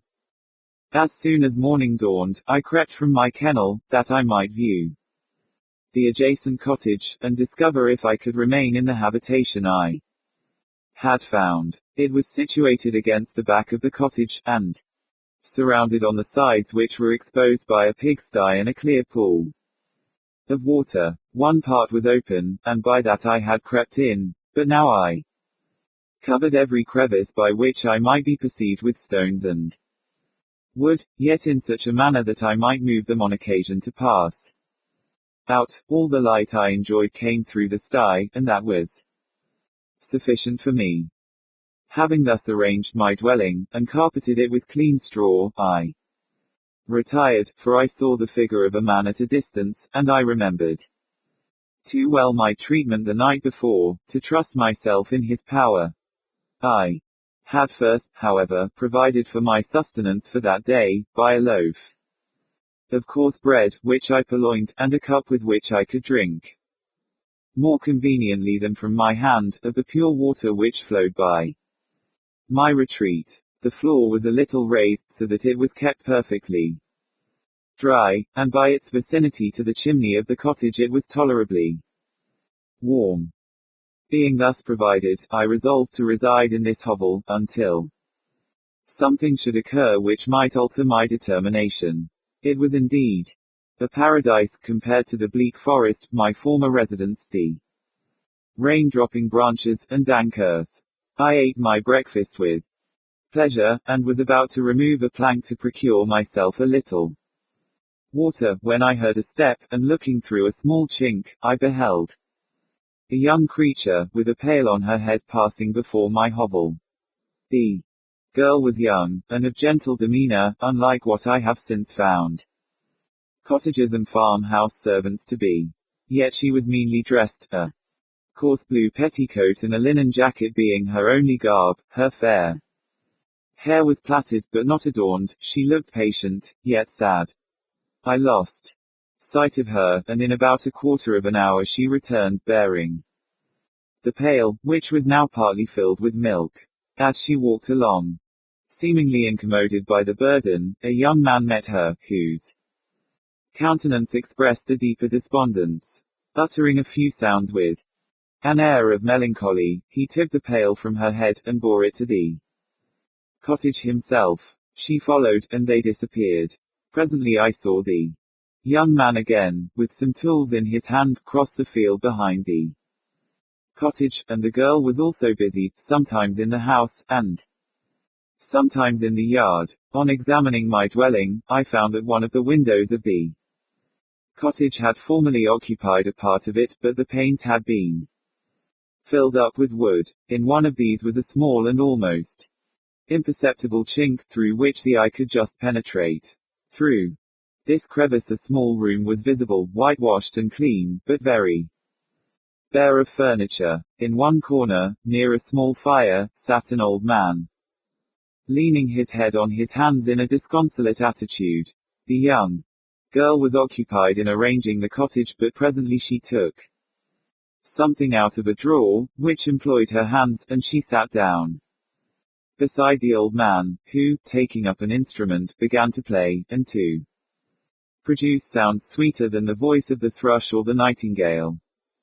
It was a lovely sight, even to me, poor wretch, who had never beheld aught beautiful before. The silver hair and benevolent countenance of the aged cottager won my reverence, while the gentle manners of the girl enticed my love. He played a sweet mournful air, which I perceived drew tears from the eyes of his amiable companion, of which the old man took no notice, until she sobbed audibly. He then pronounced a few sounds, and the fair creature, leaving her work, knelt at his feet. He raised her, and smiled with such kindness and affection, that I felt sensations of a peculiar and overpowering nature. They were a mixture of pain and pleasure, such as I had never before experienced, either from hunger or cold, warmth or food, and I withdrew from the window, unable to bear these emotions. Soon after this the young man returned, bearing on his shoulders a load of wood. The girl met him at the door, helped to relieve him of his burden, and, taking some of the fuel into the cottage, placed it on the fire. Then she and the youth went apart into a nook of the cottage, and he showed her a large loaf and a piece of cheese. She seemed pleased, and went into the garden for some roots and plants, which she placed in water, and then upon the fire. She afterwards continued her work, whilst the young man went into the garden, and appeared busily employed in digging and pulling up roots. After he had been employed thus about an hour, the young woman joined him, and they entered the cottage together. The old man had, in the meantime, been pensive, but, on the appearance of his companions, he assumed a more cheerful air, and they sat down to eat. The meal was quickly dispatched. The young woman was again occupied in arranging the cottage. The old man walked before the cottage in the sun for a few minutes, leaning on the arm of the youth. Nothing could exceed in beauty the contrast between these two excellent creatures. One was old, with silver hairs and a countenance beaming with benevolence and love. The younger was slight and graceful in his figure, and his features were molded with the finest symmetry, yet his eyes and attitude expressed the utmost sadness and despondency. The old man returned to the cottage, and the youth, with tools different from those he had used in the morning, directed his steps across the fields. Night quickly shut in, but, to my extreme wonder, I found that the cottagers had a means of prolonging light by the use of tapers, and was delighted to find that the setting of the sun did not put an end to the pleasure I experienced in watching my human neighbors. In the evening, the young girl and her companion were employed in various occupations, which I did not understand, and the old man again took up the instrument, which produced the divine sounds that had enchanted me in the morning. So soon as he had finished, the youth began, not to play, but to utter sounds that were monotonous, and neither resembling the harmony of the old man's instrument nor the songs of the birds. I since found that he read aloud, but at that time I knew nothing of the science of words or letters. The family, after having been thus occupied for a short time, extinguished their lights, and retired, as I conjectured, to rest. Chapter 12. I lay on my straw, but I could not sleep. I thought of the occurrences of the day. What chiefly struck me was the gentle manners of these people, and I longed to join them, but dared not. I remembered too well the treatment I had suffered the night before from the barbarous villagers, and resolved, whatever course of conduct I might hereafter think it right to pursue, that for the present I would remain quietly in my hovel, watching, and endeavoring to discover the motives which influenced their actions. The cottagers arose the next morning before the sun. The young woman arranged the cottage, and prepared the food, and the youth departed after the first meal. This day was passed in the same routine as that which preceded it. The young man was constantly employed out of doors, and the girl in various laborious occupations within. The old man, whom I soon perceived to be blind, employed his leisure hours on his instrument or in contemplation. Nothing could exceed the love and respect which the younger cottagers exhibited towards their venerable companion. They performed towards him every little office of affection and duty with gentleness, and he rewarded them by his benevolent smiles. They were not entirely happy. The young man and his companion often went apart, and appeared to weep. I saw no cause for their unhappiness, but I was deeply affected by it. If such lovely creatures were miserable, it was less strange that I, an imperfect and solitary being, should be wretched. Yet why were these gentle beings unhappy? They possessed a delightful house, for such it was in my eyes, and every luxury. They had a fire to warm them when chill, and delicious viands when hungry. They were dressed in excellent clothes, and, still more, they enjoyed one another's company and speech, interchanging each day looks of affection and kindness. What did the tears imply? Did they really express pain? I was at first unable to solve these questions, but perpetual attention and time explained to me many appearances which were at first enigmatic.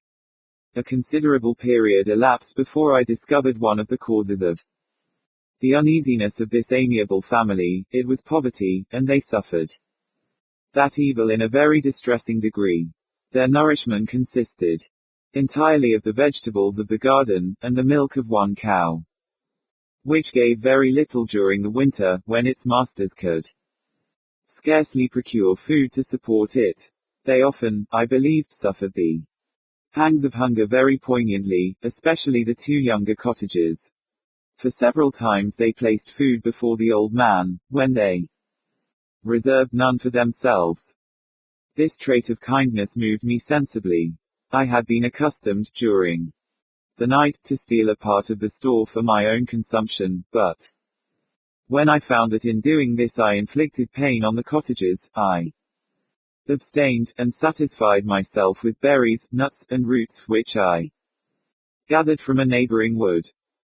I discovered also another means through which I was enabled to assist their labors. I found that the youth spent a great part of each day in collecting wood for the family fire, and, during the night, I often took his tools, the use of which I quickly discovered, and brought home firing sufficient for the consumption of several days. I remember, the first time that I did this, the young woman, when she opened the door in the morning, appeared greatly astonished on seeing a great pile of wood on the outside. She uttered some words in a loud voice, and the youth joined her, who also expressed surprise. I observed with pleasure, that he did not go to the forest that day, but spent it in repairing the cottage, and cultivating the garden. By degrees I made a discovery of still greater moment. I found that these people possessed a method of communicating their experience and feelings to one another by articulate sounds. I perceived that the words they spoke sometimes produced pleasure or pain, smiles or sadness, in the minds and countenances of the hearers. This was indeed a godlike science, and I ardently desired to become acquainted with it. But I was baffled in every attempt I made for this purpose. The pronunciation was quick, and the words they uttered, not having any apparent connection with visible objects, I was unable to discover any clue by which I could unravel the mystery of their reference. By great application, however, and after having remained during the space of several revolutions of the moon in my hovel, I discovered the names that were given to some of the most familiar objects of discourse. I learned and applied the words _fire _milk _bread and wood . I learned also the names of the cottages themselves. The youth and his companion had each of them several names, but the old man had only one, which was _father _. The girl was called _sister or _Agatha and the youth _Felix _brother or _son .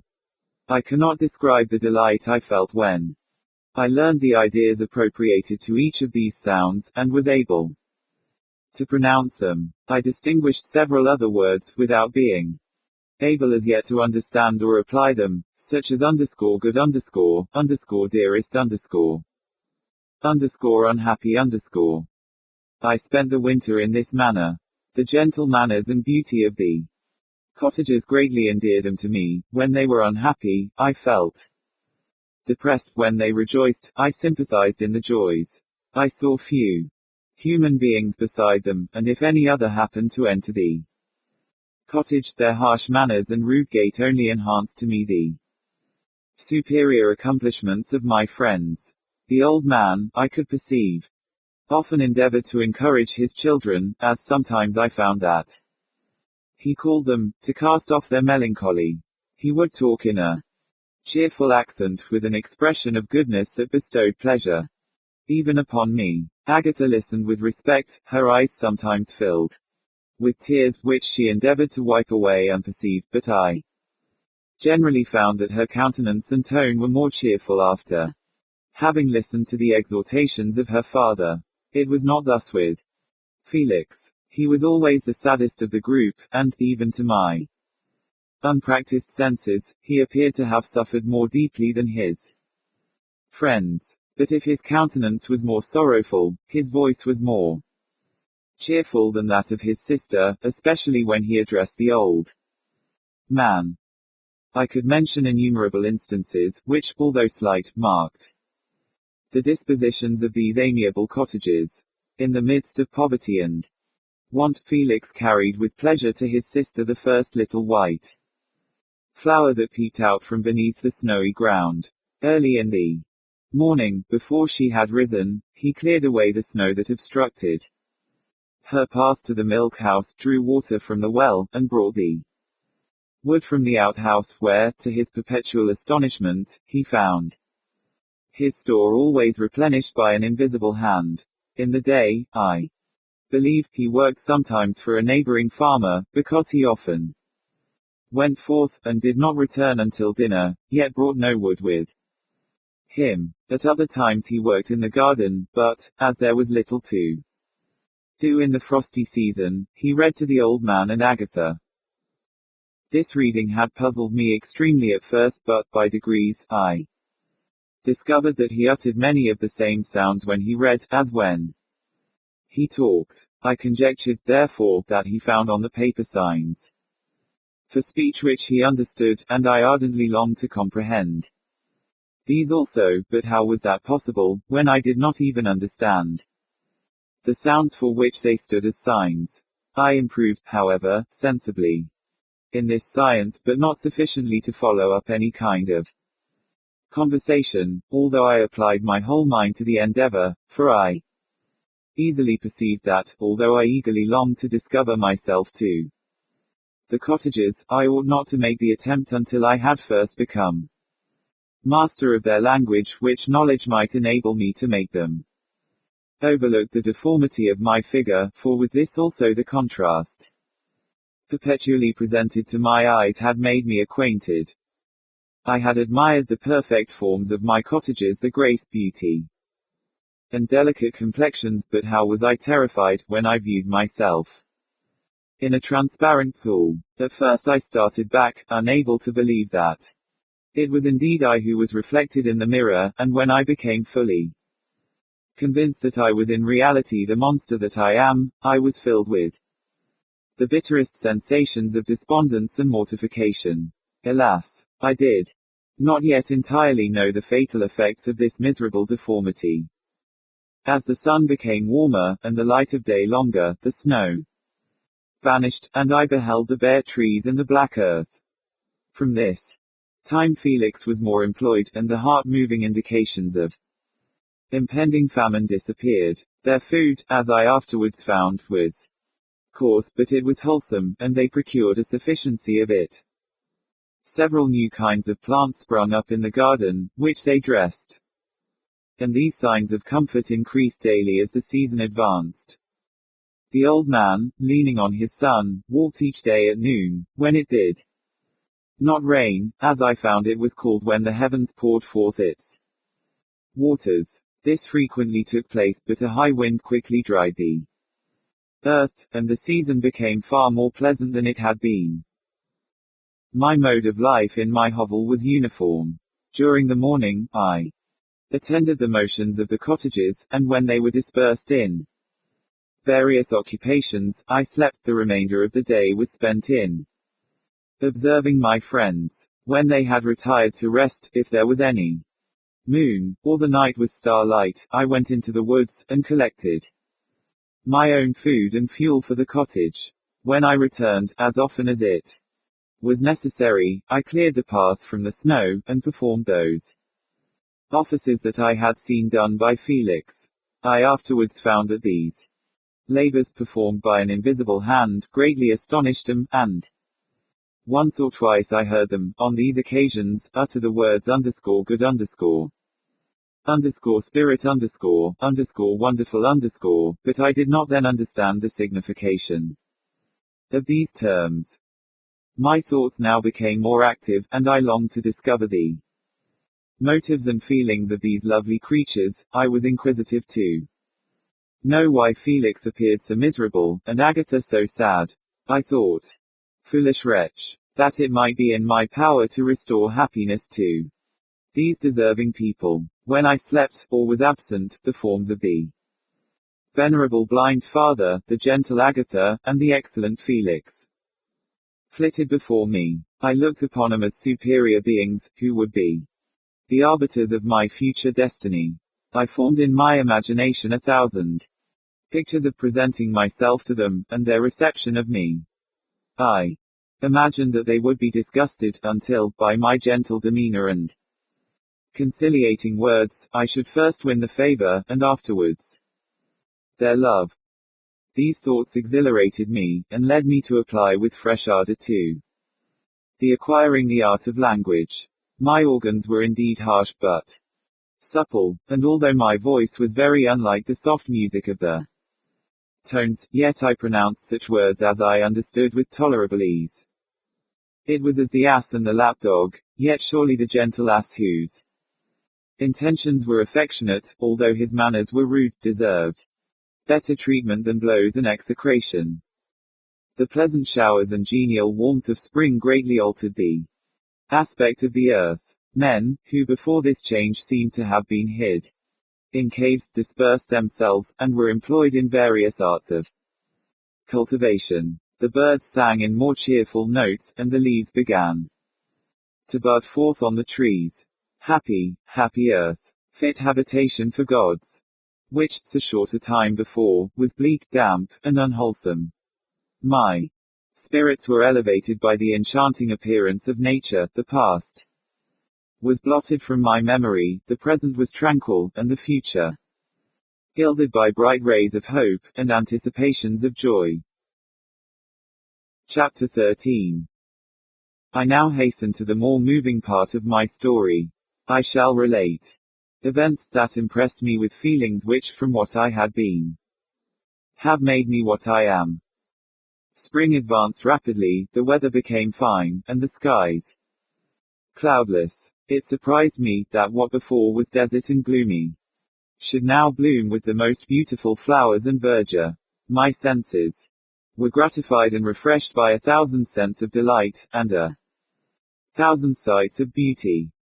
It was on one of these days, when my cottagers periodically rested from labor, the old man played on his guitar, and the children listened to him, that I observed the countenance of Felix was melancholy beyond expression. He sighed frequently, and once his father paused in his music, and I conjectured by his manner that he inquired the cause of his son's sorrow. Felix replied in a cheerful accent, and the old man was recommencing his music, when someone tapped at the door. It was a lady on horseback, accompanied by a countryman as a guide.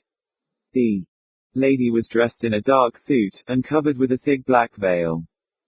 Agatha asked a question, to which the stranger only replied by pronouncing, in a sweet accent, the name of Felix.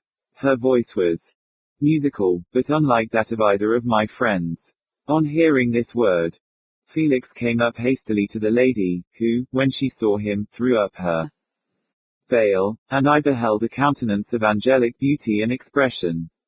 Her hair of a shining raven black, and curiously braided, her eyes were dark but gentle, although animated, her features of irregular proportion, and her complexion wondrously fair, each cheek tinged with a lovely pink.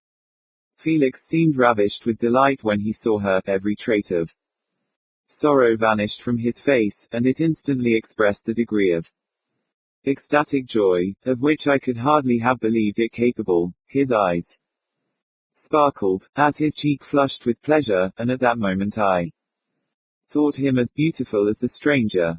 She appeared affected by different feelings. Wiping a few tears from her lovely eyes, she held out her hand to Felix, who kissed it rapturously, and called her, as well as I could distinguish, his sweet Arabian. She did not appear to understand him, but smiled. He assisted her to dismount, and dismissing her guide, conducted her into the cottage. Some conversation took place between him and his father, and the young stranger knelt at the old man's feet, and would have kissed his hand, but he raised her, and embraced her affectionately. I soon perceived that although the stranger uttered articulate sounds, and appeared to have a language of her own, she was neither understood by, nor herself understood, the cottagers.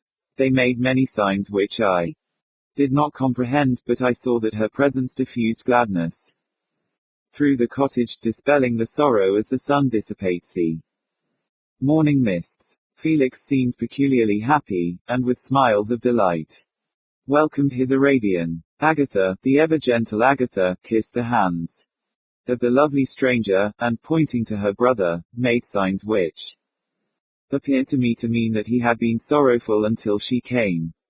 Some hours passed thus, while they, by the countenances, expressed joy, the cause of which I did not comprehend. Presently I found, by the frequent recurrence of some sound which the stranger repeated after them, that she was endeavoring to learn their language, and the idea instantly occurred to me, that I should make use of the same instructions to the same end. The stranger learned about 20 words at the first lesson. Most of them, indeed, were those which I had before understood, but I profited by the others. As night came on, Agatha and the Arabian retired early.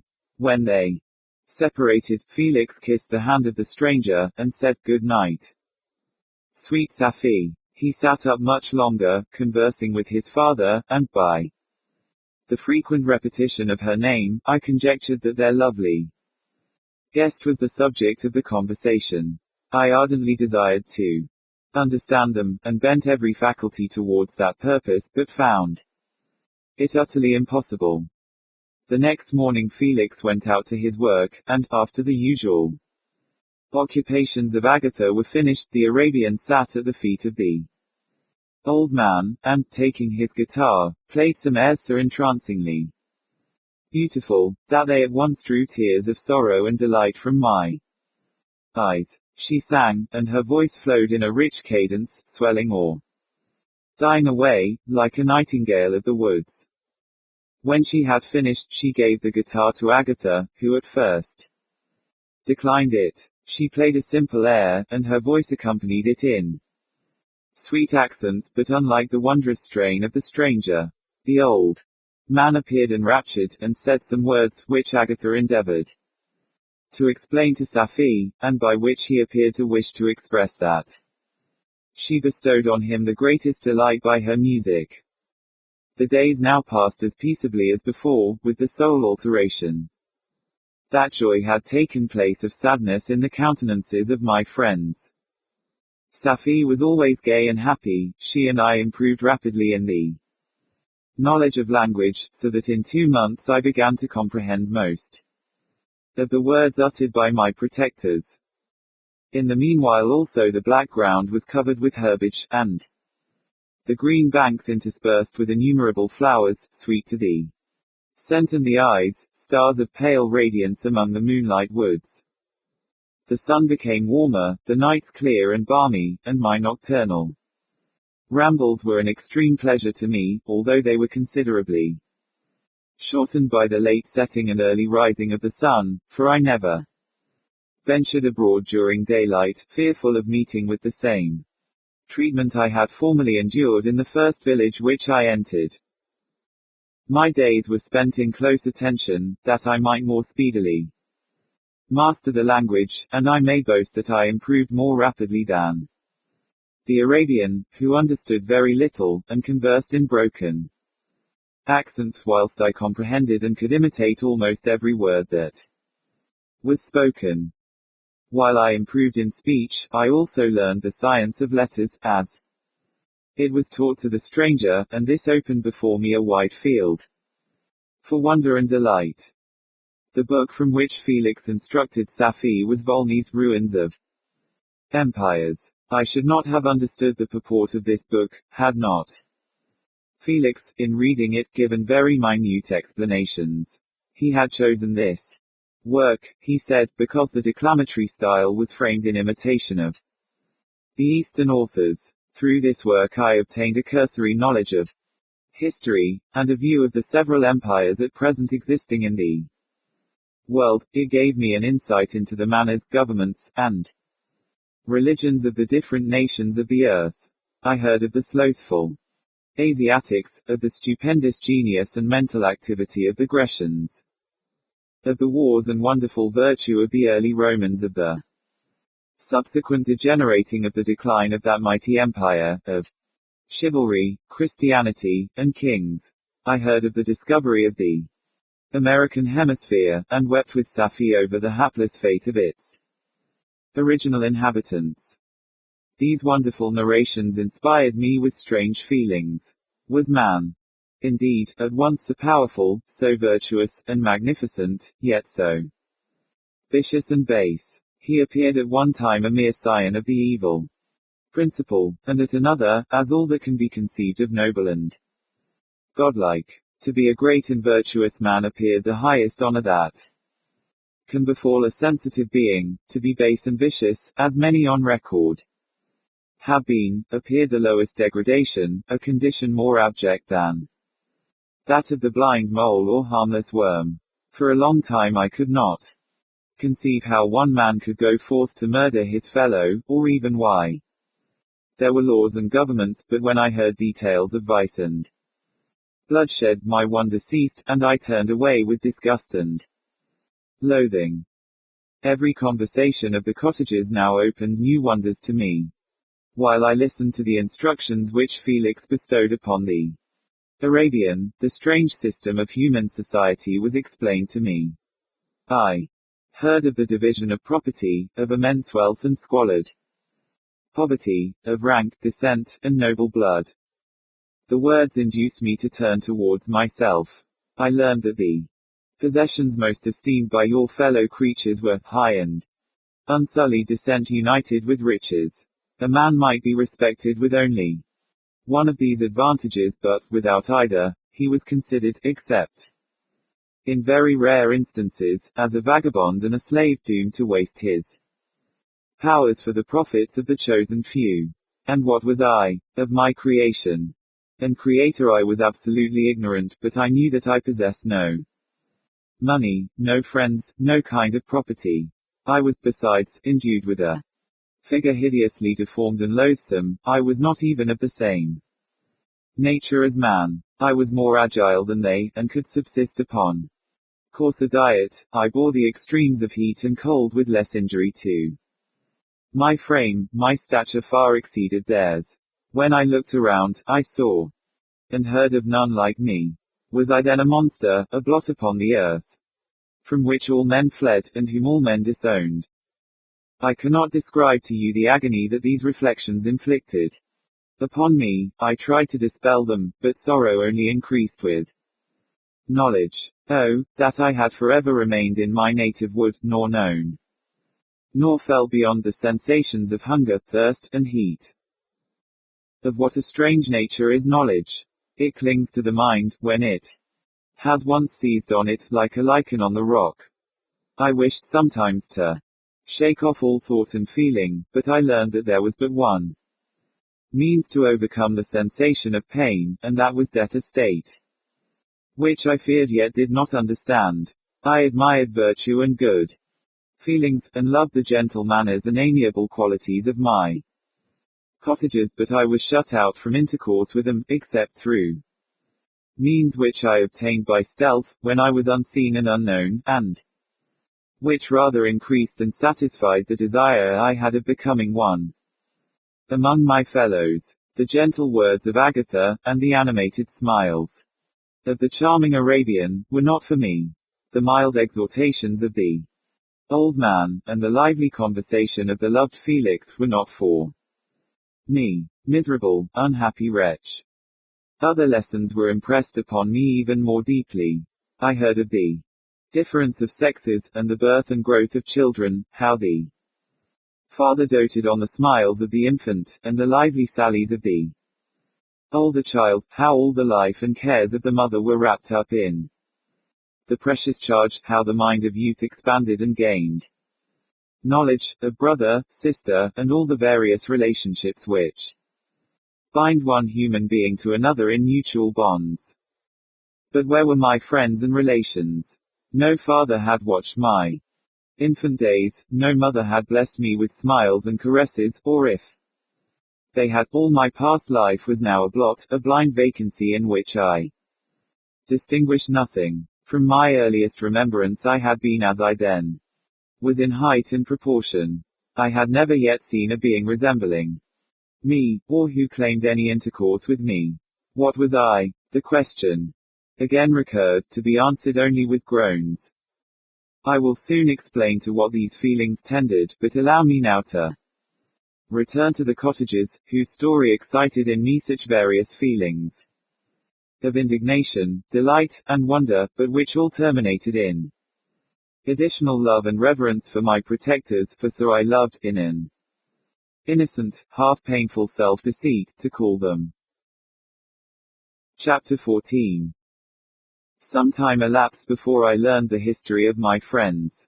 It was one which could not fail to impress itself deeply on my mind, unfolding as it did a number of circumstances, each interesting and wonderful to one so utterly inexperienced as I was. The name of the old man was de Lacy. He was descended from a good family in France, where he had lived for many years in affluence, respected by his superiors, and beloved by his equals. His son was bred in the service of his country, and Agatha had ranked with ladies of the highest distinction. A few months before my arrival, they had lived in a large and luxurious city, called Paris, surrounded by friends, and possessed of every enjoyment which virtue, refinement of intellect, or taste, accompanied by a moderate fortune, could afford. The father of Safi had been the cause of their ruin. He was a Turkish merchant, and had inhabited Paris for many years, when, for some reason which I could not learn, he became obnoxious to the government. He was seized and cast into prison the very day that Safi arrived from Constantinople to join him. He was tried, and condemned to death. The Injustice of his sentence was very flagrant, all Paris was indignant. And it was judged that his religion and wealth, rather than the crime alleged against him, had been the cause of his condemnation. Felix had accidentally been present at the trial. His horror and indignation were uncontrollable when he heard the decision of the court. He made, at that moment, a solemn vow to deliver him, and then looked around for the means. After many fruitless attempts to gain admittance to the prison, he found a strongly grated window in an unguarded part of the building, which lighted the dungeon of the unfortunate Mahometan, who, loaded with chains, waited in despair the execution of the barbarous sentence. Felix visited the grate at night, and made known to the prisoner his intentions in his favor. The Turk, amazed and delighted, endeavored to kindle the zeal of his deliverer by promises of reward and wealth. Felix rejected his offers with contempt. Yet when he saw the lovely Safie, who was allowed to visit her father, and who, by her gestures, expressed her lively gratitude, the youth could not help owning to his own mind that the captive possessed a treasure which would fully reward his toil and hazard. The Turk quickly perceived the impression that his daughter had made on the heart of Felix, and endeavored to secure him more entirely in his interests by the promise of her hand in marriage, so soon as he should be conveyed to a place of safety. Felix was too delicate to accept this offer, yet he looked forward to the probability of the event as to the consummation of his happiness. During the ensuing days, while the preparations were going forward for the escape of the merchant, the zeal of Felix was warmed by several letters that he received from this lovely girl, who found means to express her thoughts in the language of her lover by the aid of an old man, a servant of her father, who understood French. She thanked him in the most ardent terms for his intended services towards her parent, and at the same time she gently deplored her own fate. I have copies of these letters, for I found means, during my residence in the hovel, to procure the implements of writing, and the letters were often in the hands of Felix or Agatha. Before I depart, I will give them to you. They will prove the truth of my tale, but at present, as the sun is already far declined, I shall only have time to repeat the substance of them to you. Safie related that her mother was a Christian Arab, seized and made a slave by the Turks. Recommended by her beauty, she had won the heart of the father of Safie, who married her. The young girl spoke in high and enthusiastic terms of her mother, who, born in freedom, spurned the bondage to which she was now reduced. She instructed her daughter in the tenets of her religion, and taught her to aspire to higher powers of intellect, and an independence of spirit, forbidden to the female followers of Mahomet. This lady died, but her lessons were indelibly impressed on the mind of Safie, who sickened at the prospect of again returning to Asia, and being immured within the walls of a harem, allowed only to occupy herself with infantile amusements, ill-suited to the temper of her soul, now accustomed to grand ideas and a noble emulation for virtue. The prospect of marrying a Christian, and remaining in a country where women were allowed to take a rank in society, was enchanting to her. The day for the execution of the Turk was fixed, but, on the night previous to it, he quitted his prison, and before morning was distant many leagues from Paris. Felix had procured passports in the name of his father, sister, and himself. He had previously communicated his plan to the former, who aided the deceit by quitting his house, under the pretense of a journey, and concealed himself with his daughter, in an obscure part of Paris. Felix conducted the fugitives through France to Lyons, and across Mont Cenis to Leghorn, where the merchant had decided to wait a favorable opportunity of passing into some part of the Turkish dominions. Safie resolved to remain with her father until the moment of his departure, before which time the Turk renewed his promise that she should be united to his deliverer, and Felix remained with him in expectation of that event, and in the meantime he enjoyed the society of the Arabian, who exhibited towards him the simplest and tenderest affection. They conversed with one another through the means of an interpreter, and sometimes with the interpretation of looks, and Safie sang to him the divine airs of her native country. The Turk allowed this intimacy to take place, and encouraged the hopes of the youthful lovers, while in his heart he had formed far other plans. He loathed the idea that his daughter should be united to a Christian, but he feared the resentment of Felix, if he should appear lukewarm, for he knew that he was still in the power of his deliverer. If he should choose to betray him to the Italian state which they inhabited, he revolved 1,000 plans by which he should be enabled to prolong the deceit until it might be no longer necessary, and secretly to take his daughter with him when he departed. His plans were facilitated by the news which arrived from Paris. The government of France were greatly enraged at the escape of the victim, and spared no pains to detect and punish his deliverer. The plot of Felix was quickly discovered, and De Lacy and Agatha were thrown into prison. The news reached Felix, and roused him from his dream of pleasure. His blind and aged father, and his gentle sister, lay in a noisome dungeon, while he enjoyed the free air, and the society of her whom he loved. This idea was torture to him. He quickly arranged with the Turks that if the latter should find a favorable opportunity for escape before Felix could return to Italy, Safie should remain as a boarder at a convent at Leghorn, and then, quitting the lovely Arabian, he hastened to Paris, and delivered himself up to the vengeance of the law, hoping to free De Lacy and Agatha by this proceeding. He did not succeed. They remained confined for 5 months before the trial took place, the result of which deprived them of the fortune and condemned them to a perpetual exile from their native country. They found a miserable asylum in the cottage in Germany, where I discovered them. Felix soon learned that the treacherous Turk, for whom he and his family endured such unheard of oppression, on discovering that his deliverer was thus reduced to poverty and ruin, became a traitor to good feeling and honor, and had quitted Italy with his daughter, insultingly sending Felix a pittance of money, to aid him, as he said, in some plan of future maintenance. Such were the events that preyed on the heart of Felix, and rendered him, when I first saw him, the most miserable of his family.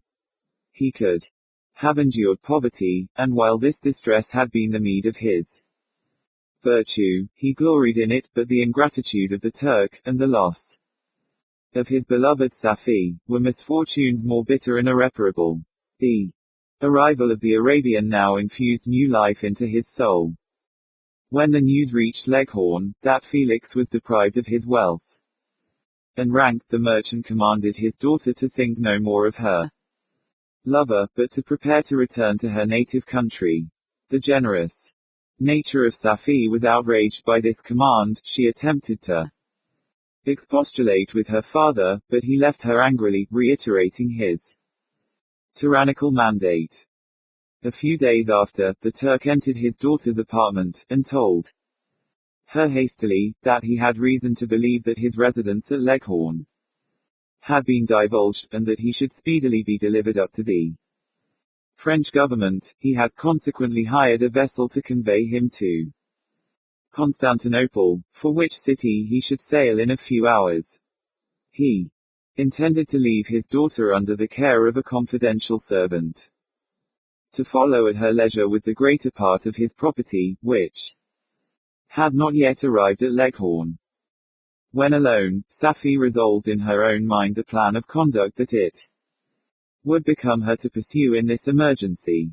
A residence in Turkey was abhorrent to her, her religion and her feelings were alike adverse to it. By some papers of her father, which fell into her hands, she heard of the exile of her lover, and learned the name of the spot where he then resided. She hesitated some time, but at length she formed her determination. Taking with her some jewels that belonged to her, and a sum of money, she quitted Italy with an attendant, a native of Leghorn, but who understood the common language of Turkey, and departed for Germany. She arrived in safety at a town about 20 leagues from the cottage of de Lacy, when her attendant fell dangerously ill. Safie nursed her with the most devoted affection, but the poor girl died, and the Arabian was left alone, unacquainted with the language of the country, and utterly ignorant of the customs of the world. She fell, however, into good hands. The Italian had mentioned the name of the spot for which they were bound, and, after her death, the woman of the house in which they had lived took care that Safie should arrive in safety at the cottage of her lover. Chapter 15. Such was the history of my beloved cottages. It impressed me deeply. I learned, from the views of social life which it developed, to admire their virtues, and to deprecate the vices of mankind. As yet I looked upon crime as a distant evil. Benevolence and generosity were ever present before me, inciting within me a desire to become an actor in the busy scene where so many admirable qualities were called forth and displayed. But, in giving an account of the progress of my intellect, I must not omit a circumstance which occurred in the beginning of the month of August of the same year. One night, during my accustomed visit to the neighboring wood, where I collected my own food, and brought home firing for my protectors, I found on the ground a leathern portmanteau, containing several articles of dress and some books. I eagerly seized the prize, and returned with it to my hovel. Fortunately the books were written in the language, the elements of which I had acquired at the cottage. They consisted of Paradise Lost, a volume of Plutarch's Lives, and the Sorrows of Werther. The possession of these treasures gave me extreme delight. I now continually studied and exercised my mind upon these histories, whilst my friends were employed in their ordinary occupations. I can hardly describe to you the effect of these books. They produced in me an infinity of new images and feelings, that sometimes raised me to ecstasy, but more frequently sunk me into the lowest dejection. In the Sorrows of Werther, besides the interest of its simple and affecting story, so many opinions are canvassed, and so many lights thrown upon what had hitherto been to me obscure subjects, that I found in it a never-ending source of speculation and astonishment. The gentle and domestic manners it described, combined with lofty sentiments and feelings, which had for their object something out of self, accorded well with my experience among my protectors, and with the wants which were forever alive in my own bosom. But I thought Werther himself a more divine being than I had ever beheld or imagined. His character contained no pretension, but it sunk deep. The disquisitions upon death and suicide were calculated to fill me with wonder. I did not pretend to enter into the merits of the case, yet I inclined towards the opinions of the hero, whose extinction I wept without precisely understanding it.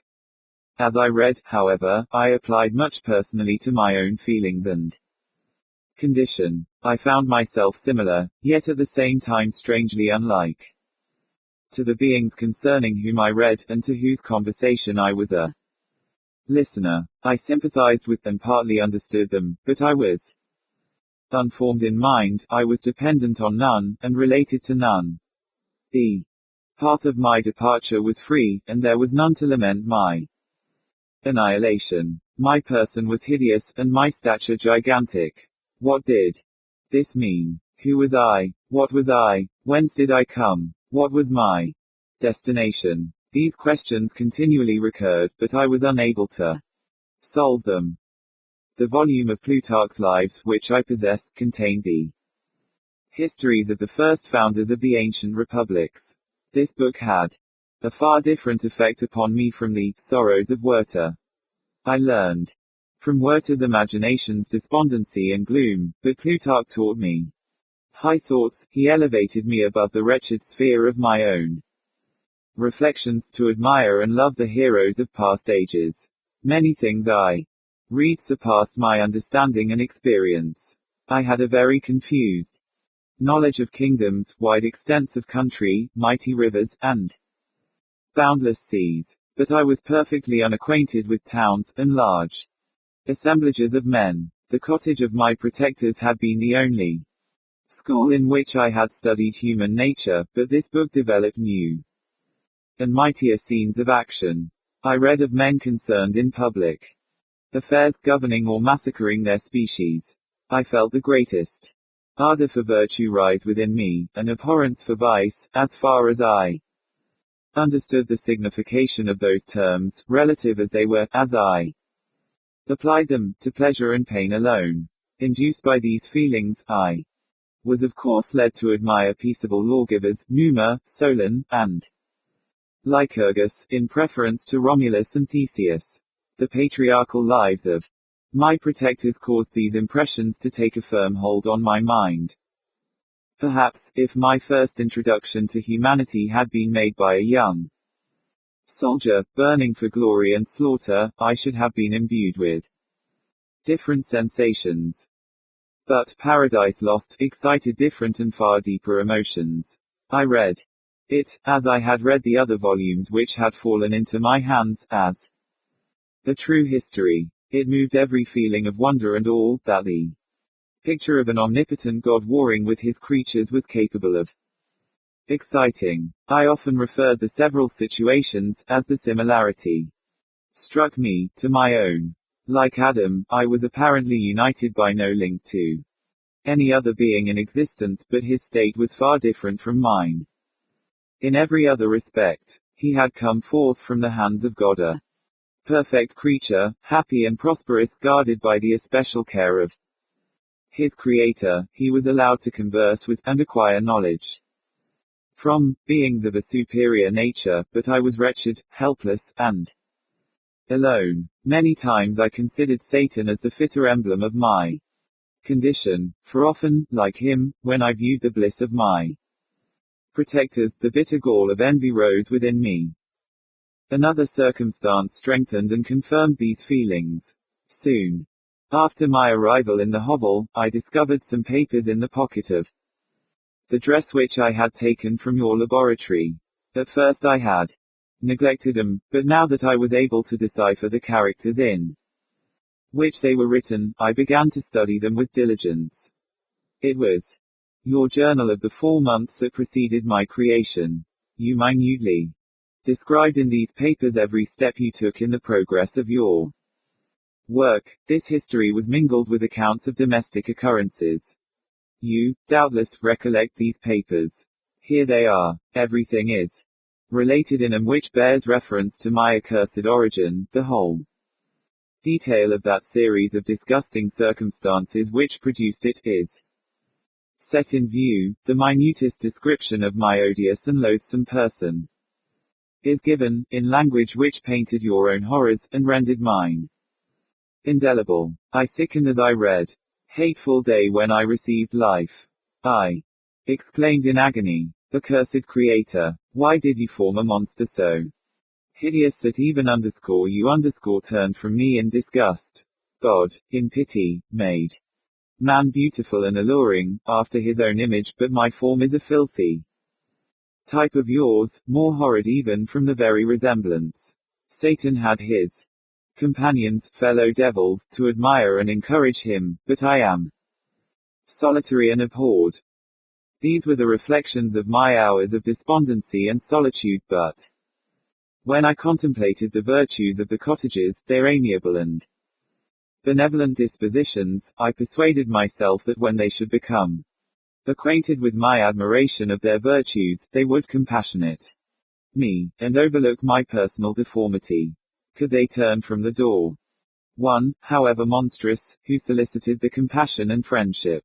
I resolved, at least, not to despair, but in every way to fit myself for an interview with them which would decide my fate.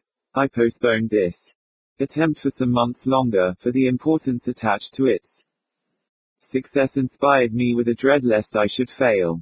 Besides, I found that my understanding improved so much with every day's experience that I was unwilling to commence this undertaking until a few more months should have added to my sagacity.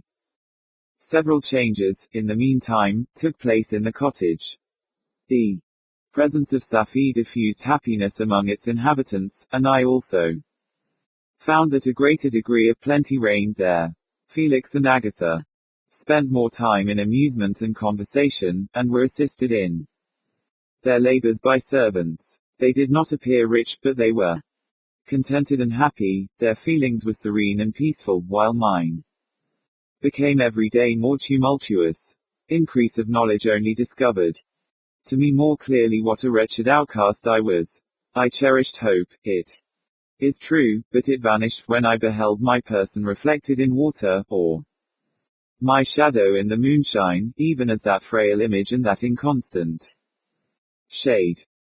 I endeavored to crush these fears, and to fortify myself for the trial, which in a few months I resolved to undergo, and sometimes I allowed my thoughts, unchecked by reason, to ramble in the fields of paradise, and dared to fancy amiable and lovely creatures sympathizing with my feelings, and sharing my gloom. Their angelic countenances breathed smiles of consolation. But it was all a dream, no Eve soothed my sorrows, nor shared my thoughts. I was alone.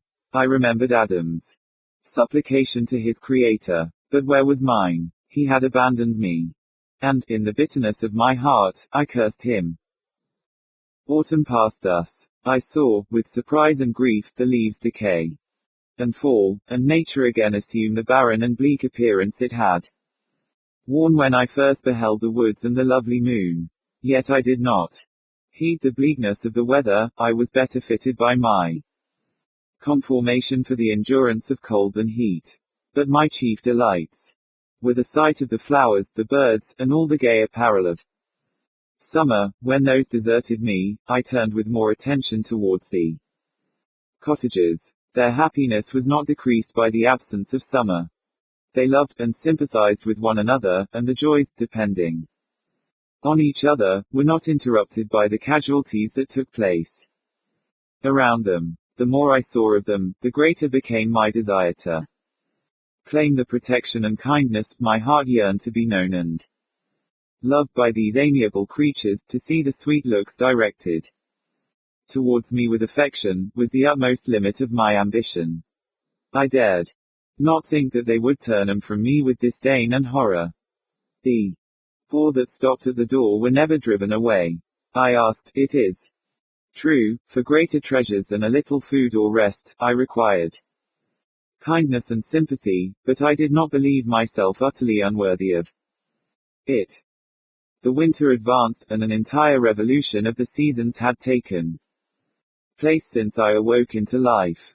My attention, at this time, was solely directed towards my plan of introducing myself into the cottage of my protectors. I revolved many projects, but that on which I finally fixed was to enter the dwelling when the blind old man should be alone. I had sagacity enough to discover that the unnatural hideousness of my person was the chief object of horror with those who had formerly beheld me.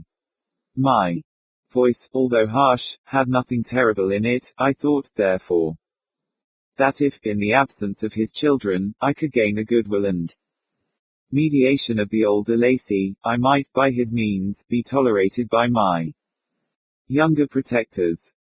One day, when the sun shone on the red leaves that strewed the ground, and diffused cheerfulness, although it denied warmth, Safie, Agatha, and Felix departed on a long country walk, and the old man, at his own desire, was left alone in the cottage. When his children had departed, he took up his guitar, and played several mournful but sweet airs, more sweet and mournful than I had ever heard him play before. At first his countenance was illuminated with pleasure, but, as he continued, thoughtfulness and sadness succeeded. At length, laying aside the instrument, he sat absorbed in reflection. My heart beat quick. This was the hour and moment of trial, which would decide my hopes, or realize my fears. The servants were gone to a neighboring fair. All was silent in and around the cottage. It was an excellent opportunity, yet when I proceeded to execute my plan, my limbs failed me, and I sank to the ground. Again I rose, and, exerting all the firmness of which I was master, removed the planks which I had placed before my hovel to conceal my retreat. The fresh air revived me, and, with renewed determination, I approached the door of the cottage. I knocked. "Who is there?" said the old man. "Come in." I entered. "Pardon this intrusion," said I am a traveler in want of a little rest. You would greatly oblige me, if you would allow me to remain a few minutes before the fire. "Enter," said de Lacy, "and I will try in what manner I can relieve your wants, but, unfortunately, my children are from home, and, as I am blind, I am afraid I shall find it difficult to procure food for you." "Do not trouble yourself, my kind host, I have food, it is warmth and rest only that I need." I sat down, and a silence ensued. I knew that every minute was precious to me, yet I remained irresolute in what manner to commence the interview, when the old man addressed me. "By your language, stranger, I suppose you are my countryman. Are you French?" "No, but I was educated by a French family, and understand that language only. I am now going to claim the protection of some friends, whom I sincerely love, and of whose favor I have some hopes." "Are they Germans?" "No, they are French. But let us change the subject. I am an unfortunate and deserted creature. I look around, and I have no relation or friend upon earth. These amiable people to whom I go have never seen me, and know little of me. I am full of fears, for if I fail there, I am an outcast in the world forever. Do not despair. To be friendless is indeed to be unfortunate, but the hearts of men, when unprejudiced by any obvious self-interest, are full of brotherly love and charity.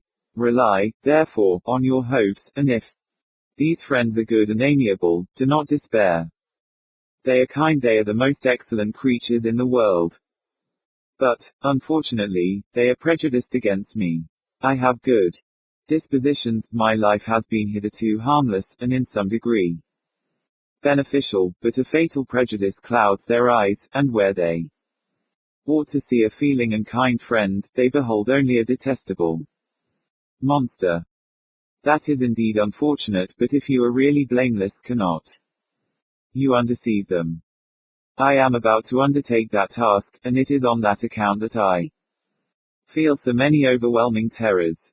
I tenderly love these friends. I have, unknown to them, been for many months in the habits of daily kindness towards them, but they believe that I wish to injure them, and it is that prejudice which I wish to overcome. Where do these friends reside? Near this spot. The old man paused, and then continued, "If you will unreservedly confide to me the particulars of your tale, I perhaps may be of use in undeceiving 'em. I am blind, and cannot judge of your countenance, but there is something in your words, which persuades me that you are sincere. I am poor, and an exile, but it will afford me true pleasure to be in any way serviceable to a human creature." "Excellent man. I thank you, and accept your generous offer. You raise me from the dust by this kindness, and I trust that, by your aid, I shall not be driven from the society and sympathy of your fellow creatures. Heaven forbid. Even if you were really criminal, for that can only drive you to desperation, and not instigate you to virtue. I also am unfortunate. I and my family have been condemned, although innocent. Judge, therefore, if I do not feel for your misfortunes. How can I thank you, my best and only benefactor? From your lips first have I heard the voice of kindness directed towards me. I shall be for ever grateful, and your present humanity assures me of success with those friends whom I am on the point of meeting. May I know the names and residence of those friends? I paused. This, I thought, was the moment of decision, which was to rob me of or bestow happiness on me forever. I struggled vainly for firmness sufficient to answer him, but the effort destroyed all my remaining strength. I sank on the chair, and sobbed aloud. At that moment I heard the steps of my younger protectors. I had not a moment to lose, but, seizing the hand of the old man, I cried, "Now is the time, save and protect me. You and your family are the friends whom I seek. Do not you desert me in the hour of trial." "Great God!" exclaimed the old man, "who are you?" At that instant the cottage door was opened, and Felix, Safie, and Agatha entered. Who can describe their horror and consternation on beholding me? Agatha fainted, and Safie, unable to attend to her friend, rushed out of the cottage. Felix darted forward, and with supernatural force tore me from his father, to whose knees I clung. In a transport of fury, he dashed me to the ground, and struck me violently with a stick. I could have torn him limb from limb, as the lion rends the antelope. But my heart sunk within me as with bitter sickness, and I refrained. I saw him on the point of repeating his blow, when, overcome by pain and anguish, I quitted the cottage, and in the general tumult escaped unperceived to my hovel. Chapter 16.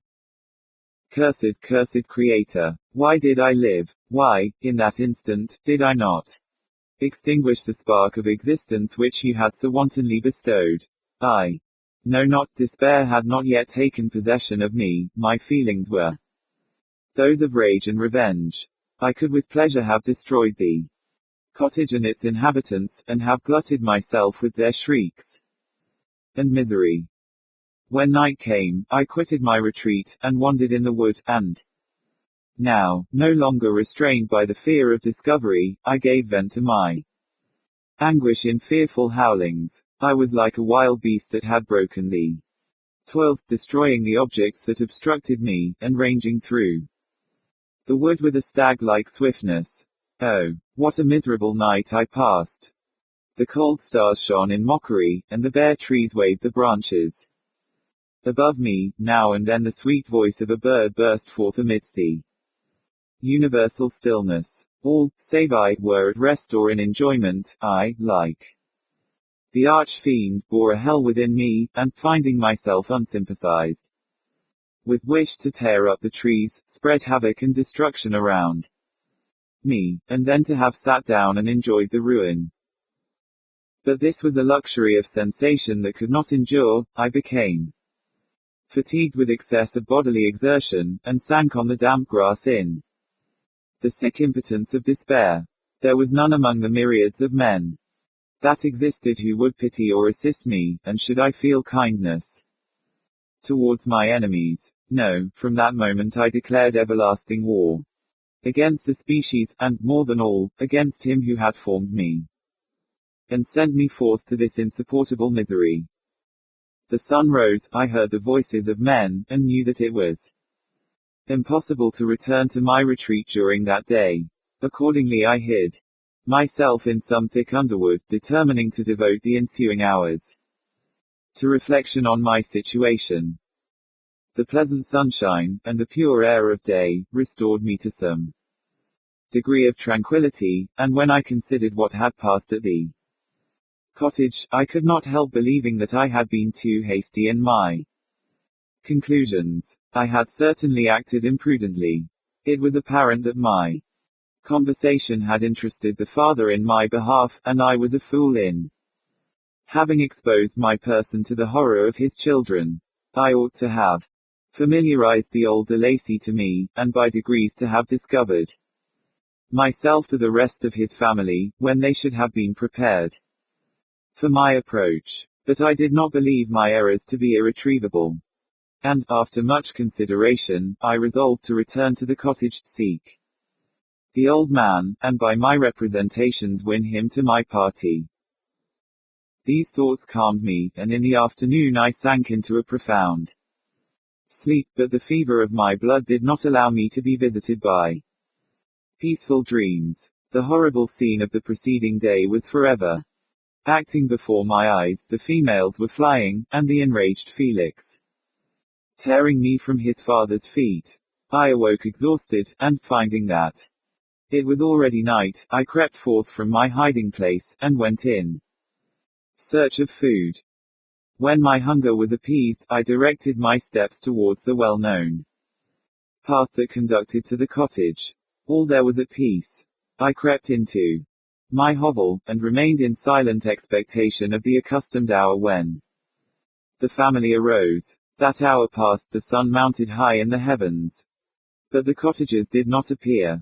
I trembled violently, apprehending some dreadful misfortune. The inside of the cottage was dark, and I heard no motion. I cannot describe the agony of this suspense. Presently 2 countrymen passed by, but, pausing near the cottage, they entered into conversation, using violent gesticulations, but I did not understand what they said, as they spoke the language of the country, which differed from that of my protectors.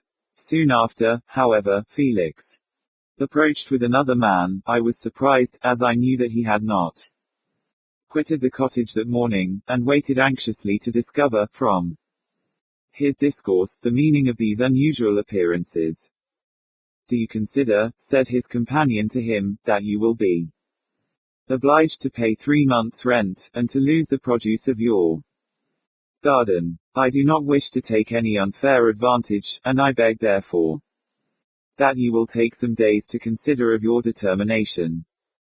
It is utterly useless, replied Felix, we can never again inhabit your cottage. The life of my father is in the greatest danger, owing to the dreadful circumstance that I have related. My wife and my sister will never recover their horror. I entreat you not to reason with me any more. Take possession of your tenement, and let me fly from this place. Felix trembled violently as he said this. He and his companion entered the cottage, in which they remained for a few minutes, and then departed. I never saw any of the family of de Lacy more. I continued for the remainder of the day in my hovel in a state of utter and stupid despair. My protectors had departed, and had broken the only link that held me to the world. For the first time the feelings of revenge and hatred filled my bosom, and I did not strive to control them, but, allowing myself to be borne away by the stream, I bent my mind towards injury and death. When I thought of my friends, of the mild voice of de Lacy, the gentle eyes of Agatha, and the exquisite beauty of the Arabian, these thoughts vanished, and a gush of tears somewhat soothed me. But again, when I reflected that they had spurned and deserted me, anger returned, a rage of anger, and, unable to injure any thing human, I turned my fury towards inanimate objects. As night advanced, I placed a variety of combustibles around the cottage, and, after having destroyed every vestige of cultivation in the garden, I waited with forced impatience until the moon had sunk to commence my operations. As the night advanced, a fierce wind arose from the woods, and quickly dispersed the clouds that had loitered in the heavens. The blast tore along like a mighty avalanche, and produced a kind of insanity in my spirits, that burst all bounds of reason and reflection. I lighted the dry branch of a tree, and danced with fury around the devoted cottage, my eyes still fixed on the western horizon, the edge of which the moon nearly touched. A part of its orb was at length hid, and I waved my brand. It sunk, and, with a loud scream, I fired the straw, and heath, and bushes, which I had collected. The wind fanned the fire, and the cottage was quickly enveloped by the flames, which clung to it, and licked it with their forked and destroying tongues. As soon as I was convinced that no assistance could save any part of the habitation, I quitted the scene, and sought for refuge in the woods. And now, with the world before me, whither should I bend my steps? I resolved to fly far from the scene of my misfortunes, but to me, hated and despised. Every country must be equally horrible. At length the thought of you crossed my mind. I learned from your papers that you were my father, my creator, and to whom could I apply with more fitness than to him who had given me life? Among the lessons that Felix had bestowed upon Safie, geography had not been omitted. I had learned from these the relative situations of the different countries of the earth. You had mentioned Geneva as the name of your native town, and towards this place I resolved to proceed. But how was I to direct myself? I knew that I must travel in a southwesterly direction to reach my destination, but the sun was my only guide. I did not know the names of the towns that I was to pass through, nor could I ask information from a single human being, but I did not despair. From you only could I hope for succor, although towards you I felt no sentiment but that of hatred. Unfeeling, heartless Creator, you had endowed me with perceptions and passions, and then cast me abroad an object for the scorn and horror of mankind. But on you only had I any claim for pity and redress, and from you I determined to seek that justice which I vainly attempted to gain from any other being that wore the human form. My travels were long, and the sufferings I endured intense. It was late in autumn when I quitted the district where I had so long resided. I traveled only at night, fearful of encountering the visage of a human being. Nature decayed around me, and the sun became heatless. Rain and snow poured around me, mighty rivers were frozen, the surface of the earth was hard and chill, and bare, and I found no shelter. Oh, earth! How often did I imprecate curses on the cause of my being? The mildness of my nature had fled, and all within me was turned to gall and bitterness. The nearer I approached to your habitation, the more deeply did I feel the spirit of revenge enkindled in my heart. Snow fell, and the waters were hardened, but I rested not. A few incidents now and then directed me, and I possessed a map of the country, but I often wandered wide from my path. The agony of my feelings allowed me no respite. No incident occurred from which my rage and misery could not extract its food, but a circumstance that happened when I arrived on the confines of Switzerland, when the sun had recovered its warmth, and the earth again began to look green, confirmed in an especial manner the bitterness and horror of my feelings. I generally rested during the day, and traveled only when I was secured by night from the view of man. One morning, however, finding that my path lay through a deep wood, I ventured to continue my journey. After the sun had risen, the day, which was one of the first of spring, cheered even me by the loveliness of its sunshine and the balminess of the air. I felt emotions of gentleness and pleasure, that had long appeared dead, revive within me. Half surprised by the novelty of these sensations, I allowed myself to be borne away by them, and, forgetting my solitude and deformity, dared to be happy. Soft tears again bedewed my cheeks, and I even raised my humid eyes with thankfulness towards the blessed sun which bestowed such joy upon me. I continued to wind among the paths of the wood, until I came to its boundary, which was skirted by a deep and rapid river, into which many of the trees bent the branches, now budding with the fresh spring. Here I paused, not exactly knowing what path to pursue, when I heard the sound of voices, that induced me to conceal myself under the shade of a cypress. I was scarcely hid, when a young girl came running towards the spot where I was concealed, laughing, as if she ran from someone in sport. She continued her course along the precipitous sides of the river, when suddenly her foot slipped, and she fell into the rapid stream. I rushed from my hiding place, and, with extreme labor from the force of the current, saved her, and dragged her to shore. She was senseless, and I endeavored, by every means in my power, to restore animation, when I was suddenly interrupted by the approach of a rustic, who was probably the person from whom she had playfully fled. On seeing me, he darted towards me, and tearing the girl from my arms, hastened towards the deeper parts of the wood.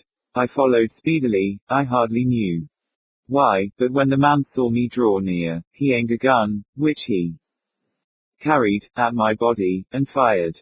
I sunk to the ground, and my injurer, with increased swiftness, escaped into the wood. This was then the reward of my benevolence. I had saved a human being from destruction, and, as a recompense, I now wreathed under the miserable pain of a wound which shattered the flesh and bone.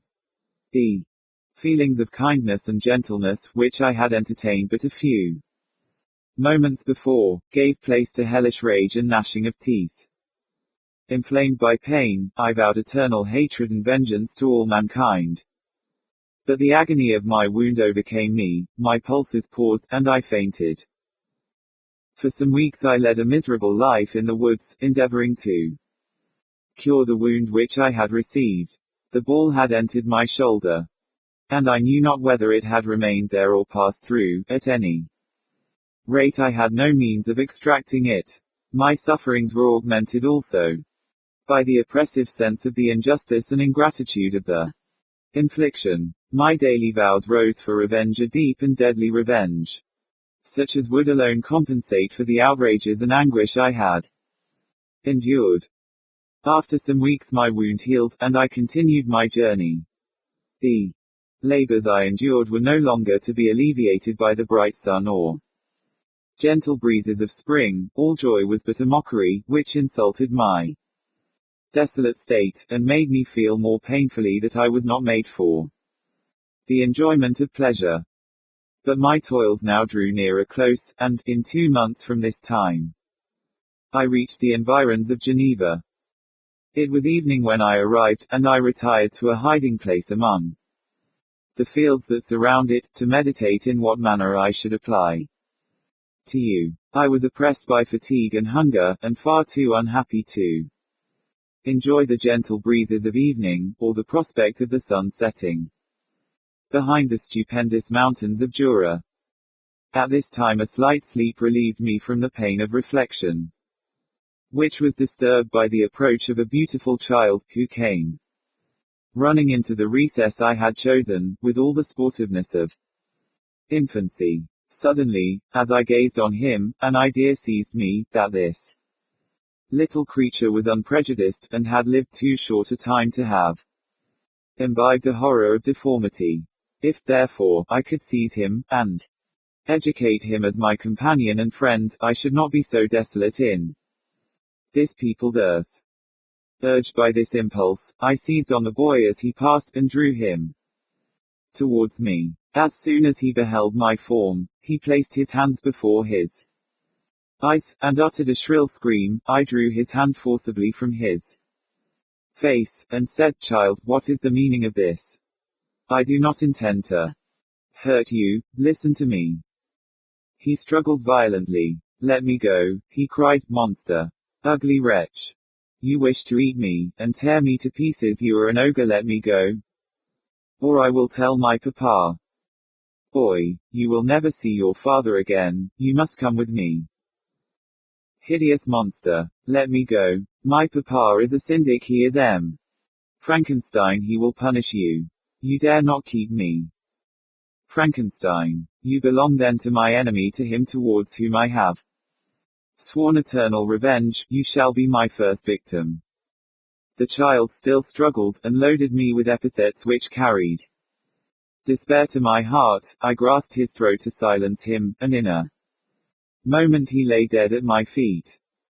I gazed on my victim, and my heart swelled with exultation and hellish triumph. Clapping my hands, I exclaimed, "I, too, can create desolation. My enemy is not invulnerable. This death will carry despair to him, and 1,000 other miseries shall torment and destroy him." As I fixed my eyes on the child, I saw something glittering on his breast. I took it. It was a portrait of a most lovely woman. In spite of my malignity, it softened and attracted me. For a few moments I gazed with delight on her dark eyes, fringed by deep lashes, and her lovely lips, but presently my rage returned. I remembered that I was forever deprived of the delights that such beautiful creatures could bestow, and that she whose resemblance I contemplated would, in regarding me, have changed that air of divine benignity to one expressive of disgust and affright. Can you wonder that such thoughts transported me with rage? I only wonder that at that moment, instead of venting my sensations in exclamations and agony, I did not rush among mankind, and perish in the attempt to destroy them. While I was overcome by these feelings, I left the spot where I had committed the murder, and seeking a more secluded hiding place, I entered a barn which had appeared to me to be empty. A woman was sleeping on some straw. She was young, not indeed so beautiful as her whose portrait I held, but of an agreeable aspect, and blooming in the loveliness of youth and health. Here, I thought, is one of those whose joy-imparting smiles are bestowed on all but me. And then I bent over her, and whispered, "Awake, fairest, thy lover is near, he who would give his life but to obtain one look of affection from thine eyes, my beloved, awake." The sleeper stirred, a thrill of terror ran through me. Should she indeed awake, and see me, and curse me, and denounce the murderer? Thus would she assuredly act, if her darkened eyes opened, and she beheld me. The thought was madness, it stirred the fiend within me, not I, but she shall suffer the murder I have committed, because I am forever robbed of all that she could give me. She shall atone. The crime had its source in her, be hers the punishment. Thanks to the lessons of Felix and the sanguinary laws of man, I had learned now to work mischief. I bent over her, and placed the portrait securely in one of the folds of her dress. She moved again, and I fled. For some days I haunted the spot where these scenes had taken place. Sometimes wishing to see you, sometimes resolved to quit the world and its miseries forever. At length I wandered towards these mountains, and have ranged through their immense recesses, consumed by a burning passion which you alone can gratify. We may not part until you have promised to comply with my requisition. I am alone, and miserable. Man will not associate with me, but one as deformed and horrible as myself would not deny herself to me. My companion must be of the same species, and have the same defects. This being you must create. Chapter 17.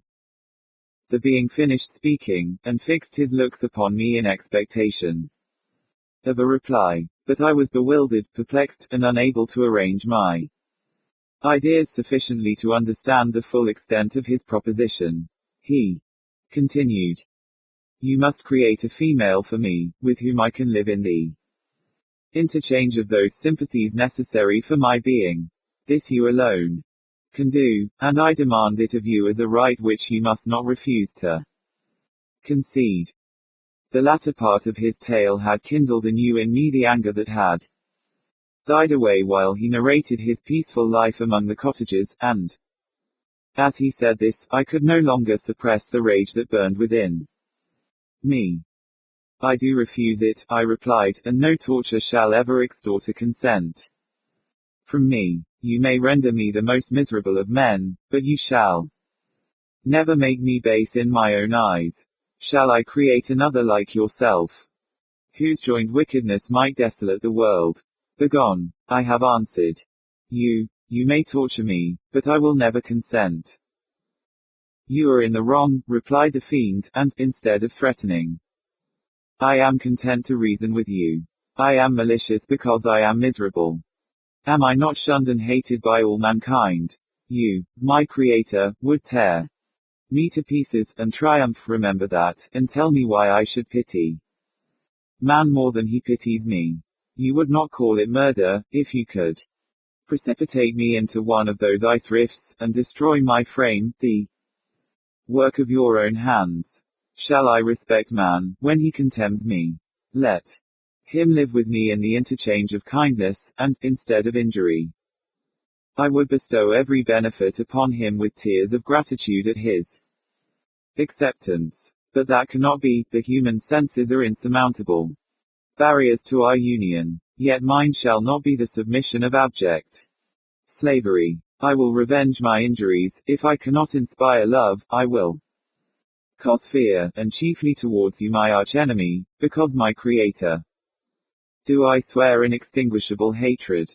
Have a care, I will work at your destruction, nor finish until I desolate your heart, so that you shall curse the hour of your birth. A fiendish rage animated him as he said this, his face was wrinkled into contortions too horrible for human eyes to behold, but presently he calmed himself and proceeded. I intended to reason. This passion is detrimental to me, for you do not reflect that you are the cause of its excess. If any being felt emotions of benevolence towards me, I should return them an hundredfold, for that one creature's sake, I would make peace with the whole kind. But I now indulge in dreams of bliss that cannot be realized. What I ask of you is reasonable and moderate. I demand a creature of another sex, but as hideous as myself. The gratification is small, but it is all that I can receive, and it shall content me. It is true, we shall be monsters, cut off from all the world, but on that account we shall be more attached to one another. Our lives will not be happy, but they will be harmless, and free from the misery I now feel. Oh, my Creator, make me happy, let me feel gratitude towards you for one benefit. Let me see that I excite the sympathy of some existing thing. Do not deny me my request. I was moved. I shuddered when I thought of the possible consequences of my consent, but I felt that there was some justice in his argument. His tale, and the feelings he now expressed, proved him to be a creature of fine sensations, and did I not as his maker, owe him all the portion of happiness that it was in my power to bestow. He saw my change of feeling, and continued, if you consent, neither you nor any other human being shall ever see us again. I will go to the vast wilds of South America. My food is not that of man. I do not destroy the lamb and the kid to glut my appetite. Acorns and berries afford me sufficient nourishment. My companion will be of the same nature as myself, and will be content with the same fare. We shall make our bed of dried leaves, the sun will shine on us as on man, and will ripen our food. The picture I present to you is peaceful and human, and you must feel that you could deny it only in the wantonness of power and cruelty. Pitiless as you have been towards me, I now see compassion in your eyes. Let me seize the favorable moment, and persuade you to promise what I so ardently desire. You propose, replied I, to fly from the habitations of man, to dwell in those wilds where the beasts of the field will be your only companions. How can you, who long for the love and sympathy of man, persevere in this exile? You will return, and again seek the kindness, and you will meet with the detestation. Your evil passions will be renewed, and you will then have a companion to aid you in the task of destruction. This may not be. Cease to argue the point, for I cannot consent. How inconstant are your feelings! But a moment ago you were moved by my representations, and why do you again harden yourself to my complaints? I swear to you, by the earth which I inhabit, and by you that made me, that, with the companion you bestow, I will quit the neighborhood of man, and dwell as it may chance, in the most savage of places. My evil passions will have fled, for I shall meet with sympathy. My life will flow quietly away, and, in my dying moments, I shall not curse my Maker. His words had a strange effect upon me. I compassionated him, and sometimes felt a wish to console him, but when I looked upon him, when I saw the filthy mass that moved and talked, my heart sickened, and my feelings were altered to those of horror and hatred. I tried to stifle these sensations. I thought, that as I could not sympathize with him, I had no right to withhold from him the small portion of happiness which was yet in my power to bestow. You swear, I said, to be harmless, but have you not already shown a degree of malice that should reasonably make me distrust you? May not even this be a feint that will increase your triumph by affording a wider scope for your revenge? How is this? I must not be trifled with, and I demand an answer. If I have no ties and no affections, hatred and vice must be my portion. The love of another will destroy the cause of my crimes, and I shall become a thing, of whose existence every one will be ignorant. My vices are the children of a forced solitude that I abhor, and my virtues will necessarily arise when I live in communion with an equal. I shall feel the affections of a sensitive being, and become linked to the chain of existence and events from which I am now excluded. I paused some time to reflect on all he had related, and the various arguments which he had employed. I thought of the promise of virtues which he had displayed on the opening of his existence, and the subsequent blight of all kindly feeling by the loathing and scorn which his protectors had manifested towards him. His power and threats were not omitted in my calculations. A creature who could exist in the ice caves of the glaciers, and hide himself from pursuit among the ridges of inaccessible precipices, was a being possessing faculties it would be vain to cope with. After a long pause of reflection, I concluded that the justice due both to him and my fellow creatures demanded of me that I should comply with his request. Turning to him, therefore, I said, I consent to your demand, on your solemn oath to quit Europe forever, and every other place in the neighborhood of man, as soon as I shall deliver into your hands a female who will accompany you in your exile. I swear, he cried, by the sun, and by the blue sky of heaven, and by the fire of love that burns my heart, that if you grant my prayer, while they exist you shall never behold me again. Depart to your home, and commence your labors. I shall watch the progress with unutterable anxiety, and fear not but that when you are ready I shall appear. Saying this, he suddenly quitted me, fearful, perhaps, of any change in my sentiments. I saw him descend the mountain with greater speed than the flight of an eagle, and quickly lost among the undulations of the sea of ice. His tale had occupied the whole day, and the sun was upon the verge of the horizon when he departed. I knew that I ought to hasten my descent towards the valley, as I should soon be encompassed in darkness, but my heart was heavy, and my steps slow. The labor of winding among the little paths of the mountains, and fixing my feet firmly as I advanced, perplexed me, occupied as I was by the emotions which the occurrences of the day had produced. Night was far advanced when I came to the halfway resting place, and seated myself beside the fountain. The stars shone at intervals, as the clouds passed from over them. The dark pines rose before me, and every here and there a broken tree lay on the ground. It was a scene of wonderful solemnity, and stirred strange thoughts within me. I wept bitterly, and clasping my hands in agony, I exclaimed, Oh, stars and clouds, and winds, ye are all about to mock me. If ye really pity me, crush sensation and memory, let me become as naught, but if not, depart, depart, and leave me in darkness. These were wild and miserable thoughts, but I cannot describe to you how the eternal twinkling of the stars weighed upon me, and how I listened to every blast of wind, as if it were a dull ugly siroc on its way to consume me. Morning dawned before I arrived at the village of Chamonix. I took no rest but returned immediately to Geneva. Even in my own heart I could give no expression to my sensations. They weighed on me with a mountain's weight, and their excess destroyed my agony beneath them.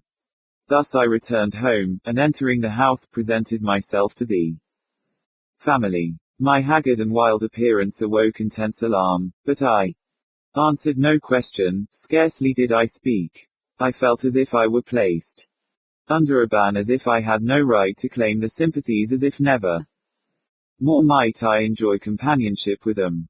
Yet even thus I love them. To adoration, and to save them, I resolved to dedicate myself to my most abhorred task. The prospect of such an occupation made every other circumstance of existence pass before me like a dream, and that thought only had to me the reality of life. Chapter 18. Day after day, week after week, passed away on my return to Geneva, and I could not collect the courage to recommence my work. I feared the vengeance of the disappointed fiend, yet I was unable to overcome my repugnance to the task which was enjoined me. I found that I could not compose a female without again devoting several months to profound study and laborious disquisition. I had heard of some discoveries having been made by an English philosopher, the knowledge of which was material to my success, and I sometimes thought of obtaining my father's consent to visit England for this purpose, but I clung to every pretense of delay, and shrunk from taking the first step in an undertaking whose immediate necessity began to appear less absolute to me. A change indeed had taken place in me. My health, which had hitherto declined, was now much restored, and my spirits, when unchecked by the memory of my unhappy promise, rose proportionably. My father saw this change with pleasure, and he turned his thoughts towards the best method of eradicating the remains of my melancholy, which every now and then would return by fits, and with a devouring blackness overcast the approaching sunshine. At these moments I took refuge in the most perfect solitude. I passed whole days on the lake alone in a little boat, watching the clouds, and listening to the rippling of the waves, silent and listless. But the fresh air and bright sun seldom failed to restore me to some degree of composure, and, on my return, I met the salutations of my friends with a readier smile and a more cheerful heart. It was after my return from one of these rambles, that my father, calling me aside, thus addressed me. I am happy to remark, my dear son, that you have resumed your former pleasures, and seem to be returning to yourself. And yet you are still unhappy, and still avoid our society. For some time I was lost in conjecture as to the cause of this, but yesterday an idea struck me, and if it is well founded, I conjure you to avow it.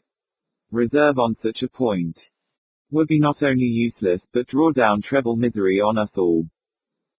I trembled violently at his exordium, and my father continued.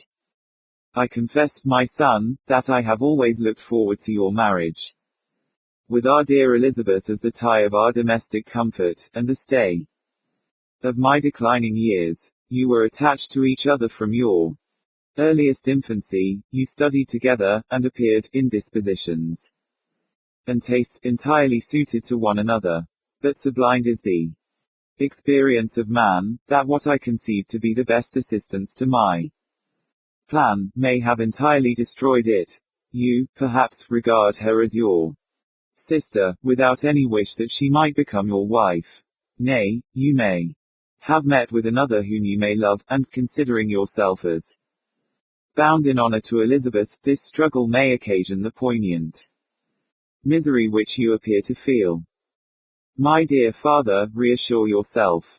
I love my cousin tenderly and sincerely. I never saw any woman who excited, as Elizabeth does, my warmest admiration and affection. My future hopes and prospects are entirely bound up in the expectation of our union.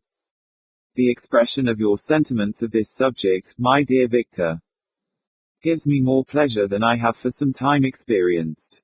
If you feel thus, we shall assuredly be happy, however present events may cast a gloom over us. But it is this gloom which appears to have taken so strong a hold of your mind, that I wish to dissipate.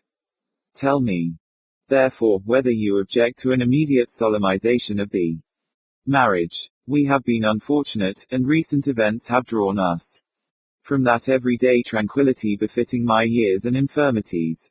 You are younger, yet I do not suppose, possessed as you are of a competent fortune, that an early marriage would at all interfere with any future plans of honor and utility that you may have formed. Do not suppose, however, that I wish to dictate happiness to you, or that a delay on your part would cause me any serious uneasiness. Interpret my words with candor, and answer me, I conjure you, with confidence and sincerity. I listened to my father in silence, and remained for some time incapable of offering any reply. I revolved rapidly in my mind a multitude of thoughts, and endeavored to arrive at some conclusion.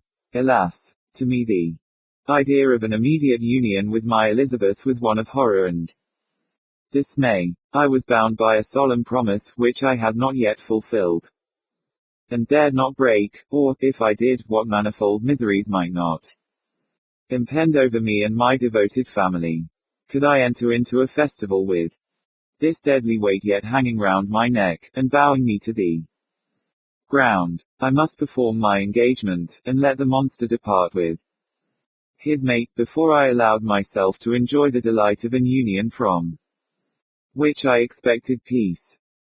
I remembered also the necessity imposed upon me of either journeying to England, or entering into a long correspondence with those philosophers of that country, whose knowledge and discoveries were of indispensable use to me in my present undertaking.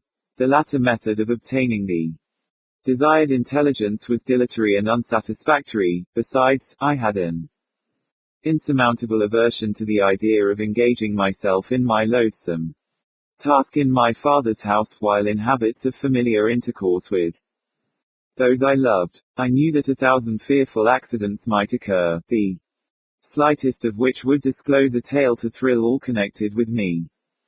With horror, I was aware also that I should often lose all self-command, all capacity of hiding the harrowing sensations that would possess me. During the progress of my unearthly occupation, I must absent myself from all I loved while thus employed. Once commenced, it would quickly be achieved, and I might be restored to my family in peace and happiness. My promise fulfilled, the monster would depart forever. Or, so my fond fancy imaged, some accident might meanwhile occur to destroy him, and put an end to my slavery forever. These feelings dictated my answer to my father. I expressed a wish to visit England, but, concealing the true reasons of this request, I clothed my desires under a guise which excited no suspicion, while I urged my desire with an earnestness that easily induced my father to comply. After so long a period of an absorbing melancholy, that resembled madness in its intensity and effects, he was glad to find that I was capable of taking pleasure in the idea of such a journey, and he hoped that change of scene and varied amusement would, before my return, have restored me entirely to myself. The duration of my absence was left to my own choice. A few months, or at most a year, was the period contemplated. One paternal kind precaution he had taken to ensure my having a companion. Without previously communicating with me, he had, in concert with Elizabeth, arranged that Clerval should join me at Strasbourg. This interfered with the solitude I coveted for the prosecution of my task, yet at the commencement of my journey the presence of my friend could in no way be an impediment, and truly I rejoiced that thus I should be saved many hours of lonely, maddening reflection. Nay, Henry might stand between me and the intrusion of my foe. If I were alone, would he not at times force his abhorred presence on me, to remind me of my task, or to contemplate its progress? To England, therefore, I was bound, and it was understood that my union with Elizabeth should take place immediately on my return. My father's age rendered him extremely averse to delay. For myself, there was one reward I promised myself from my detested toils, one consolation for my unparalleled sufferings. It was the prospect of that day when, enfranchised from my miserable slavery, I might claim Elizabeth, and forget the past in my union with her. I now made arrangements for my journey, but one feeling haunted me. which filled me with fear and agitation. During my absence I should leave my friends unconscious of the existence of their enemy, and unprotected from his attacks, exasperated as he might be by my departure. But he had promised to follow me wherever I might go, and would he not accompany me to England? This imagination was dreadful in itself, but soothing, inasmuch as it supposed the safety of my friends.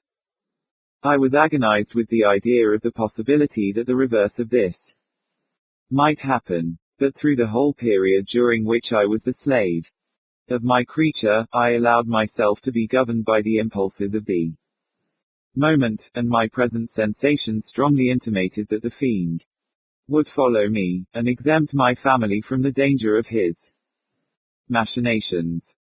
It was in the latter end of September that I again quitted my native country. My journey had been my own suggestion, and Elizabeth therefore acquiesced, but she was filled with disquiet at the idea of my suffering. Away from her the inroads of misery and grief. It had been her care which provided me a companion in Clerval, and yet a man is blind to 1,000-minute circumstances, which call forth a woman's sedulous attention. She longed to bid me hasten my return. 1,000 conflicting emotions rendered her mute, as she bade me a tearful silent farewell. I threw myself into the carriage that was to convey me away, hardly knowing whither I was going, and careless of what was passing around. I remembered only, and it was with a bitter anguish that I reflected on it, to order that my chemical instruments should be packed to go with me. Filled with dreary imaginations, I passed through many beautiful and majestic scenes, but my eyes were fixed and unobserving. I could only think of the bourne of my travels, and the work which was to occupy me whilst they endured. After some days spent in listless indolence, during which I traversed many leagues, I arrived at Strasbourg, where I waited 2 days for Clerval. He came. Alas, how great was the contrast between us! He was alive to every new scene, joyful when he saw the beauties of the setting sun, and more happy when he beheld it rise, and recommence a new day. He pointed out to me the shifting colors of the landscape, and the appearances of the sky. This is what it is to live, he cried. Now I enjoy existence. But you, my dear Frankenstein, wherefore are you desponding and sorrowful? In truth, I was occupied by gloomy thoughts, and neither saw the descent of the evening star, nor the golden sunrise reflected in the Rhine, and you, my friend, would be far more amused with the journal of Clerval, who observed the scenery with an eye of feeling and delight, than in listening to my reflections. I, a miserable wretch, haunted by a curse that shut up every avenue to enjoyment. We had agreed to descend the Rhine in a boat from Strasbourg to Rotterdam, whence we might take shipping for London. During this voyage, we passed many willowy islands, and saw several beautiful towns. We stayed a day at Mannheim, and, on the 5th from our departure from Strasbourg, arrived at Mayence.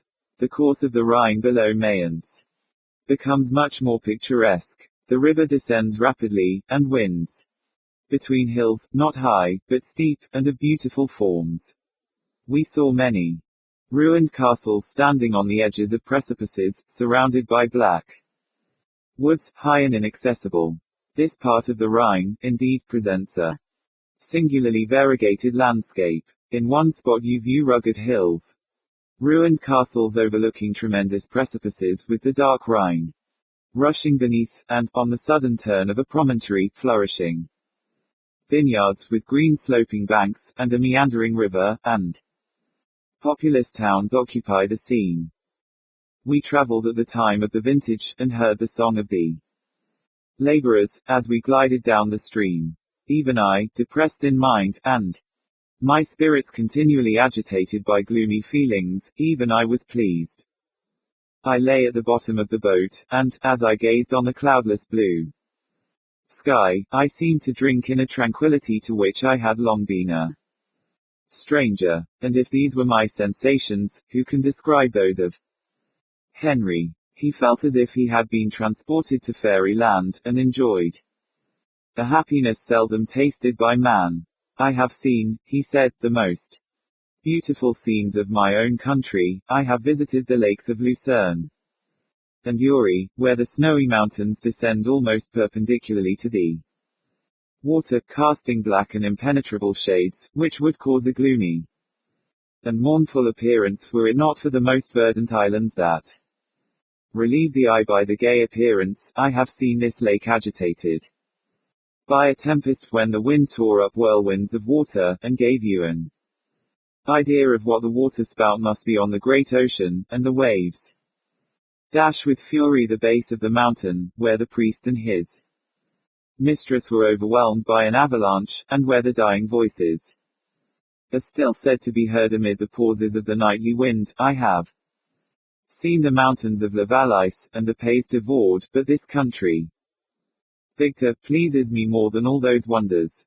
The mountains of Switzerland are more majestic and strange, but there is a charm in the banks of this divine river, that I never before saw equaled. Look at that castle which overhangs yon precipice, and that also on the island, almost concealed amongst the foliage of those lovely trees, and now that group of laborers coming from among their vines, and that village half hid in the recess of the mountain. Oh, surely, the spirit that inhabits and guards this place has a soul more in harmony with man, than those who pile the glacier, or retire to the inaccessible peaks of the mountains of our own country. Clerval. Beloved friend, even now it delights me to record your words, and to dwell on the praise of which you are so eminently deserving. He was a being formed in the very poetry of nature. His wild and enthusiastic imagination was chastened by the sensibility of his heart. His soul overflowed with ardent affections, and his friendship was of that devoted and wondrous nature that the worldly minded teach us to look for only in the imagination. But even human sympathies were not sufficient to satisfy his eager mind. The scenery of external nature, which others regard only with admiration, he loved with ardor. The sounding cataract haunted him like a passion, the tall rock, the mountain, and the deep and gloomy wood.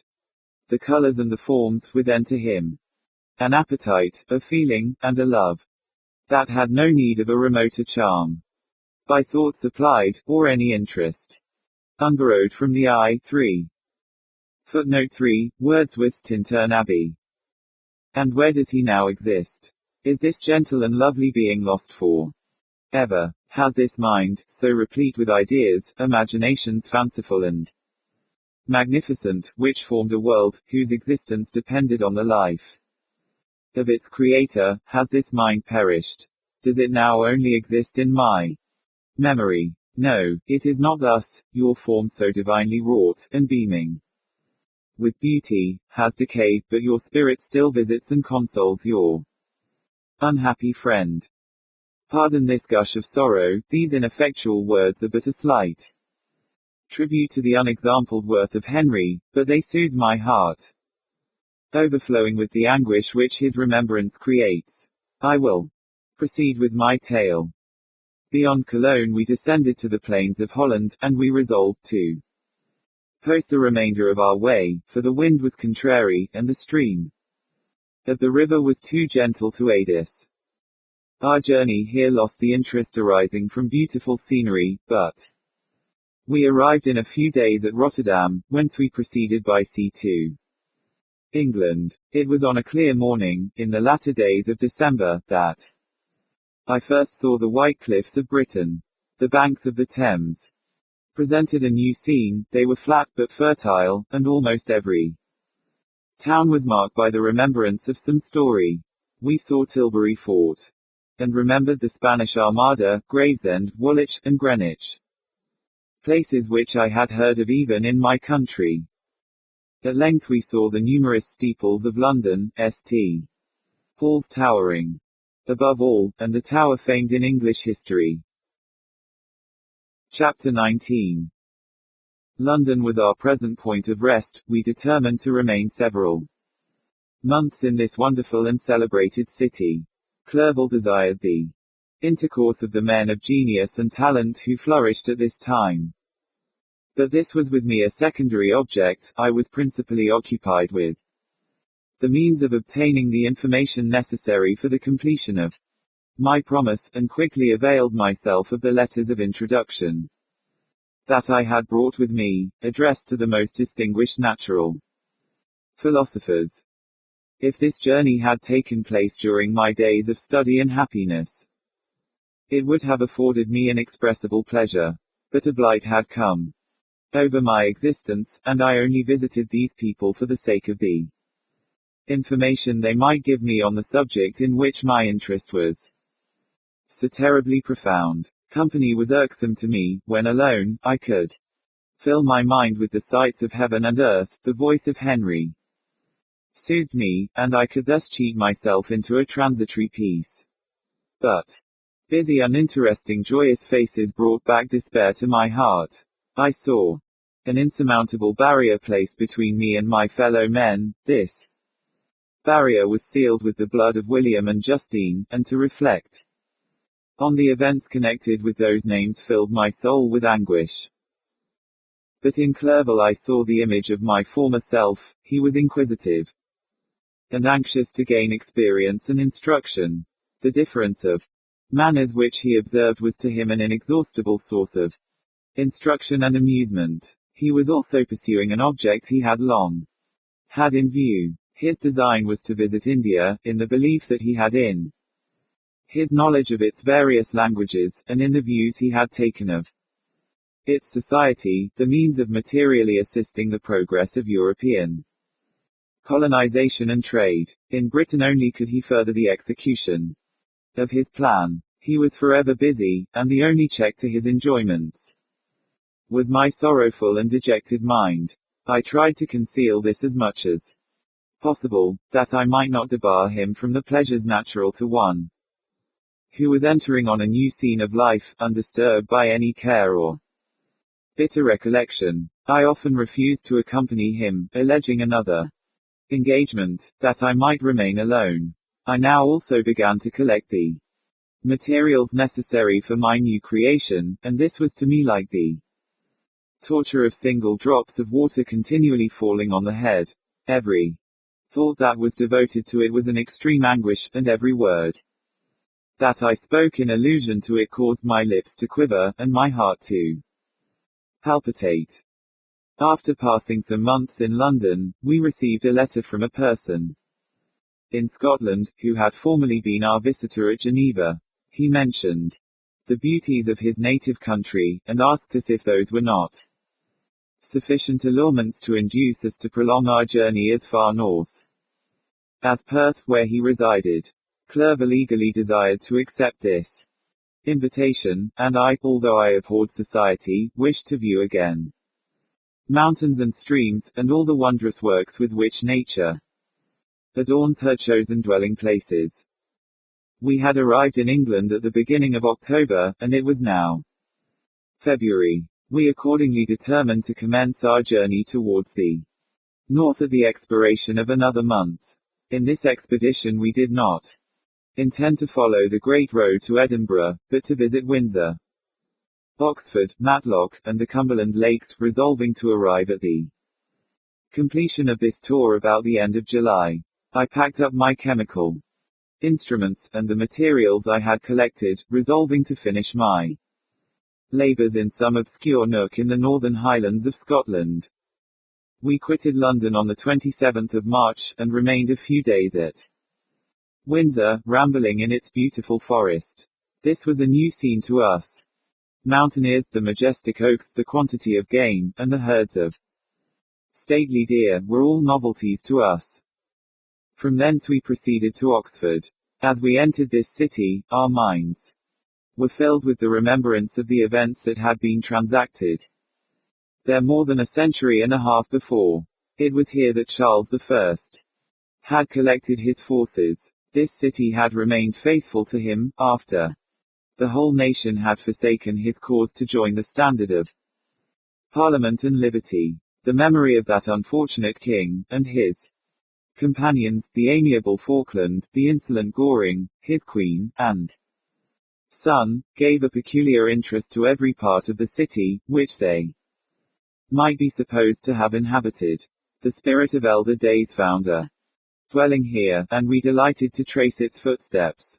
If these feelings had not found an imaginary gratification, the appearance of the city had yet in itself sufficient beauty to obtain our admiration.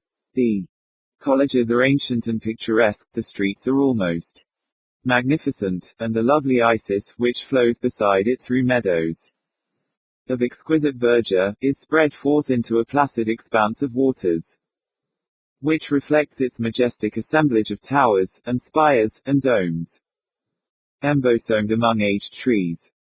I enjoyed this scene, and yet my enjoyment was embittered both by the memory of the past, and the anticipation of the future. I was formed for peaceful happiness. During my youthful days discontent never visited my mind, and if I was ever overcome by the sight of what is beautiful in nature, or the study of what is excellent and sublime in the productions of man, could always interest my heart, and communicate elasticity to my spirits. But I am a blasted tree, the bolt has entered my soul, and I felt then that I should survive to exhibit what I shall soon cease to be, a miserable spectacle of wrecked humanity, pitiable to others, and intolerable to myself. We passed a considerable period at Oxford, rambling among its environs, and endeavoring to identify every spot which might relate to the most animating epoch of English history. Our little voyages of discovery were often prolonged by the successive objects that presented themselves. We visited the tomb of the illustrious Hampden, and the field on which that patriot fell. For a moment my soul was elevated from its debasing and miserable fears to contemplate the divine ideas of liberty and self-sacrifice, of which these sites were the monuments and the remembrances. For an instant I dared to shake off my chains, and look around me with a free and lofty spirit, but the iron had eaten into my flesh, and I sank again, trembling and hopeless, into my miserable self. We left Oxford with regret, and proceeded to Matlock, which was our next place of rest. The country in the neighborhood of this village resembled, to a greater degree, the scenery of Switzerland, but every thing is on a lower scale, and the green hills want the crown of distant white Alps, which always attend on the pinny mountains of my native country. We visited the wondrous cave, and the little cabinets of natural history, where the curiosities are disposed in the same manner as in the collections at Servox and Chamonix. The latter name made me tremble, when pronounced by Henry, and I hastened to quit Matlock, with which that terrible scene was thus associated. From Derby, still journeying northward, we passed 2 months in Cumberland and Westmoreland. I could now almost fancy myself among the Swiss mountains. The little patches of snow which yet lingered on the northern sides of the mountains, the lakes, and the dashing of the rocky streams, were all familiar and dear sights to me. Here also we made some acquaintances, who almost contrived to cheat me into happiness.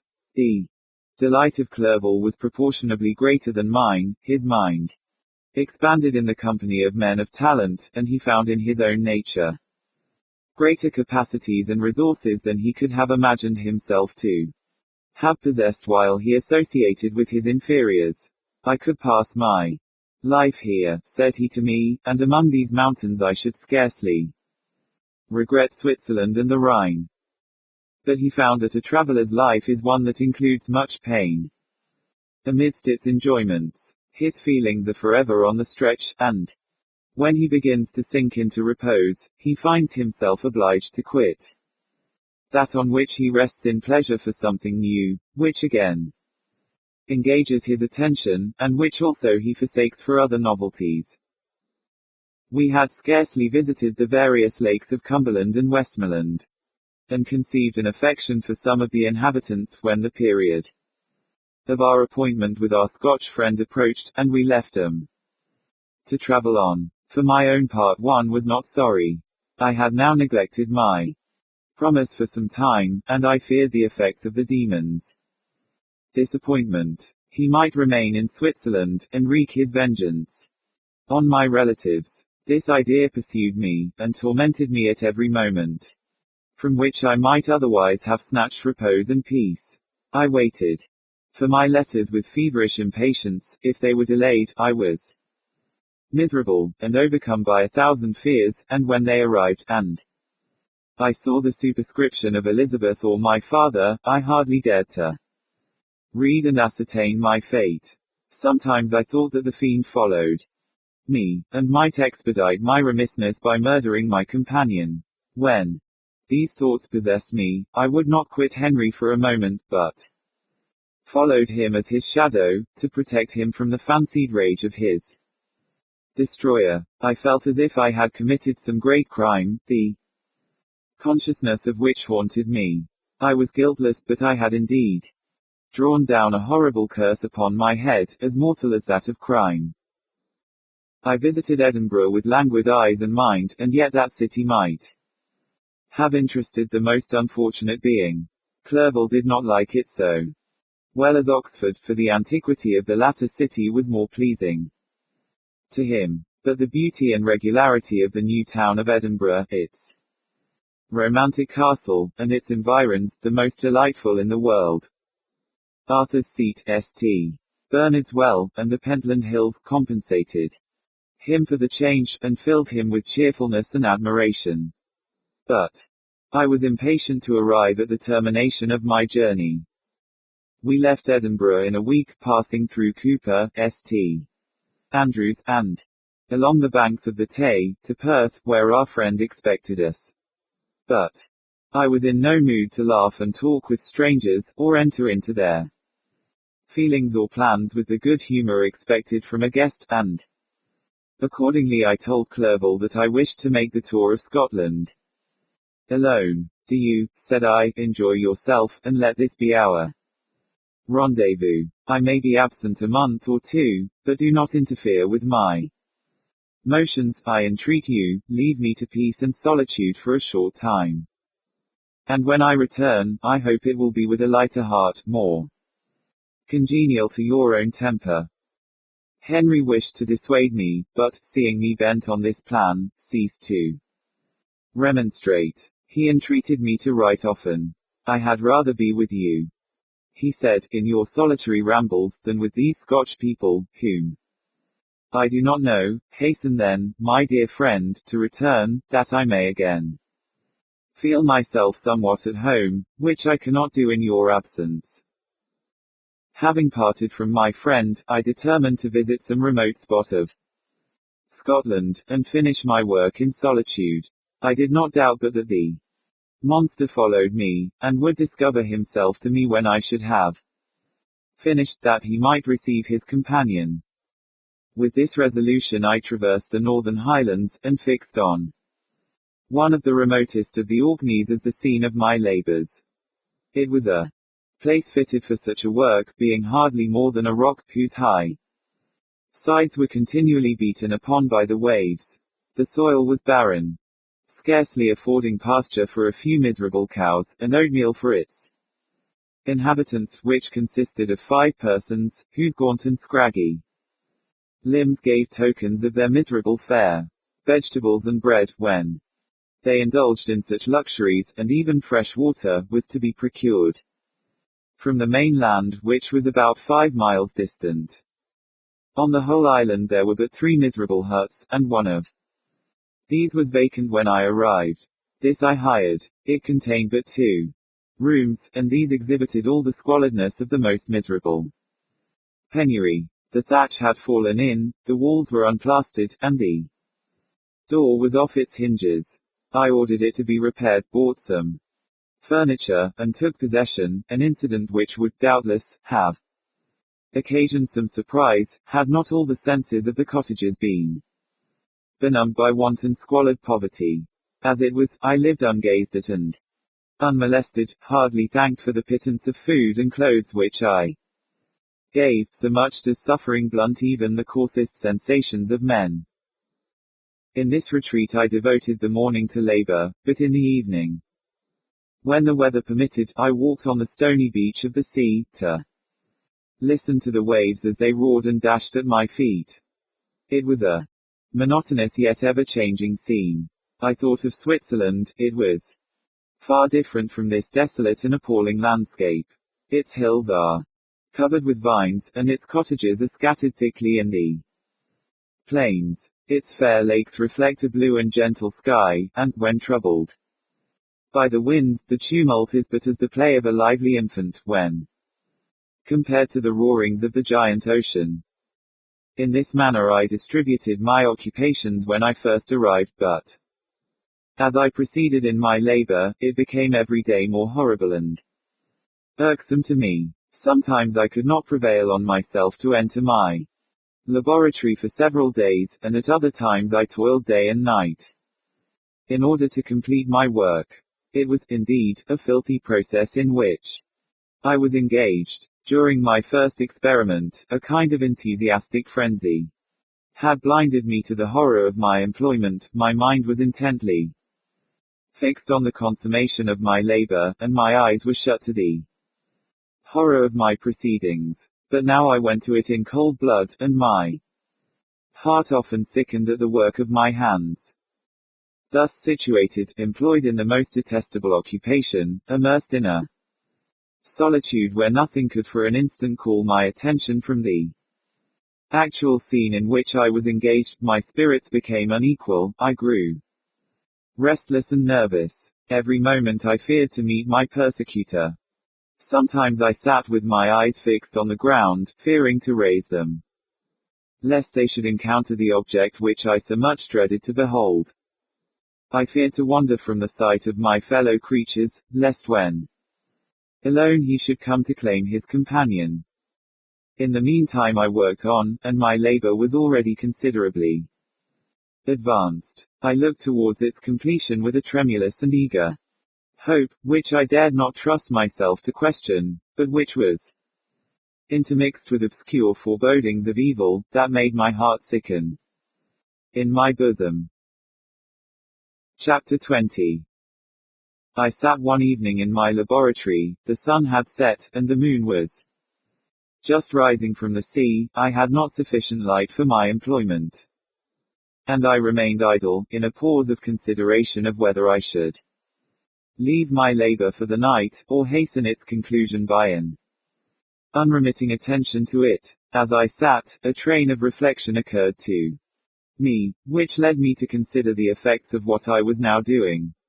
3 years before I was engaged in the same manner, and had created a fiend whose unparalleled barbarity had desolated my heart, and filled it for ever with the bitterest remorse. I was now about to form another being, of whose dispositions I was alike ignorant. She might become 10,000 times more malignant than her mate, and delight, for its own sake, in murder and wretchedness. He had sworn to quit the neighborhood of man, and hide himself in deserts, but she had not, and she, who in all probability was to become a thinking and reasoning animal, might refuse to comply with a compact made before her creation. They might even hate each other. The creature who already lived loathed his own deformity, and might he not conceive a greater abhorrence for it when it came before his eyes in the female form? She also might turn with disgust from him to the superior beauty of man. She might quit him, and he be again alone, exasperated by the fresh provocation of being deserted by one of his own species. Even if they were to leave Europe, and inhabit the deserts of the New World, yet one of the first results of those sympathies for which the demon thirsted would be children, and a race of devils would be propagated upon the earth, who might make the very existence of the species of man a condition precarious and full of terror. Had I right, for my own benefit, to inflict this curse upon everlasting generations? I had before been moved by the sophisms of the being I had created. I had been struck senseless by his fiendish threats, but now, for the first time, the wickedness of my promise burst upon me. I shuddered to think that future ages might curse me as the pest, whose selfishness had not hesitated to buy its own peace at the price, perhaps, of the existence of the whole human race.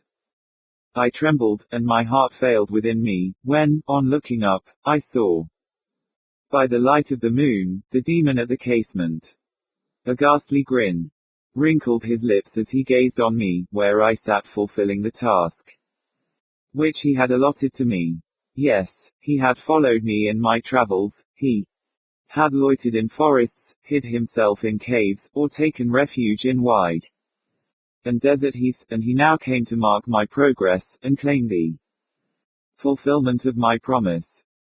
As I looked on him, his countenance expressed the utmost extent of malice and treachery. I thought with a sensation of madness on my promise of creating another like to him, and trembling with passion, tore to pieces the thing on which I was engaged. The wretch saw me destroy the creature on whose future existence he depended for happiness, and, with a howl of devilish despair and revenge, withdrew.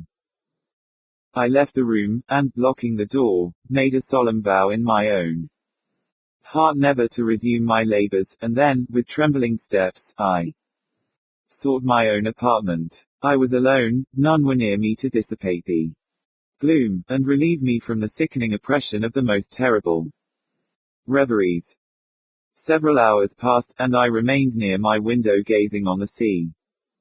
It was almost motionless, for the winds were hushed, and all nature reposed under the eye of the quiet moon. A few fishing vessels alone specked the water, and now and then the gentle breeze wafted the sound of voices, as the fishermen called to one another. I felt the silence, although I was hardly conscious of its extreme profundity, until my ear was suddenly arrested by the paddling of oars near the shore, and a person landed close to my house. In a few minutes after, I heard the creaking of my door, as if someone endeavored to open it softly. I trembled from head to foot. I felt a presentiment of who it was, and wished to rouse one of the peasants who dwelt in a cottage not far from mine, but I was overcome by the sensation of helplessness, so often felt in frightful dreams, when you in vain endeavor to fly from an impending danger, and was rooted to the spot. Presently I heard the sound of footsteps along the passage, the door opened, and the wretch whom I dreaded appeared. Shutting the door, he approached me, and said, in a smothered voice, "You have destroyed the work which you began. What is it that you intend? Do you dare to break your promise? I have endured toil and misery. I left Switzerland with you. I crept along the shores of the Rhine, among its willow islands, and over the summits of its hills. I have dwelt many months in the heaths of England, and among the deserts of Scotland. I have endured incalculable fatigue, and cold, and hunger. Do you dare destroy my hopes? Begone. I do break my promise, never will I create another like yourself, equal in deformity and wickedness.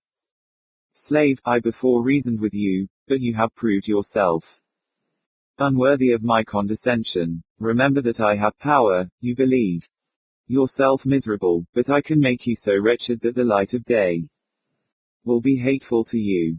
You are my creator, but I am your master. Obey. The hour of my irresolution is past, and the period of your power is arrived. Your threats cannot move me to do an act of wickedness, but they confirm me in a determination of not creating you a companion in vice. Shall I, in cool blood, set loose upon the earth a demon, whose delight is in death and wretchedness? Begone. I am firm, and your words will only exasperate my rage. The monster saw my determination in my face, and gnashed his teeth in the impotence of anger. Shall each man, cried he, find a wife for his bosom, and each beast have his mate, and I be alone? I had feelings of affection, and they were requited by detestation and scorn. Man, you may hate, but beware, your hours will pass in dread and misery, and soon the bolt will fall which must ravish from you your happiness forever. Ah! you to be happy, while I grovel in the intensity of my wretchedness. You can blast my other passions, but revenge remains revenge. Henceforth dearer than light or food. I may die, but first you, my tyrant and tormentor, shall curse the sun that gazes on your misery. Beware, for I am fearless, and therefore powerful. I will watch with the wiliness of a snake, that I may sting with its venom. Man, you shall repent of the injuries you inflict. Devil, cease, and do not poison the air with these sounds of malice. I have declared my resolution to you, and I am no coward to bend beneath words. Leave me, I am inexorable. It is well, I go, but remember, I shall be with you on your wedding night. I started forward, and exclaimed, Villain! Before you sign my death warrant, be sure that you are yourself safe.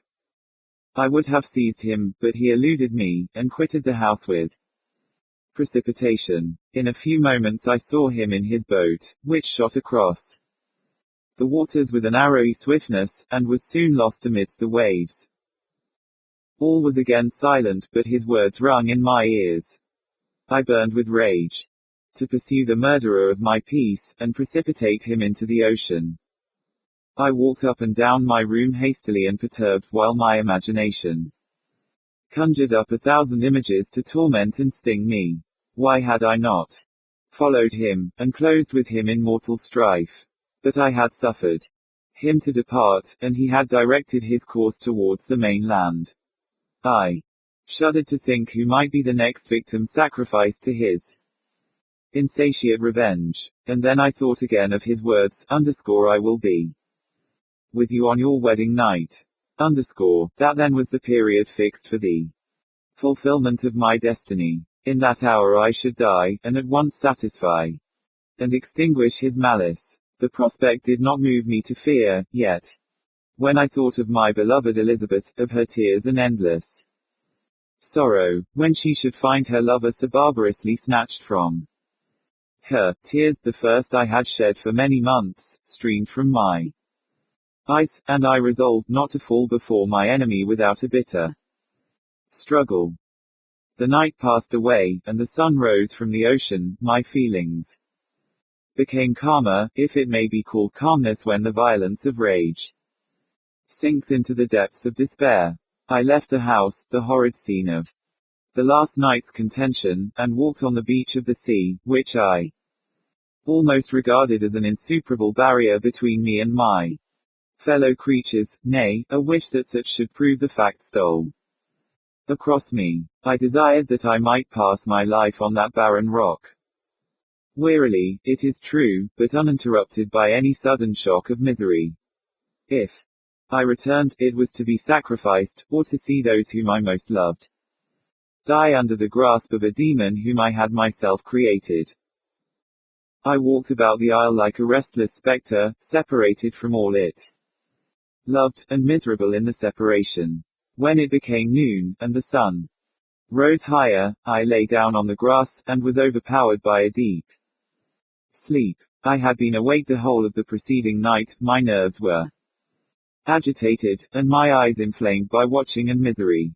The sleep into which I now sunk refreshed me, and when I awoke, I again felt as if I belonged to a race of human beings like myself, and I began to reflect upon what had passed with greater composure, yet still the words of the fiend rung in my ears like a death knell. They appeared like a dream, yet distinct and oppressive as a reality. The sun had far descended, and I still sat on the shore, satisfying my appetite, which had become ravenous, with an oaten cake, when I saw a fishing boat land close to me, and one of the men brought me a packet. It contained letters from Geneva, and one from Clerval, entreating me to join him. He said that he was wearing away his time fruitlessly where he was, that letters from the friends he had formed in London desired his return to complete the negotiation they had entered into for his Indian enterprise. He could not any longer delay his departure, but as his journey to London might be followed, even sooner than he now conjectured, by his longer voyage, He entreated me to bestow as much of my society on him as I could spare. He besought me, therefore, to leave my solitary isle, and to meet him at Perth, that we might proceed southwards together. This letter in a degree recalled me to life, and I determined to quit my island at the expiration of 2 days. Yet, before I departed, there was a task to perform, on which I shuddered to reflect. I must pack up my chemical instruments, and for that purpose I must enter the room which had been the scene of my odious work, and I must handle those utensils, the sight of which was sickening to me. The next morning, at daybreak, I summoned sufficient courage, and unlocked the door of my laboratory. The remains of the half-finished creature, whom I had destroyed, lay scattered on the floor, and I almost felt as if I had mangled the living flesh of a human being. I paused to collect myself, and then entered the chamber. With trembling hand I conveyed the instruments out of the room, but I reflected that I ought not to leave the relics of my work to excite the horror and suspicion of the peasants, and I accordingly put them into a basket, with a great quantity of stones, and, laying them up, determined to throw them into the sea that very night, and in the meantime I sat upon the beach, employed in cleaning and arranging my chemical apparatus. Nothing could be more complete than the alteration that had taken place in my feelings since the night of the appearance of the demon. I had before regarded my promise with a gloomy despair, as a thing that, with whatever consequences, must be fulfilled, but I now felt as if a film had been taken from before my eyes, and that I, for the first time, saw clearly. The idea of renewing my labors did not for one instant occur to me. The threat I had heard weighed on my thoughts, but I did not reflect that a voluntary act of mine could avert it. I had resolved in my own mind, that to create another like the fiend I had first made would be an act of the basest and most atrocious selfishness, and I banished from my mind every thought that could lead to a different conclusion. Between 2 and 3 in the morning the moon rose, and I then, putting my basket aboard a little skiff, sailed out about 4 miles from the shore. The scene was perfectly solitary. A few boats were returning towards land, but I sailed away from them. I felt as if I was about the commission of a dreadful crime, and avoided with shuddering anxiety any encounter with my fellow creatures. At one time the moon, which had before been clear, was suddenly overspread by a thick cloud, and I took advantage of the moment of darkness, and cast my basket into the sea. I listened to the gurgling sound as it sunk, and then sailed away from the spot. The sky became clouded, but the air was pure, although chilled by the northeast breeze that was then rising. But it refreshed me, and filled me with such agreeable sensations, that I resolved to prolong my stay on the water, and, fixing the rudder in a direct position, stretched myself at the bottom of the boat. Clouds hid the moon, every thing was obscure, and I heard only the sound of the boat, as its keel cut through the waves. The murmur lulled me, and in a short time I slept soundly.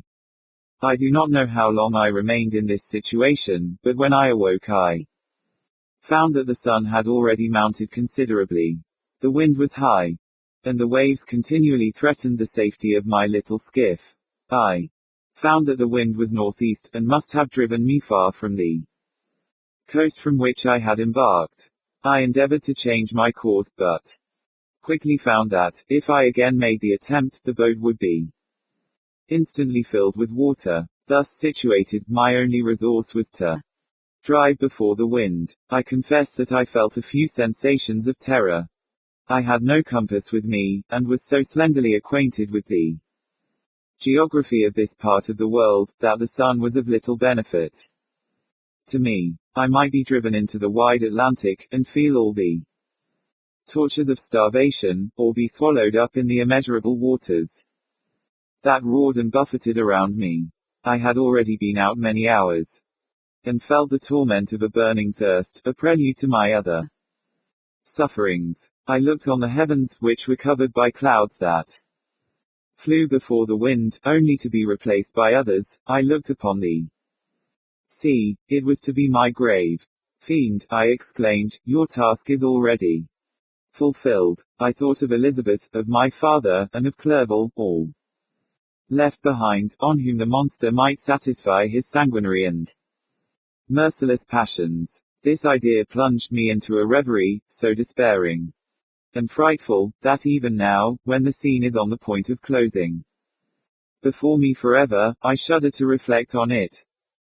Some hours passed thus, but by degrees, as the sun declined towards the horizon, the wind died away into a gentle breeze, and the sea became free from breakers. But these gave place to a heavy swell. I felt sick and hardly able to hold the rudder, when suddenly I saw a line of high land towards the south. Almost spent, as I was by fatigue, and the dreadful suspense I endured for several hours, this sudden certainty of life rushed like a flood of warm joy to my heart, and tears gushed from my eyes. How mutable are our feelings, and how strange is the clinging love we have of life even in the excess of misery. I constructed another sail with a part of my dress, and eagerly steered my course towards the land. It had a wild and rocky appearance, but, as I approached nearer, I easily perceived the traces of cultivation. I saw vessels near the shore, and found myself suddenly transported back to the neighborhood of civilized man. I carefully traced the windings of the land, and hailed a steeple which I at length saw issuing from behind a small promontory. As I was in a state of extreme debility, I resolved to sail directly towards the town, as a place where I could most easily procure nourishment. Fortunately I had money with me. As I turned the promontory, I perceived a small neat town and a good harbor, which I entered, my heart bounding with joy at my unexpected escape. As I was occupied in fixing the boat and arranging the sails, several people crowded towards the spot. They seemed much surprised at my appearance, but, instead of offering me any assistance, whispered together with gestures that at any other time might have produced in me a slight sensation of alarm. As it was, I merely remarked that they spoke English, and I therefore addressed them in that language. My good friends, said I, will you be so kind as to tell me the name of this town, and inform me where I am? You will know that soon enough, replied a man with a hoarse voice. Maybe you are come to a place that will not prove much to your taste. But you will not be consulted as to your quarters, I promise you. I was exceedingly surprised on receiving so rude an answer from a stranger, and I was also disconcerted on perceiving the frowning and angry countenances of his companions. Why do you answer me so roughly? I replied, surely it is not the custom of Englishmen to receive strangers so inhospitably. I do not know, said the man, what the custom of the English may be. But is the custom of the Irish to hate villains. While this strange dialogue continued, I perceived the crowd rapidly increase. The faces expressed a mixture of curiosity and anger, which annoyed, and in some degree alarmed me. I inquired the way to the inn. But no one replied. I then moved forward, and a murmuring sound arose from the crowd as they followed and surrounded me, when an ill-looking man approaching, tapped me on the shoulder, and said, come, sir, you must follow me to Mr. Kerwin's, to give an account of yourself. Who is Mr. Kerwin? Why am I to give an account of myself?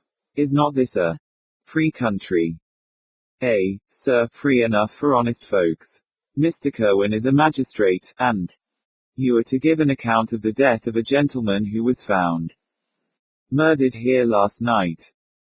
This answer startled me, but I presently recovered myself.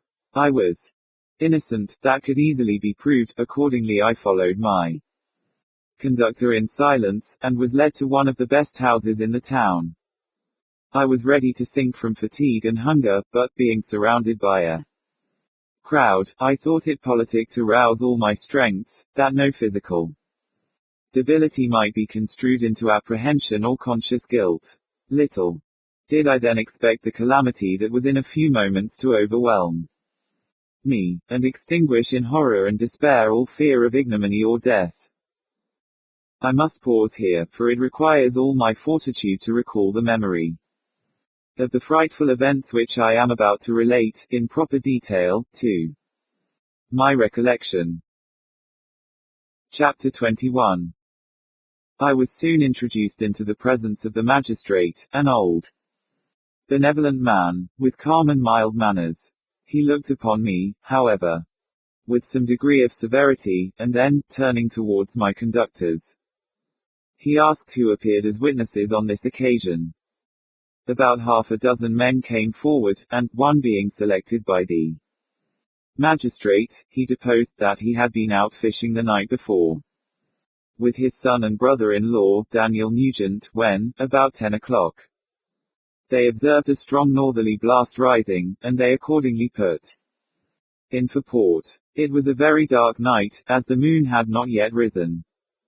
They did not land at the harbor, but, as they had been accustomed, at a creek about 2 miles below. He walked on first, carrying a part of the fishing tackle, and his companions followed him at some distance. As he was proceeding along the sands, he struck his foot against something and fell at his length on the ground. His companions came up to assist him, and, by the light of their lantern, they found that he had fallen on the body of a man, who was to all appearance dead. The first supposition was that it was the corpse of some person who had been drowned, and was thrown on shore by the waves, but, on examination, they found that the clothes were not wet, and even that the body was not then cold. They instantly carried it to the cottage of an old woman near the spot, and endeavored, but in vain, to restore it to life. It appeared to be a handsome young man, about 25 years of age. He had apparently been strangled, for there was no sign of any violence, except the black mark of fingers on his neck. The first part of this deposition did not in the least interest me, but when the mark of the fingers was mentioned, I remembered the murder of my brother, and felt myself extremely agitated, my limbs trembled, and a mist came over my eyes, which obliged me to lean on a chair for support. The magistrate observed me with a keen eye, and of course drew an unfavorable augury from my manner. The son confirmed his father's account, but when Daniel Nugent was called, he swore positively that, just before the fall of his companion, he saw a boat, with a single man in it, at a short distance from the shore, and, as far as he could judge by the light of a few stars, it was the same boat in which I had just landed. A woman deposed that she lived near the beach, and was standing at the door of her cottage waiting for the return of the fisherman, about an hour before she heard of the discovery of the body, when she saw a boat with only one man in it push off from that part of the shore where the corpse was afterwards found. Another woman confirmed the account of the fisherman having brought the body into her house. It was not cold.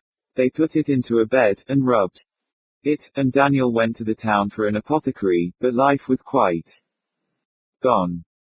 Several other men were examined concerning my landing, and they agreed that, with the strong north wind that had arisen during the night, it was very probable that I had beaten about for many hours, and had been obliged to return nearly to the same spot from which I had departed. Besides, they observed that it appeared that I had brought the body from another place, and it was likely, that as I did not appear to know the shore, I might have put into the harbor ignorant of the distance of the town of **** from the place where I had deposited the corpse.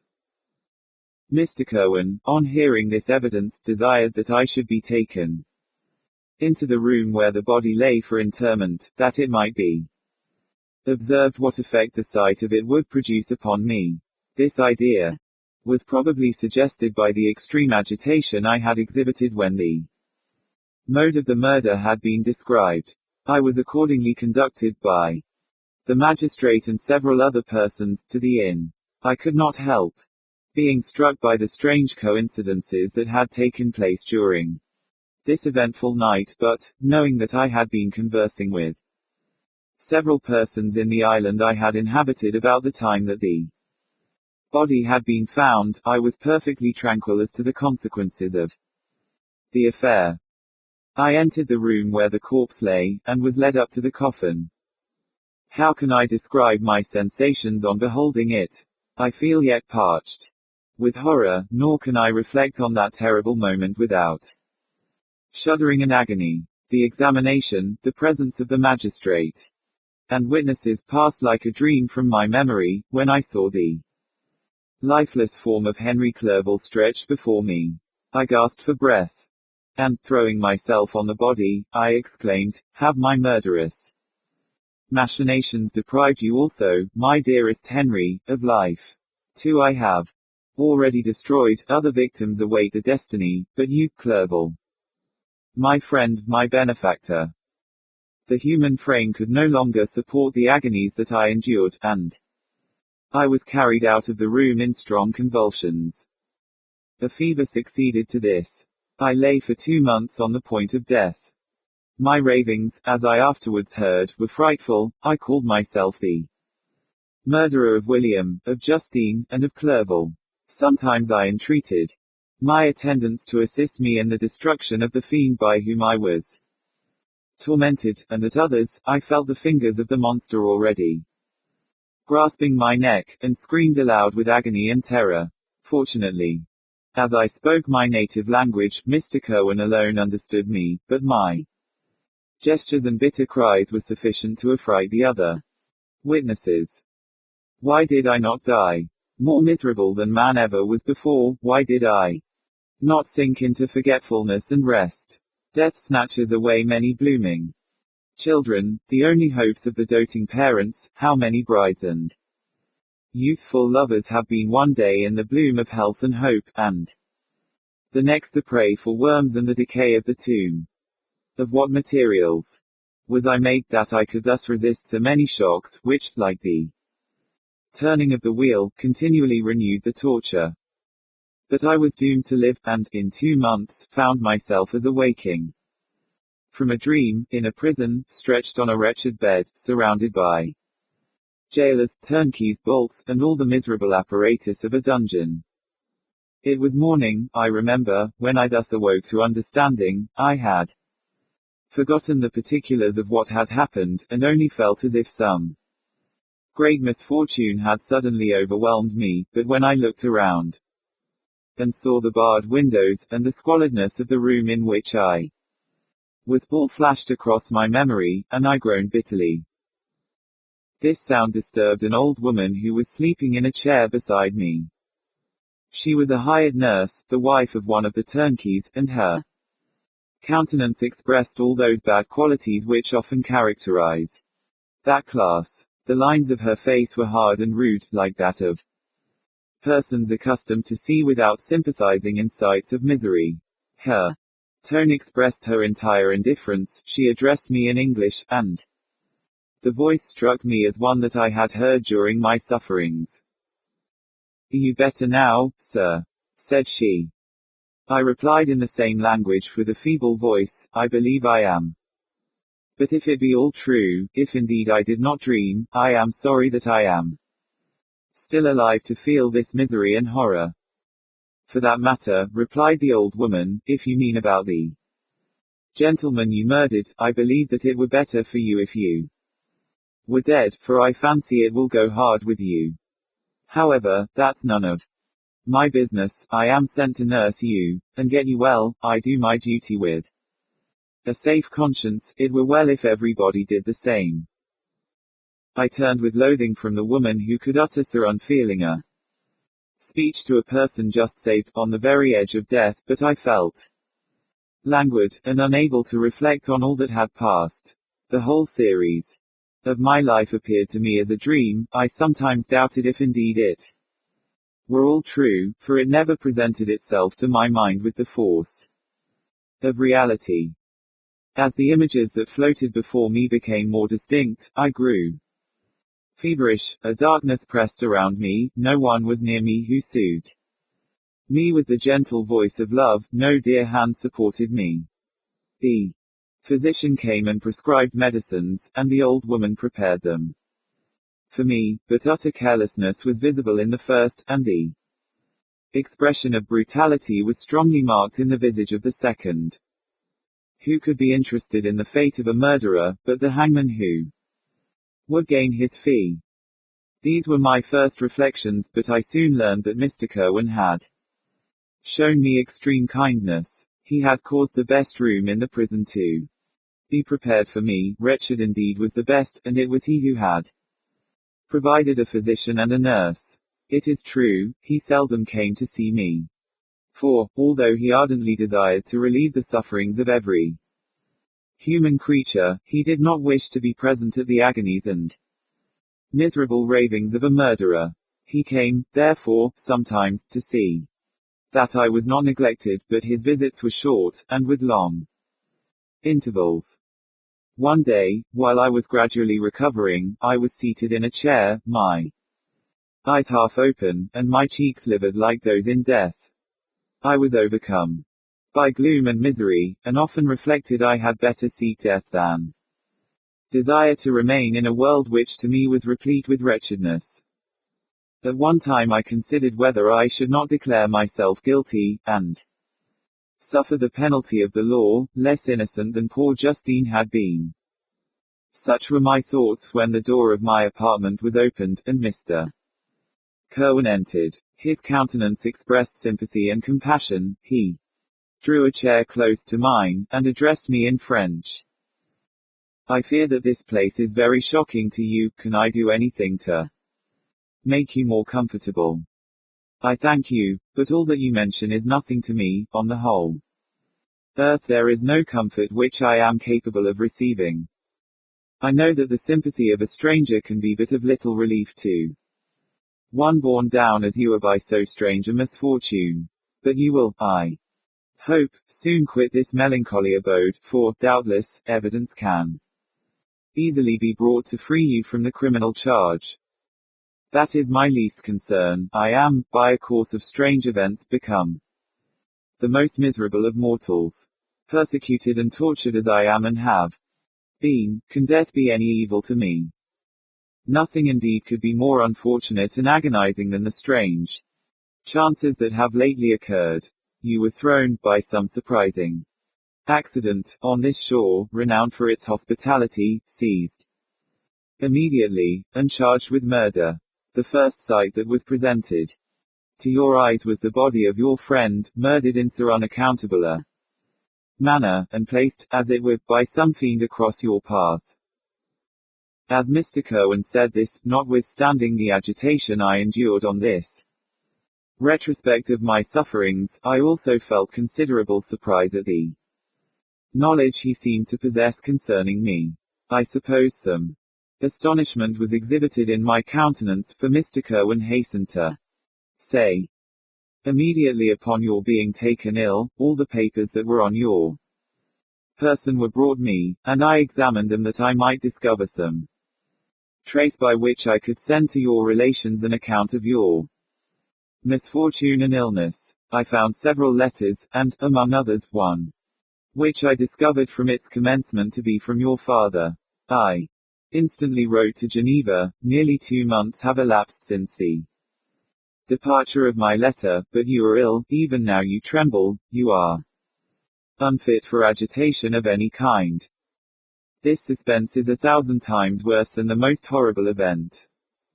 Tell me what new scene of death has been acted, and whose murder I am now to lament. Your family is perfectly well, said Mr. Kerwin, with gentleness, and someone, a friend, is come to visit you.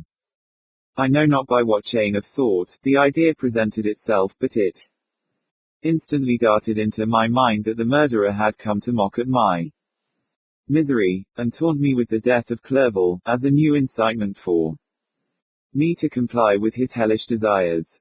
I put my hand before my eyes, and cried out in agony. Oh, Take him away. I cannot see him. For God's sake, do not let him enter. Mr. Cohen regarded me with a troubled countenance. He could not help regarding my exclamation as a presumption of my guilt, and said, in rather a severe tone, I should have thought, young man, that the presence of your father would have been welcome, instead of inspiring such violent repugnance. My father, cried I, while every feature and every muscle was relaxed. From anguish to pleasure, is my father indeed come? How kind, how very kind. But where is he? Why does he not hasten to me? My change of manner surprised and pleased the magistrate. Perhaps he thought that my former exclamation was a momentary return of delirium. And now he instantly resumed his former benevolence. He rose, and quitted the room with my nurse, and in a moment my father entered it. Nothing, at this moment, could have given me greater pleasure than the arrival of my father. I stretched out my hand to him, and cried, Are you then safe and Elizabeth and Ernest? My father calmed me with assurances of their welfare, and endeavored, by dwelling on these subjects so interesting to my heart, to raise my desponding spirits, but he soon felt that a prison cannot be the abode of cheerfulness. What a place is this that you inhabit, my son? Said he, looking mournfully at the barred windows, and wretched appearance of the room. You travel to seek happiness, but a fatality seems to pursue you. And poor Clerval. The name of my unfortunate and murdered friend was an agitation too great to be endured in my weak state. I shed tears. Alas! Yes, my father, replied I, some destiny of the most horrible kind hangs over me, and I must live to fulfill it, or surely I should have died on the coffin of Henry. We were not allowed to converse for any length of time, for the precarious state of my health rendered every precaution necessary that could ensure tranquility. Mr. Cohen came in, and insisted that my strength should not be exhausted by too much exertion. But the appearance of my father was to me like that of my good angel, and I gradually recovered my health. As my sickness quitted me, I was absorbed by a gloomy and black melancholy, that nothing could dissipate. The image of Clerval was for ever before me, ghastly and murdered. More than once the agitation into which these reflections threw me made my friends dread a dangerous relapse. Alas! Why did they preserve so miserable and detested a life? It was surely that I might fulfill my destiny, which is now drawing to a close. Soon, oh, very soon, will death extinguish these throbbings, and relieve me from the mighty weight of anguish that bears me to the dust. And, in executing the award of justice, I shall also sink to rest. Then, the appearance of death was distant, although the wish was ever present to my thoughts, and I often sat for hours motionless and speechless, wishing for some mighty revolution that might bury me and my destroyer in its ruins. The season of the assizes approached. I had already been 3 months in prison, and although I was still weak, and in continual danger of a relapse, I was obliged to travel nearly 100 miles to the county town, where the court was held. Mr. Cohen charged himself with every care of collecting witnesses, and arranging my defense. I was spared the disgrace of appearing publicly as a criminal, as the case was not brought before the court that decides on life and death. The grand jury rejected the bill, on its being proved that I was on the Orkney Islands at the hour the body of my friend was found, and a fortnight after my removal I was liberated from prison. My father was enraptured on finding me freed from the vexations of a criminal charge, that I was again allowed to breathe the fresh atmosphere, and permitted to return to my native country. I did not participate in these feelings, for to me the walls of a dungeon or a palace were alike hateful. The cup of life was poisoned forever, and although the sun shone upon me, as upon the happy and gay of heart, I saw around me nothing but a dense and frightful darkness, penetrated by No light but the glimmer of two eyes that glared upon me. Sometimes they were the expressive eyes of Henry, languishing in death, the dark orbs nearly covered by the lids, and the long black lashes that fringed them. Sometimes it was the watery, clouded eyes of the monster, as I first saw them in my chamber at Ingolstadt. My father tried to awaken in me the feelings of affection. He talked of Geneva, which I should soon visit, of Elizabeth and Ernest, but these words only drew deep groans from me. Sometimes, indeed, I felt a wish for happiness, and thought, with melancholy delight, of my beloved cousin, or longed, with a devouring malady du pays to see once more the blue lake and rapid Rhone, that had been so dear to me in early childhood, but my general state of feeling was a torpor, in which a prison was as welcome a residence as the divinest scene in nature, and these fits were seldom interrupted but by paroxysms of anguish and despair. At these moments I often endeavored to put an end to the existence I loathed, and it required unceasing attendance and vigilance to restrain me from committing some dreadful act of violence. Yet one duty remained to me, the recollection of which finally triumphed over my selfish despair. It was necessary that I should return without delay to Geneva, there to watch over the lives of those I so fondly loved, and to lie in wait for the murderer, that if any chance led me to the place of his concealment, or if he dared again to blast me by his presence, I might, with unfailing aim, put an end to the existence of the monstrous image which I had endued with the mockery of a soul still more monstrous. My father still desired to delay our departure, fearful that I could not sustain the fatigues of a journey, for I was a shattered wreck, the shadow of a human being. My strength was gone. I was a mere skeleton, and fever night and day preyed upon my wasted frame. Still, as I urged our leaving Ireland with such inquietude and impatience, my father thought it best to yield. We took our passage on board a vessel bound for Havre de Grace, and sailed with a fair wind from the Irish shores. It was midnight. I lay on the deck, looking at the stars, and listening to the dashing of the waves. I hailed the darkness that shut Ireland from my sight, and my pulse beat with a feverish joy when I reflected that I should soon see Geneva. The past appeared to me in the light of a frightful dream, yet the vessel in which I was, the wind that blew me from the detested shore of Ireland, and the sea which surrounded me, told me too forcibly that I was deceived by no vision, and that Clerval, my friend and dearest companion, had fallen a victim to me and the monster of my creation. I repassed, in my memory, my whole life, my quiet happiness while residing with my family in Geneva, the death of my mother, and my departure for Ingolstadt. I remembered, shuddering, the mad enthusiasm that hurried me on to the creation of my hideous enemy, and I called to mind the night in which he first lived. I was unable to pursue the train of thought. A thousand feelings pressed upon me, and I wept bitterly. Ever since my recovery from the fever, I had been in the custom of taking every night a small quantity of laudanum, for it was by means of this drug only that I was enabled to gain the rest necessary for the preservation of life. Oppressed by the recollection of my various misfortunes, I now swallowed double my usual quantity, and soon slept profoundly. But sleep did not afford me respite from thought and misery. My dreams presented 1,000 objects that scared me.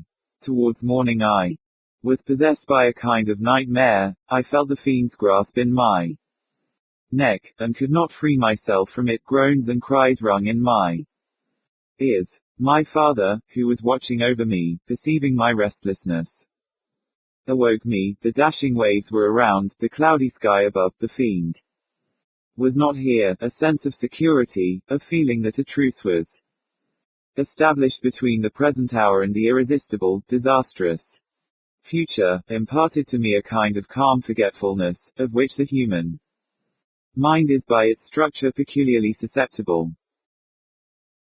Chapter 22. The voyage came to an end. We landed, and proceeded to Paris. I soon found that I had overtaxed my strength, and that I must repose before I could continue my journey. My father's care and attentions were indefatigable, but he did not know the origin of my sufferings, and sought erroneous methods to remedy the incurable ill. He wished me to seek amusement in society. I abhorred the face of man. Oh, not abhorred. They were my brethren, my fellow beings, and I felt attracted even to the most repulsive among them, as to creatures of an angelic nature and celestial mechanism. But I felt that I had no right to share their intercourse. I had unchained an enemy among them, whose joy it was to shed the blood, and to revel in the groans. How they would each and all abhor me, and hunt me from the world, did they know my unhallowed acts, and the crimes which had the source in me. My father yielded at length to my desire to avoid society, and strove by various arguments to banish my despair. Sometimes he thought that I felt deeply the degradation of being obliged to answer a charge of murder, and he endeavored to prove to me the futility of pride. Alas, my father, said I, how little do you know me. Human beings, their feelings and passions, would indeed be degraded if such a wretch as I felt pride. Justine, poor unhappy Justine, was as innocent as I. And she suffered the same charge, she died for it, and I am the cause of this. I murdered her. William, Justine, and Henry, they all died by my hands. My father had often, during my imprisonment, heard me make the same assertion. When I thus accused myself, he sometimes seemed to desire an explanation, and at others he appeared to consider it as the offspring of delirium, and that, during my illness, some idea of this kind had presented itself to my imagination, the remembrance of which I preserved. In my convalescence, I avoided explanation, and maintained a continual silence concerning the wretch I had created. I had a persuasion that I should be supposed mad, and this in itself would forever have chained my tongue. But, besides, I could not bring myself to disclose a secret which would fill my hearer with consternation, and make fear and unnatural horror the inmates of his breast. I checked, therefore, my impatient thirst for sympathy, and was silent when I would have given the world to have confided the fatal secret. Yet still words like those I have recorded would burst uncontrollably from me. I could offer no explanation of them, but the truth in part relieved the burden of my mysterious woe. Upon this occasion my father said, with an expression of unbounded wonder, my dearest Victor, what infatuation is this? My dear son, I entreat you never to make such an assertion again. I am not mad, I cried energetically. The sun and the heavens, who have viewed my operations, can bear witness of my truth. I am the assassin of those most innocent victims. They died by my machinations. 1,000 times would I have shed my own blood, drop by drop, to have saved their lives, but I could not, my father, indeed I could not sacrifice the whole human race. The conclusion of this speech convinced my father that my ideas were deranged, and he instantly changed the subject of our conversation, and endeavored to alter the course of my thoughts. He wished as much as possible to obliterate the memory of the scenes that had taken place in Ireland, and never alluded to them, or suffered me to speak of my misfortunes. As time passed away I became more calm. Misery had her dwelling in my heart, but I no longer talked in the same incoherent manner of my own crimes. Sufficient for me was the consciousness of them. By the utmost self-violence, I curbed the imperious voice of wretchedness which sometimes desired to declare itself to the whole world, and my manners were calmer and more composed than they had ever been since my journey to the Sea of Ice. A few days before we left Paris on our way to Switzerland, I received the following letter from Elizabeth. My dear friend, It gave me the greatest pleasure to receive a letter from my uncle. Dated at Paris, you are no longer at a formidable distance, and I may hope to see you in less than a fortnight. My poor cousin, how much you must have suffered. I expect to see you looking even more ill than when you quitted Geneva. This winter has been passed most miserably, tortured as I have been by anxious suspense, yet I hope to see peace in your countenance, and to find that your heart is not totally void of comfort and tranquility. Yet I fear that the same feelings now exist that made you so miserable a year ago, even perhaps augmented by time. I would not disturb you at this period, when so many misfortunes weigh upon you, but a conversation that I had with my uncle previous to his departure renders some explanation necessary before we meet. Explanation. You may possibly say, what can Elizabeth have to explain? If you really say this, my questions are answered, and all my doubts satisfied. But you are distant from me, and it is possible that you may dread, and yet be pleased with this explanation, and, in a probability of this being the case, I dare not any longer postpone writing what, during your absence, I have often wished to express to you, but have never had the courage to begin. You well know, Victor, that our union had been the favorite plan of your parents ever since our infancy. We were told this when young, and taught to look forward to it as an event that would certainly take place. We were affectionate playfellows during childhood, and, I believe, dear and valued friends to one another as we grew older. But as brother and sister often entertain a lively affection towards each other, without desiring a more intimate union, may not such also be our case? Tell me, dearest Victor. Answer me, I conjure you, by our mutual happiness, with simple truth, do you not love another? You have traveled, you have spent several years of your life at Ingolstadt, and I confess to you, my friend, that when I saw you last autumn so unhappy, flying to solitude from the society of every creature, I could not help supposing that you might regret our connection, and believe yourself bound in honor to fulfill the wishes of your parents, although they opposed themselves to your inclinations.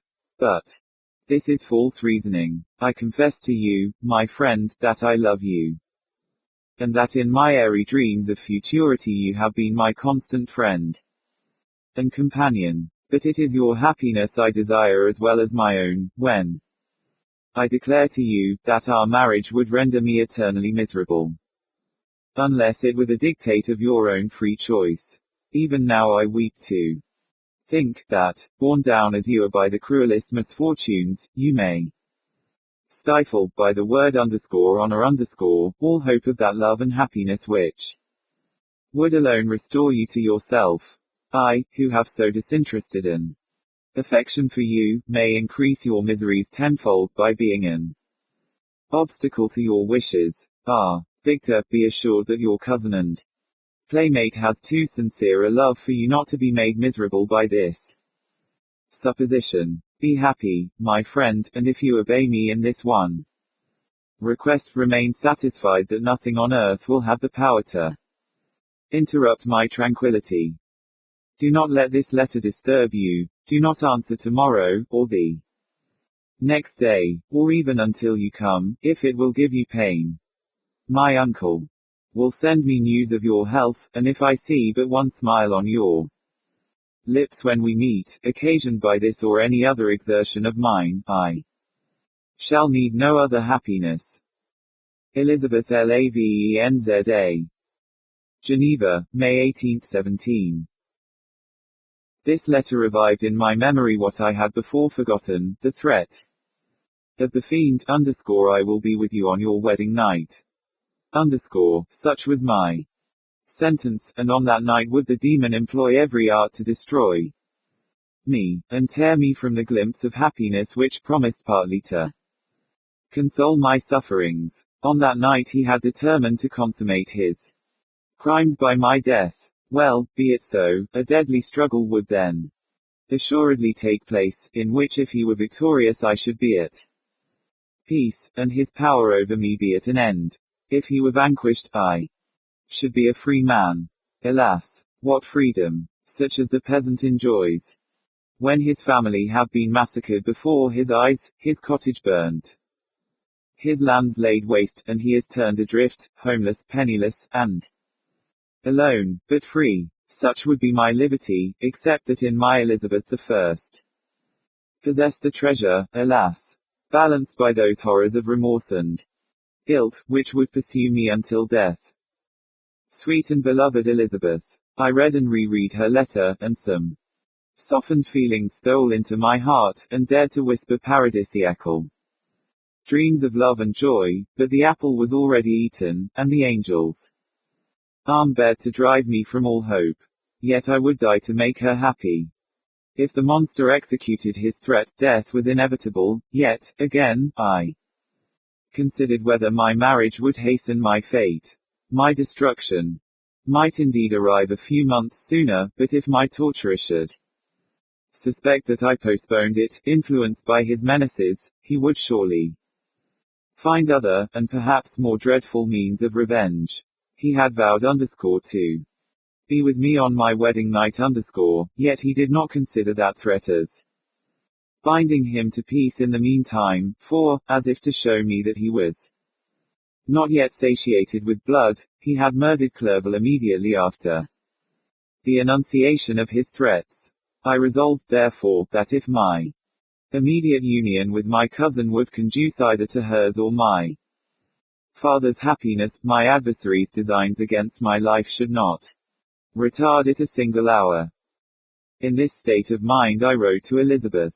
My letter was calm and affectionate. I fear, my beloved girl, I said, little happiness remains for us on earth, yet all that I may one day enjoy is centered in you. Chase away your idle fears, to you alone do I consecrate my life and my endeavors for contentment. I have one secret, Elizabeth, a dreadful one. When revealed to you, it will chill your frame with horror, and then, far from being surprised at my misery, you will only wonder that I survive what I have endured. I will confide this tale of misery and terror to you the day after our marriage shall take place. For, my sweet cousin, there must be perfect confidence between us. But, until then, I conjure you, do not mention or allude to it. This I most earnestly entreat, and I know you will comply. In about a week after the arrival of Elizabeth's letter, we returned to Geneva. The sweet girl welcomed me with warm affection, yet tears were in her eyes, as she beheld my emaciated frame and feverish cheeks. I saw a change in her also. She was thinner, and had lost much of that heavenly vivacity that had before charmed me, but her gentleness, and soft looks of compassion, made her a more fit companion for one blasted and miserable as I was. The tranquility which I now enjoyed did not endure. Memory brought madness with it, and when I thought of what had passed, a real insanity possessed me. Sometimes I was furious, and burnt with rage, sometimes low and despondent. I neither spoke, nor looked at any one, but sat motionless, bewildered by the multitude of miseries that overcame me. Elizabeth alone had the power to draw me from these fits. Her gentle voice would soothe me when transported by passion, and inspire me with human feelings when sunk in torpor. She wept with me, and for me. When reason returned, she would remonstrate, and endeavor to inspire me with resignation. Ah, it is well for the unfortunate to be resigned, but for the guilty there is no peace. The agonies of remorse poison the luxury there is otherwise sometimes found in indulging the excess of grief. Soon after my arrival, my father spoke of my immediate marriage with Elizabeth. I remained silent. Have you, then, some other attachment? None on earth. I love Elizabeth, and look forward to our union with delight. Let the day therefore be fixed, and on it I will consecrate myself, in life or death, to the happiness of my cousin. My dear Victor, do not speak thus. Heavy misfortunes have befallen us. But let us only cling closer to what remains, and transfer our love for those whom we have lost to those who yet live. Our circle will be small, but bound close by the ties of affection and mutual misfortune. And when time shall have softened your despair, new and dear objects of care will be born to replace those of whom we have been so cruelly deprived. Such were the lessons of my father.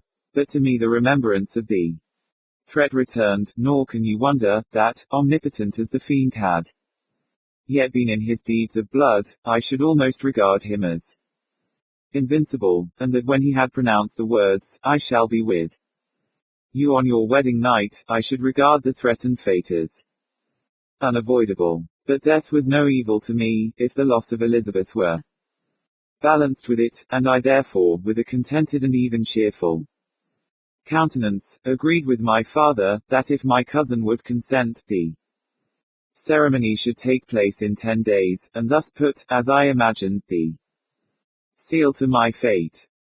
Great God, if for one instant I had thought what might be the hellish intention of my fiendish adversary, I would rather have banished myself forever from my native country, and wandered a friendless outcast over the earth, than have consented to this miserable marriage. But, as if possessed of magic powers, the monster had blinded me to his real intentions, and when I thought that I had prepared only my own death, I hastened that of a far dearer victim. As the period fixed for our marriage drew nearer, whether from cowardice or a prophetic feeling, I felt my heart sink within me. But I concealed my feelings by an appearance of hilarity, that brought smiles and joy to the countenance of my father, but hardly deceived the ever-watchful and nicer eye of Elizabeth. She looked forward to our union with placid contentment, not unmingled with a little fear, which past misfortunes had impressed, that what now appeared certain and tangible happiness might soon dissipate into an airy dream, and leave no trace but deepened everlasting regret. Preparations were made for the event, congratulatory visits were received, and all wore a smiling appearance. I shut up, as well as I could, in my own heart the anxiety that preyed there, and entered with seeming earnestness into the plans of my father, although they might only serve as the decorations of my tragedy. Through my father's exertions, a part of the inheritance of Elizabeth had been restored to her by the Austrian government. A small possession on the shores of Como belonged to her. It was agreed that, immediately after our union, we should proceed to Villa Lavenza, and spend our first days of happiness beside the beautiful lake near which it stood. In the meantime I took every precaution to defend my person, in case the fiend should openly attack me. I carried pistols and a dagger constantly about me, and was ever on the watch to prevent artifice, and by these means gained a greater degree of tranquility. Indeed, as the period approached, the threat appeared more as a delusion, not to be regarded as worthy to disturb my peace, while the happiness I hoped for in my marriage wore a greater appearance of certainty, as the day fixed for its solemnization drew nearer, and I heard it continually spoken of as an occurrence which no accident could possibly prevent. Elizabeth seemed happy. My tranquil demeanor contributed greatly to calm her mind. But on the day that was to fulfill my wishes and my destiny, she was melancholy, and a presentiment of evil pervaded her. And perhaps also she thought of the dreadful secret which I had promised to reveal to her on the following day. My father was in the meantime overjoyed, and, in the bustle of preparation, only recognized in the melancholy of his niece the diffidence of a bride. After the ceremony was performed, a large party assembled at my father's, but it was agreed that Elizabeth and I should commence our journey by water, sleeping that night at Evian, and continuing our voyage on the following day. The day was fair, the wind favorable, all smiled on our nuptial embarkation. Those were the last moments of my life during which I enjoyed the feeling of happiness. We passed rapidly along, the sun was hot but we were sheltered from its rays by a kind of canopy, while we enjoyed the beauty of the scene, sometimes on one side of the lake, where we saw Mont Sail, the pleasant banks of Montalegre, and at a distance, surmounting all, the beautiful Mont Blanc, and the assemblage of snowy mountains that in vain endeavor to emulate her, sometimes coasting the opposite banks, we saw the mighty Jura opposing its dark side to the ambition that would quit its native country, and an almost insurmountable barrier to the invader who should wish to enslave it. I took the hand of Elizabeth. You are sorrowful, my love.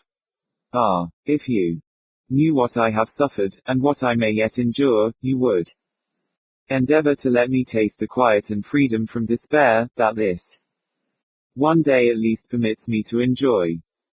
Be happy, my dear Victor, replied Elizabeth, there is, I hope, nothing to distress you, and be assured that if a lively joy is not painted in my face, my heart is contented.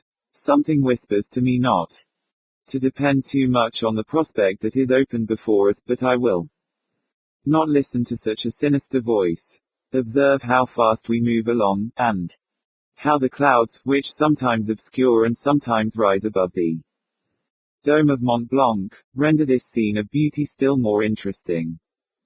Look also at the innumerable fish that are swimming in the clear waters, where we can distinguish every pebble that lies at the bottom.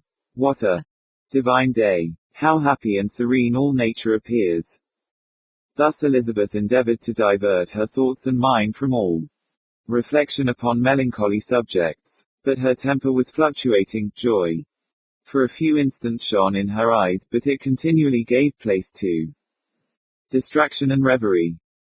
The sun sunk lower in the heavens, we passed the river Drance, and observed its path through the chasms of the higher, and the glens of the lower hills. The Alps here come closer to the lake, and we approached the amphitheatre of mountains which forms its eastern boundary.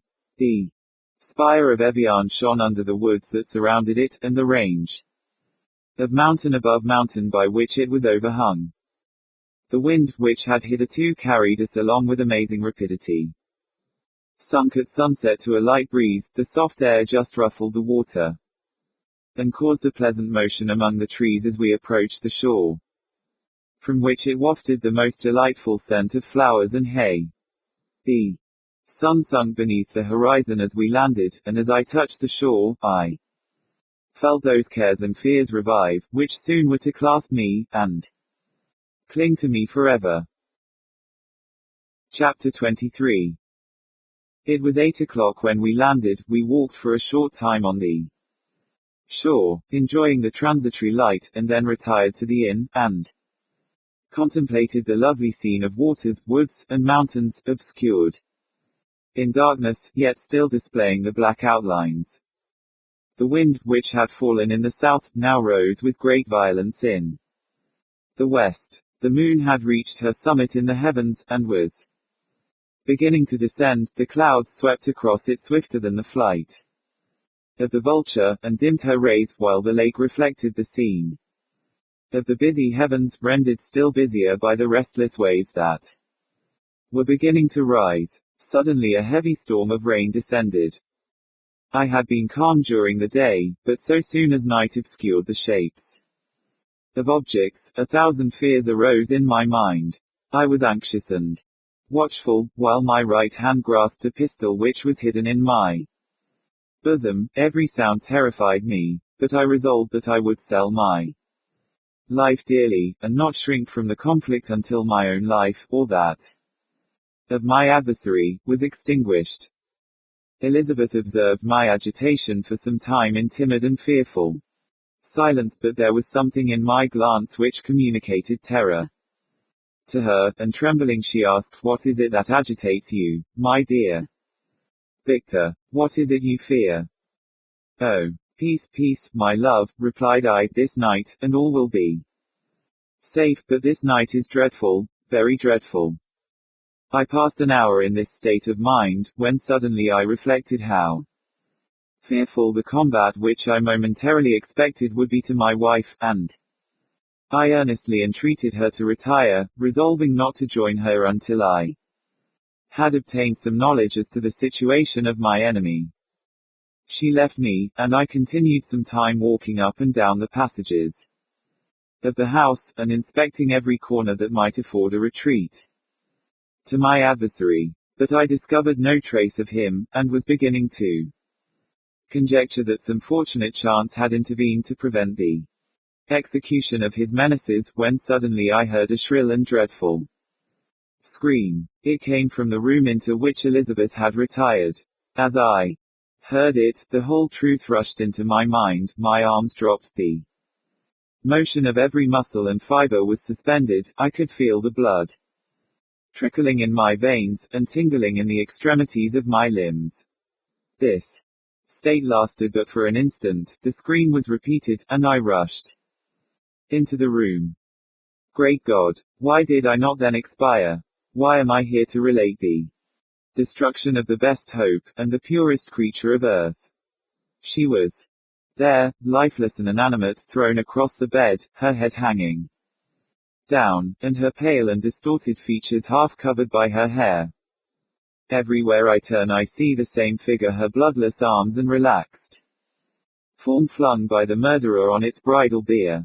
Could I behold this, and live? Alas! Life is obstinate, and clings closest where it is most hated. For a moment only did I lose recollection, I fell senseless on the ground. When I recovered, I found myself surrounded by the people of the inn. The countenances expressed a breathless terror, but the horror of others appeared only as a mockery, a shadow of the feelings that oppressed me. I escaped from them to the room where lay the body of Elizabeth, my love, my wife, so lately living, so dear, so worthy. She had been moved from the posture in which I had first beheld her, and now, as she lay, her head upon her arm, and a handkerchief thrown across her face and neck, I might have supposed her asleep. I rushed towards her, and embraced her with ardor, but the deadly languor and coldness of the limbs told me, that what I now held in my arms had ceased to be the Elizabeth whom I had loved and cherished. The murderous mark of the fiend's grasp was on her neck, and the breath had ceased to issue from her lips. While I still hung over her in the agony of despair, I happened to look up. The windows of the room had before been darkened, and I felt a kind of panic on seeing the pale yellow light of the moon illuminate the chamber. The shutters had been thrown back, and, with a sensation of horror not to be described, I saw at the open window a figure the most hideous and abhorred. A grin was on the face of the monster. He seemed to jeer, as with his fiendish finger he pointed towards the corpse of my wife. I rushed towards the window, and drawing a pistol from my bosom, fired, but he eluded me, leaped from his station, and, running with the swiftness of lightning, plunged into the lake. The report of the pistol brought a crowd into the room. I pointed to the spot where he had disappeared, and we followed the track with boats. Nets were cast, but in vain. After passing several hours, we returned. Hopeless, most of my companions believing it to have been a form conjured up by my fancy. After having landed, they proceeded to search the country, parties going in different directions among the woods and vines. I attempted to accompany them, and proceeded a short distance from the house, but my head whirled round, my steps were like those of a drunken man. I fell at last in a state of utter exhaustion, a film covered my eyes, and my skin was parched with the heat of fever. In this state I was carried back, and placed on a bed, hardly conscious of what had happened. My eyes wandered round the room, as if to seek something that I had lost. After an interval, I arose, and, as if by instinct, crawled into the room where the corpse of my beloved lay. There were women weeping around. I hung over it, and joined my sad tears to theirs all this time. No distinct idea presented itself to my mind, but my thoughts rambled to various subjects, reflecting confusedly on my misfortunes, and the cause. I was bewildered in a cloud of wonder and horror. The death of William, the execution of Justine, the murder of Clerval, and lastly of my wife. Even at that moment I knew not that my only remaining friends were safe from the malignity of the fiend. My father even now might be writhing under his grasp, and Ernest might be dead at his feet. This idea made me shudder, and recalled me to action. I started up, and resolved to return to Geneva with all possible speed. There were no horses to be procured, and I must return by the lake, but the wind was unfavorable, and the rain fell in torrents. However, it was hardly morning, and I might reasonably hope to arrive by night.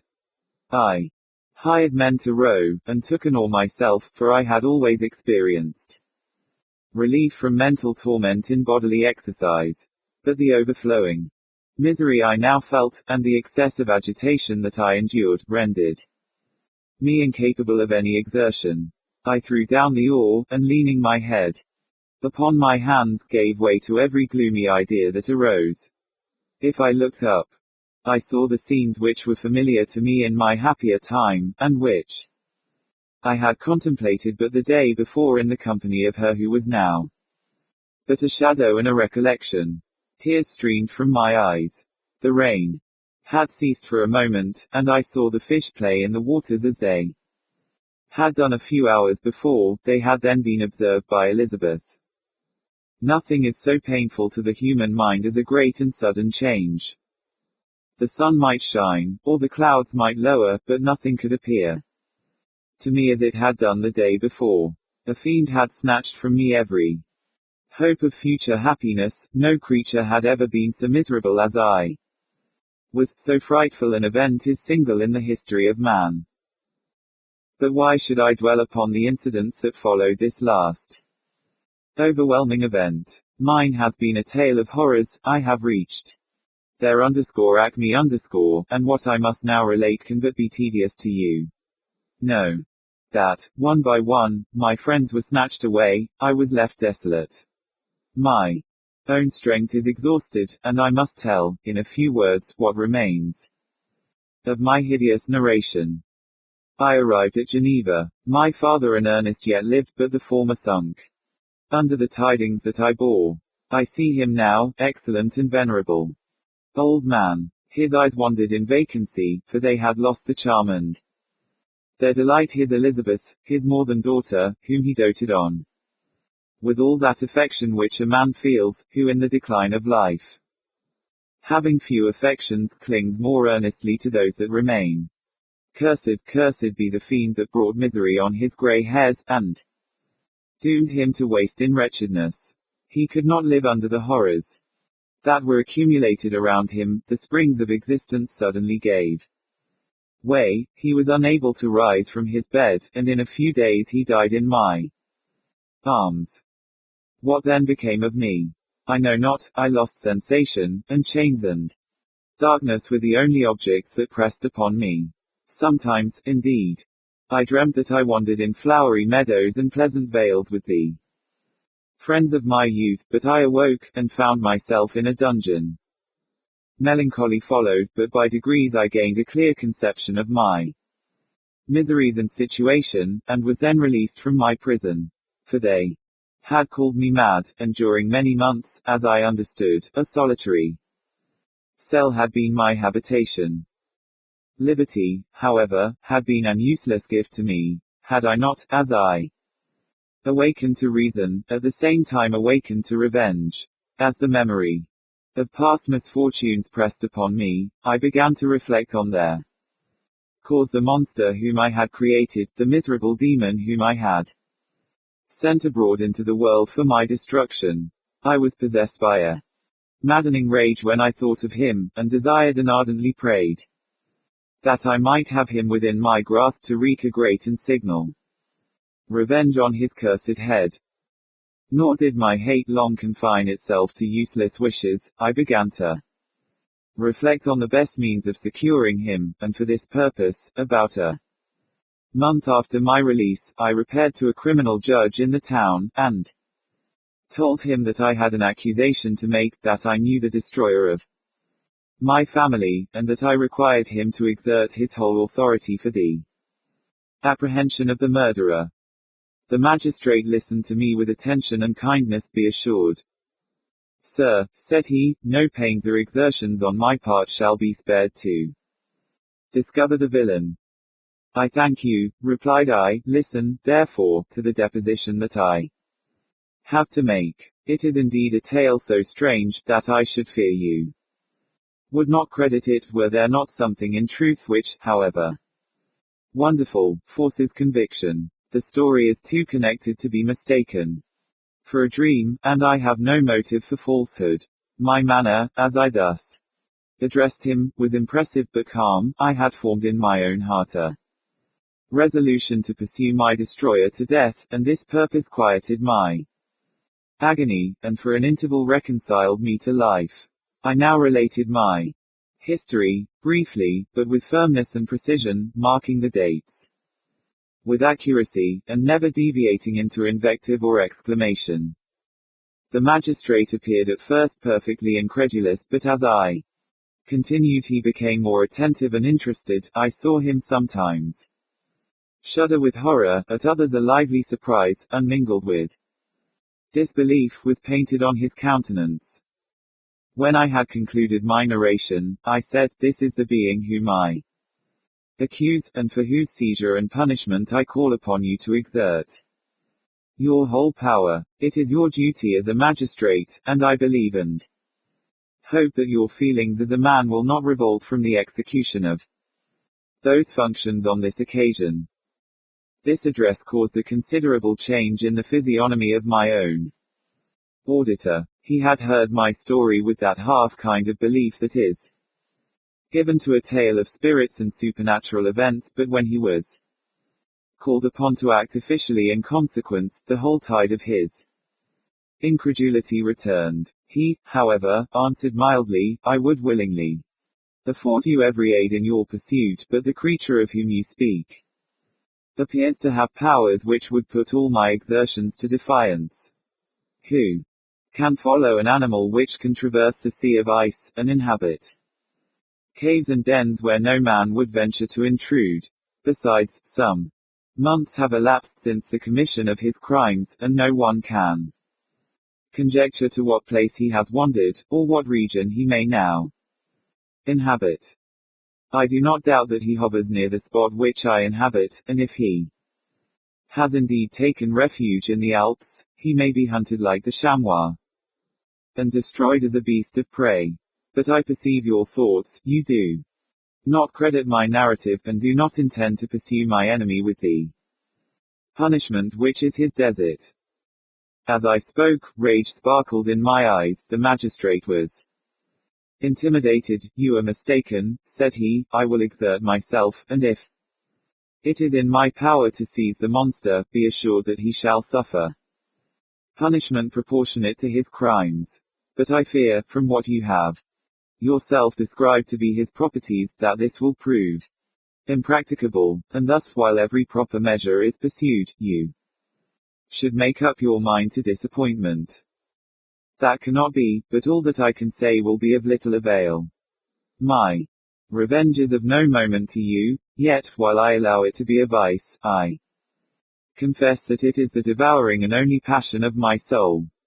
My rage is unspeakable, when I reflect that the murderer, whom I have turned loose upon society, still exists. You refuse my just demand. I have but one resource, and I devote myself, either in my life or death, to his destruction.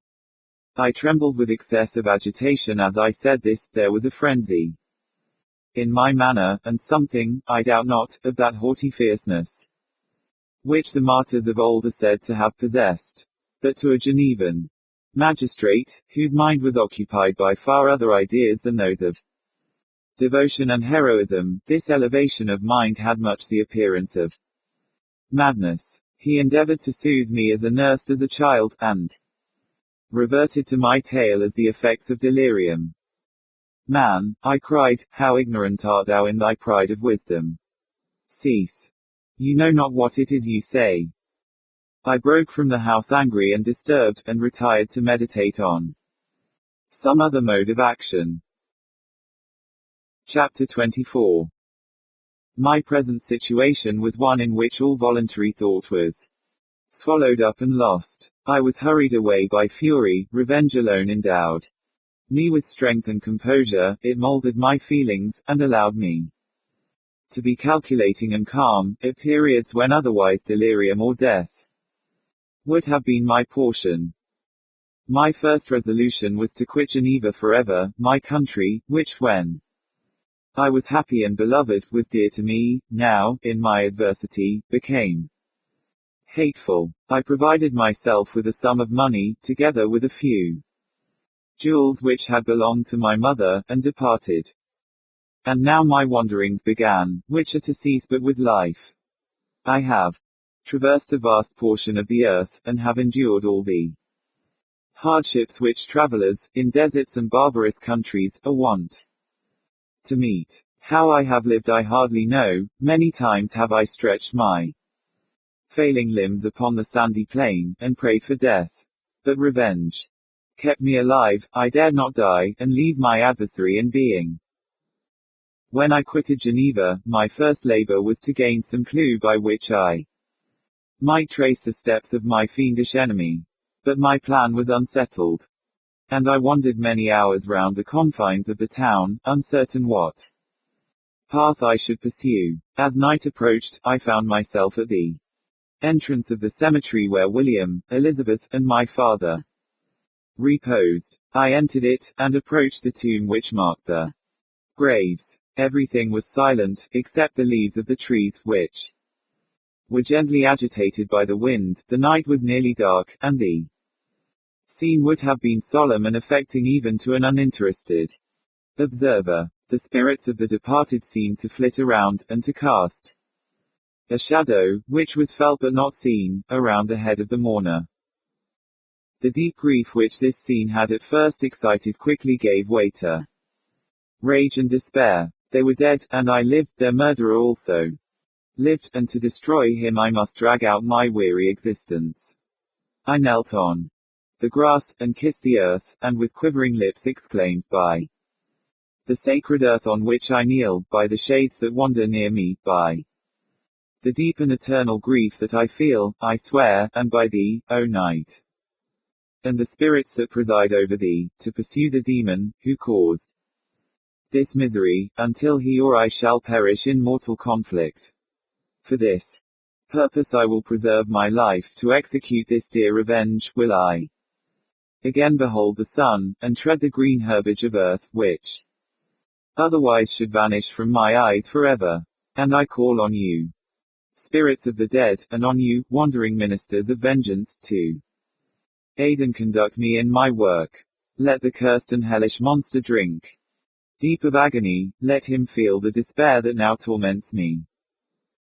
I had begun my adjuration with solemnity, and an all which almost assured me that the shades of my murdered friends heard and approved my devotion, but the furies possessed me as I concluded, and rage choked my utterance. I was answered through the stillness of night by a loud and fiendish laugh. It rung on my ears long and heavily, the mountains re-echoed it, and I felt as if all hell surrounded me with mockery and laughter. Surely in that moment I should have been possessed by frenzy, and have destroyed my miserable existence, but that my vow was heard, and that I was reserved for vengeance. The laughter died away, when a well-known and abhorred voice, apparently close to my ear, addressed me in an audible whisper, I am satisfied, miserable wretch. You have determined to live, and I am satisfied. I darted towards the spot from which the sound proceeded, but the devil eluded my grasp. Suddenly the broad disk of the moon arose, and shone full upon his ghastly and distorted shape, as he fled with more than mortal speed. I pursued him, and for many months this has been my task. Guided by a slight clue, I followed the windings of the Rhone, but vainly.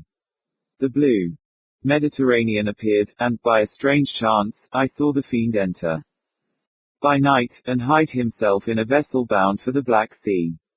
I took my passage in the same ship, but he escaped, I know not how.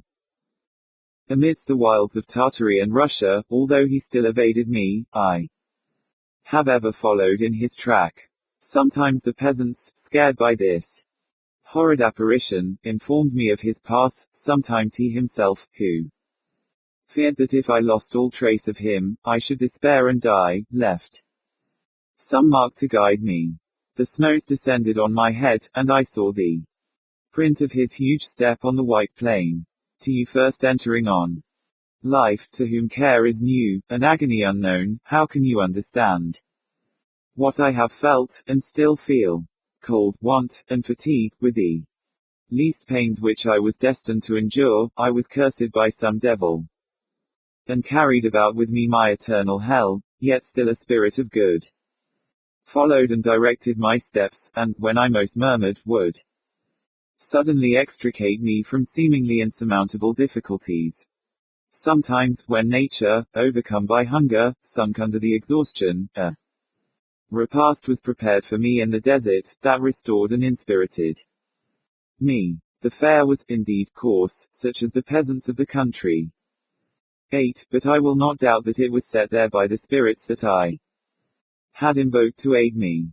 Often, when all was dry, the heavens cloudless, and I was parched by thirst, a slight cloud would bedim the sky, shed the few drops that revived me, and vanish.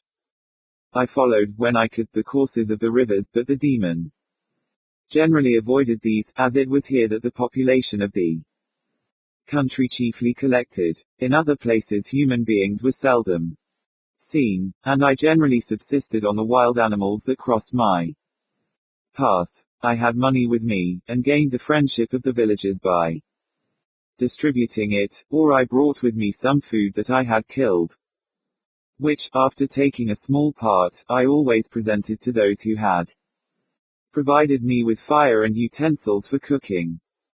My life, as it passed thus, was indeed hateful to me, and it was during sleep alone that I could taste joy. Oh, blessed sleep! Often, when most miserable, I sank to repose, and my dreams lulled me even to rapture.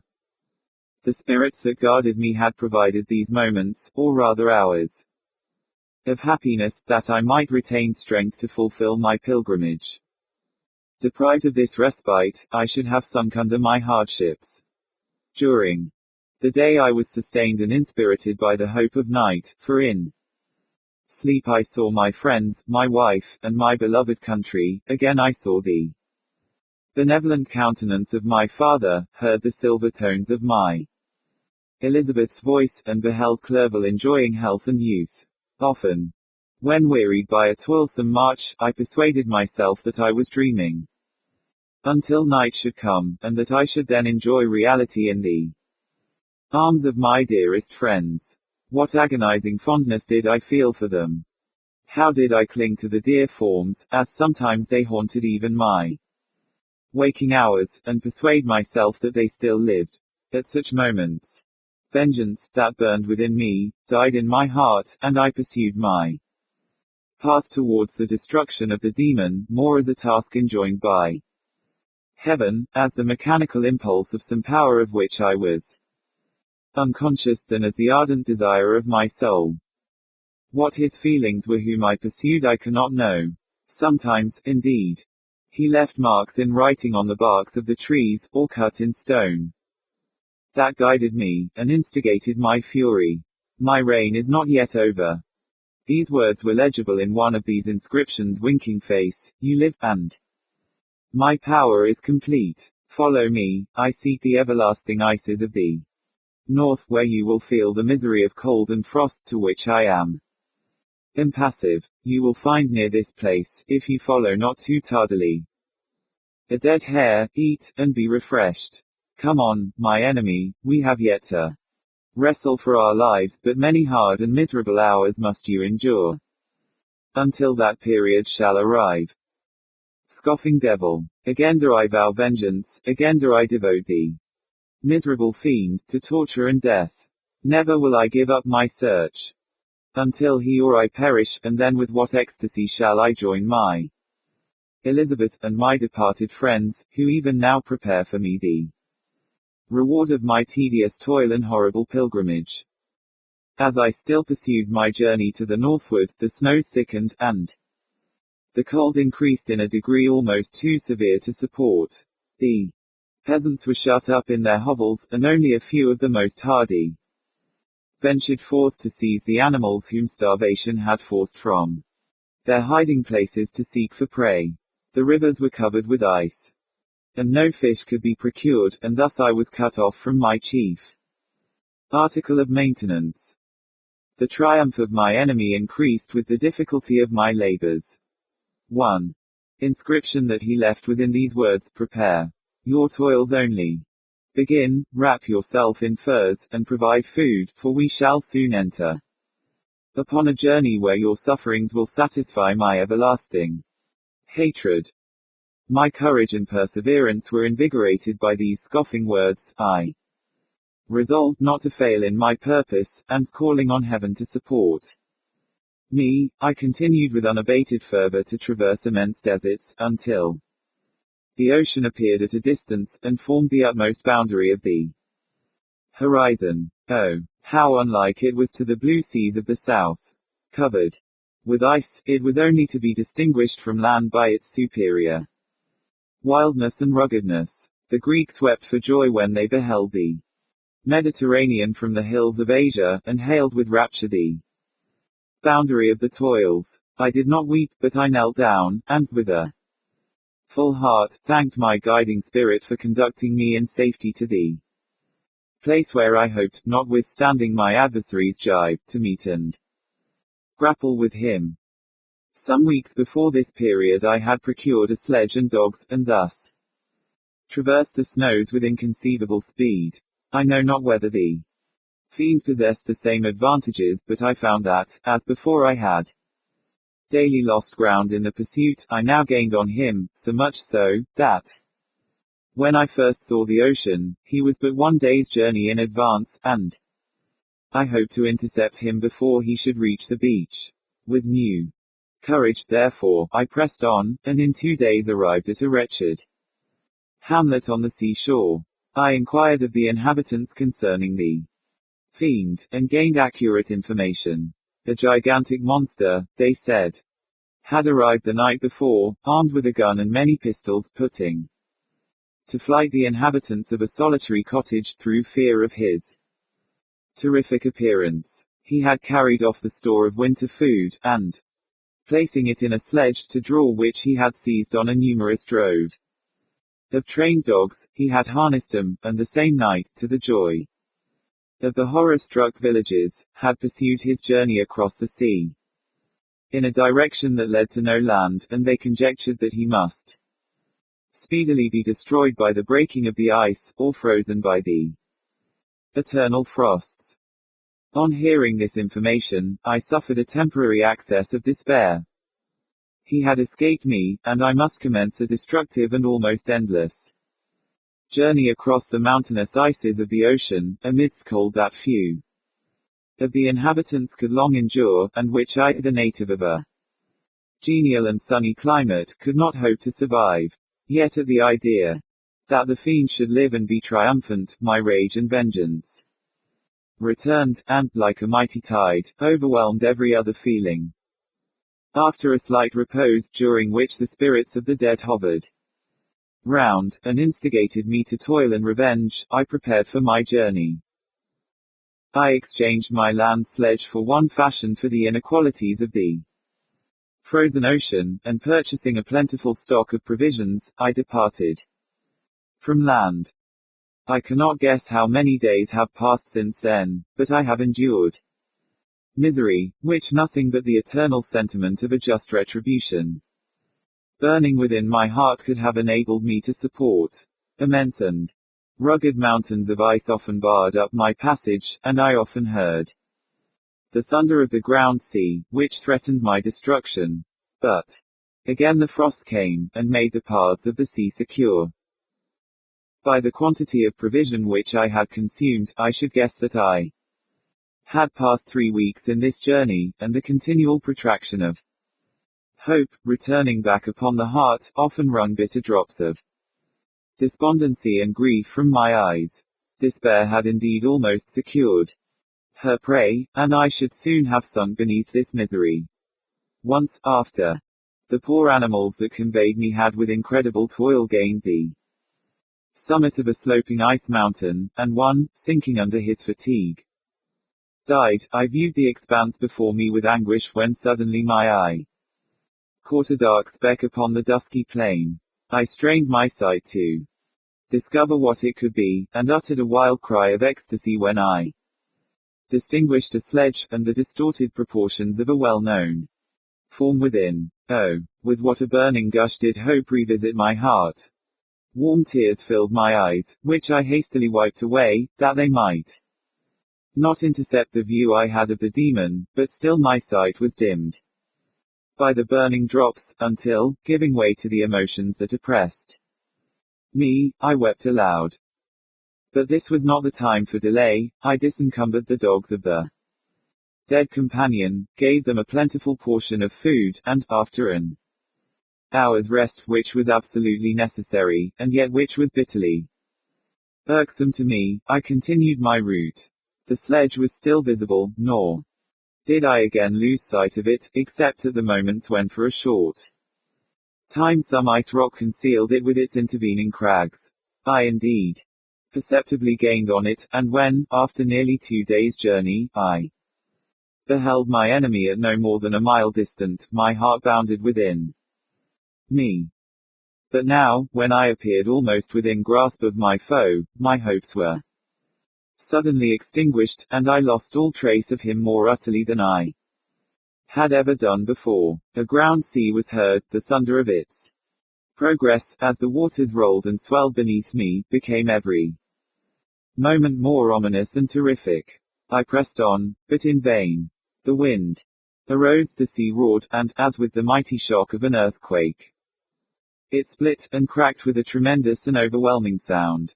The work was soon finished. In a few minutes a tumultuous sea rolled between me and my enemy, and I was left drifting on a scattered piece of ice that was continually lessening, and thus preparing for me a hideous death.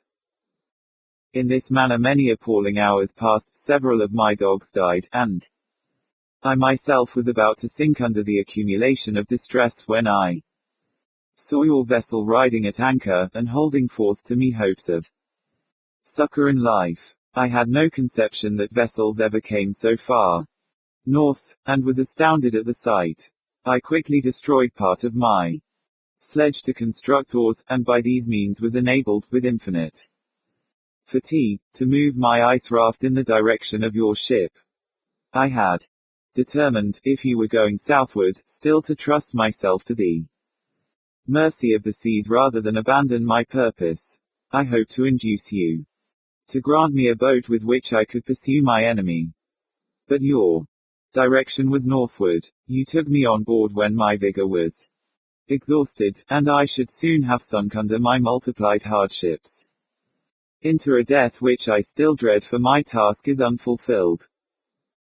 Oh, when will my guiding spirit, in conducting me to the demon, allow me the rest I so much desire, or must I die, and he yet live? If I do, swear to me, Walton, that he shall not escape, that you will seek him and satisfy my vengeance in his death. And do I dare to ask of you to undertake my pilgrimage, to endure the hardships that I have undergone? No, I am not so selfish. Yet, when I am dead, if he should appear, if the ministers of vengeance should conduct him to you, swear that he shall not live, swear that he shall not triumph over my accumulated woes, and survive to add to the list of his dark crimes. He is eloquent and persuasive, and once his words had even power over my heart, but trust him not. His soul is as hellish as his form, full of treachery and fiend-like malice. Hear him not call on the manes of William, Justine, Clerval, Elizabeth, my father, and of the wretched Victor, and thrust your sword into his heart. I will hover near, and direct the steel aright. Walton, _ in continuation _ August 26, 17. You have read this strange and terrific story, Margaret, and do you not feel your blood congeal with horror, like that which even now curdles mine? Sometimes, seized with sudden agony, he could not continue his tale. At others, his voice broken, yet piercing, uttered with difficulty the words so replete with anguish. His fine and lovely eyes were now lighted up with indignation, now subdued to downcast sorrow, and quenched in infinite wretchedness. Sometimes he commanded his countenance and tones, and related the most horrible incidents with a tranquil voice, suppressing every mark of agitation. Then, like a volcano bursting forth, his face would suddenly change to an expression of the wildest rage, as he shrieked out imprecations on his persecutor. His tale is connected, and told with an appearance of the simplest truth, yet I own to you that the letters of Felix and Safie, which he showed me, and the apparition of the monster seen from our ship brought to me a greater conviction of the truth of his narrative than his asseverations, however earnest and connected. Such a monster has then really existence. I cannot doubt it, yet I am lost in surprise and admiration. Sometimes I endeavored to gain from Frankenstein the particulars of his creature's formation, but on this point he was impenetrable. Are you mad, my friend?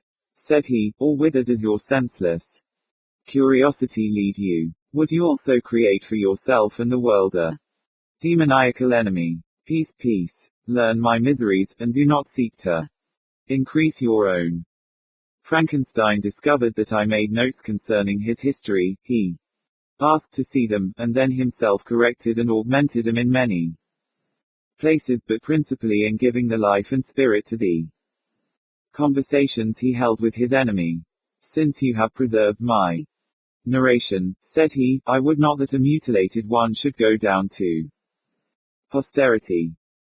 Thus has a week passed away, while I have listened to the strangest tale that ever imagination formed. My thoughts, and every feeling of my soul, have been drunk up by the interest for my guest, which this tale, and his own elevated and gentle manners, have created. I wish to soothe him. Yet can I counsel one so infinitely miserable, so destitute of every hope of consolation, to live?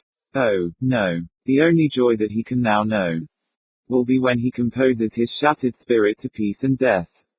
Yet he enjoys one comfort, the offspring of solitude and delirium. He believes that when in dreams he holds converse with his friends, and derives from that communion consolation for his miseries, or excitements to his vengeance, that they are not the creations of his fancy, but the beings themselves who visit him from the regions of a remote world. This faith gives a solemnity to his reveries that render them to me almost as imposing and interesting as truth. Our conversations are not always confined to his own history and misfortunes. On every point of general literature he displays unbounded knowledge, and a quick and piercing apprehension. His eloquence is forcible and touching, nor can I hear him, when he relates a pathetic incident, or endeavors to move the passions of pity or love, without tears. What a glorious creature must he have been in the days of his prosperity, when he is thus noble and godlike in ruin. He seems to feel his own worth, and the greatness of his fall. When younger, said he, I believed myself destined for some great enterprise. My feelings are profound, but I possessed a coolness of judgment that fitted me for illustrious achievements. This sentiment of the worth of my nature supported me, when others would have been oppressed, for I deemed it criminal to throw away in useless grief those talents that might be useful to my fellow creatures. When I reflected on the work I had completed, no less a one than the creation of a sensitive and rational animal, I could not rank myself with the herd of common projectors. But this thought, which supported me in the commencement of my career, now serves only to plunge me lower in the dust. All my Speculations and hopes are as nothing, and, like the archangel who aspired to omnipotence, I am chained in an eternal hell. My imagination was vivid, yet my powers of analysis and application were intense. By the union of these qualities I conceived the idea, and executed the creation of a man. Even now I cannot recollect, without passion, my reveries while the work was incomplete. I trod heaven in my thoughts, now exulting in my powers, now burning with the idea of their effects. From my infancy I was imbued with high hopes and a lofty ambition, but how am I sunk? Oh, my friend, if you had known me as I once was, you would not recognize me in this state of degradation. Despondency rarely visited my heart, a high destiny seemed to bear me on, until I fell. Never, never again to rise. Must I then lose this admirable being? I have longed for a friend, I have sought one who would sympathize with and love me. Behold, on these desert seas I have found such a one, but, I fear, I have gained him only to know his value, and lose him. I would reconcile him to life, but he repulses the idea. I thank you, Walton, he said, for your kind intentions towards so miserable a wretch, but when you speak of new ties, and fresh affections, think you that any can replace those who are gone? Can any man be to me as Clerval was, or any woman another Elizabeth?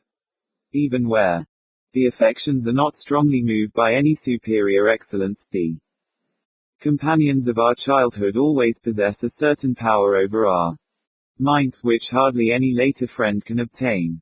They know our infantine dispositions, which, however they may be afterwards modified, are never eradicated, and they can judge of our actions with more certain conclusions as to the integrity of our motives. A sister or a brother can never, unless indeed such symptoms have been shown early, suspect the other of fraud or false dealing, when another friend, however strongly he may be attached, may, in spite of himself, be contemplated with suspicion. But I enjoyed friends, dear not only through habit and association, but from their own merits, and wherever I am, the soothing voice of my Elizabeth, and the conversation of Clerval, will be ever whispered in my ear. They are dead, and but one feeling in such a solitude can persuade me to preserve my life. If I were engaged in any high undertaking or design, fraught with extensive utility to my fellow creatures, then could I live to fulfill it. But such is not my destiny. I must pursue and destroy the being to whom I gave existence. Then my lot on earth will be fulfilled, and I may die. September 2d. My beloved sister, I write to you, encompassed by peril, and ignorant whether I am ever doomed to see again dear England, and the dearer friends that inhabit it. I am surrounded by mountains of ice, which admit of no escape, and threaten every moment to crush my vessel. The brave fellows, whom I have persuaded to be my companions, look towards me for aid, but I have none to bestow. There is something terribly appalling in our situation, yet my courage and hopes do not desert me. Yet it is terrible to reflect that the lives of all these men are endangered through me. If we are lost, my mad schemes are the cause. And what, Margaret, will be the state of your mind? You will not hear of my destruction, and you will anxiously await my return. Years will pass, and you will have visitings of despair, and yet be tortured by hope. Oh, my beloved sister, the sickening failing of your heartfelt expectations is, in prospect, more terrible to me than my own death. But you have a husband, and lovely children. You may be happy, heaven bless you, and make you so. My unfortunate guest regards me with the tenderest compassion. He endeavors to fill me with hope, and talks as if life were a possession which he valued. He reminds me how often the same accidents have happened to other navigators, who have attempted this sea, and, in spite of myself, he fills me with cheerful auguries. Even the sailors feel the power of his eloquence when he speaks, they no longer despair. He rouses their energies, and, while they hear his voice, they believe. These vast mountains of ice are molehills, which will vanish before the resolutions of man. These feelings are transitory, each day of expectation delayed fills them with fear, and I almost dread a mutiny caused by this despair. September 5th. A scene has just passed of such uncommon interest, that although it is highly probable that these papers may never reach you, yet I cannot forbear recording it. We are still surrounded by mountains of ice, still in imminent danger of being crushed in the conflict. The cold is excessive, and many of my unfortunate comrades have already found a grave amidst this scene of desolation. Frankenstein has daily declined in health, a feverish fire still glimmers in his eyes, but he is exhausted, and when suddenly roused to any exertion, he speedily sinks again into apparent lifelessness. I mentioned in my last letter the fears I entertained of a mutiny. This morning, as I sat watching the wan countenance of my friend, his eyes half closed, and his limbs hanging listlessly, I was roused by half a dozen of the sailors, who demanded admission into the cabin. They entered, and their leader addressed me. He told me that he and his companions had been chosen by the other sailors to come in deputation to me, to make me a requisition, which, in justice, I could not refuse. We were immured in ice, and should probably never escape, but they feared that if, as was possible, the ice should dissipate, and a free passage be opened, I should be rash enough to continue my voyage, and lead them into fresh dangers, after they might happily have surmounted this. They insisted, therefore, that I should engage with a solemn promise, that if the vessel should be freed I would instantly direct my course southward.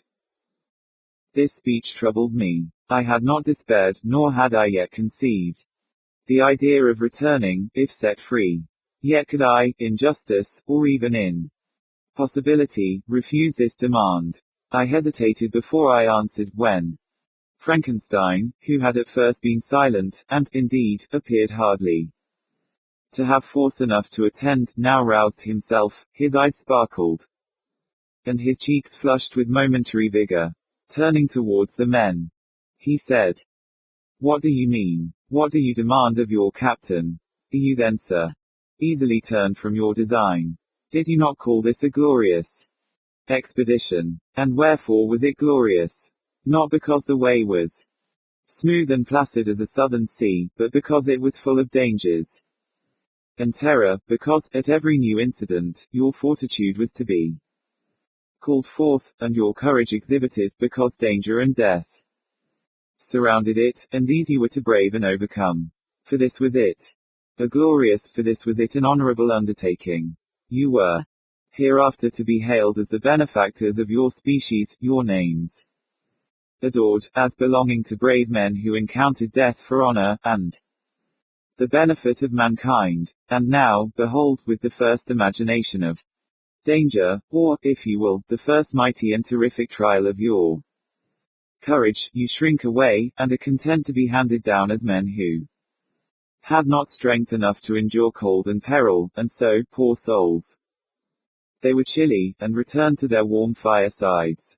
Why, that requires not this preparation. Ye need not have come thus far, and dragged your captain to the shame of a defeat, merely to prove yourselves cowards. Oh, be men, or be more than men. Be steady to your purposes, and firm as a rock. This ice is not made of such stuff as your hearts may be. It is mutable, and cannot withstand you, if you say that it shall not. Do not return to your families with the stigma of disgrace marked on your brows. Return, as heroes who have fought and conquered, and who know not what it is to turn the backs on the foe." He spoke this with a voice so modulated to the different feelings expressed in his speech, with an eye so full of lofty design and heroism, that can you wonder that these men were moved? They looked at one another, and were unable to reply. I spoke. I told them to retire and consider of what had been said, that I would not lead him farther. north, if they strenuously desired the contrary, but that I hoped that, with reflection, the courage would return. They retired, and I turned towards my friend, but he was sunk in languor, and almost deprived of life. How all this will terminate, I know not, but I had rather die than return shamefully, my purpose unfulfilled. Yet I fear such will be my fate. The men, unsupported by ideas of glory and honor, can never willingly continue to endure the present hardships. September 7th. The die is cast, I have consented to return, if we are not destroyed. Thus are my hopes blasted by cowardice and indecision, I come back ignorant and disappointed. It requires more philosophy than I possess to bear this injustice with patience. September 12th. It is past, I am returning to England. I have lost my hopes of utility and glory, I have lost my friend. But I will endeavor to detail these bitter circumstances to you, my dear sister, and, while I am wafted towards England, and towards you, I will not despond. September 9th, the ice began to move, and roarings like thunder were heard at a distance, as the islands split and cracked in every direction. We were in the most imminent peril, but, as we could only remain passive, my chief attention was occupied by my unfortunate guest, whose illness increased in such a degree, that he was entirely confined to his bed. The ice cracked behind us, and was driven with force towards the north. A breeze sprung from the west, and on the 11th, the passage towards the south became perfectly free. When the sailors saw this, and that their return to their native country was apparently assured, a shout of tumultuous joy broke from them, loud and long continued. Frankenstein, who was dozing, awoke, and asked the cause of the tumult. They shout, I said, because they will soon return to England. Do you then really return? Alas, yes, I cannot withstand the demands. I cannot lead them unwillingly to danger, and I must return. Do, sir, if you will, but I will not. You may give up your purpose, but mine is assigned to me by heaven, and I dare not.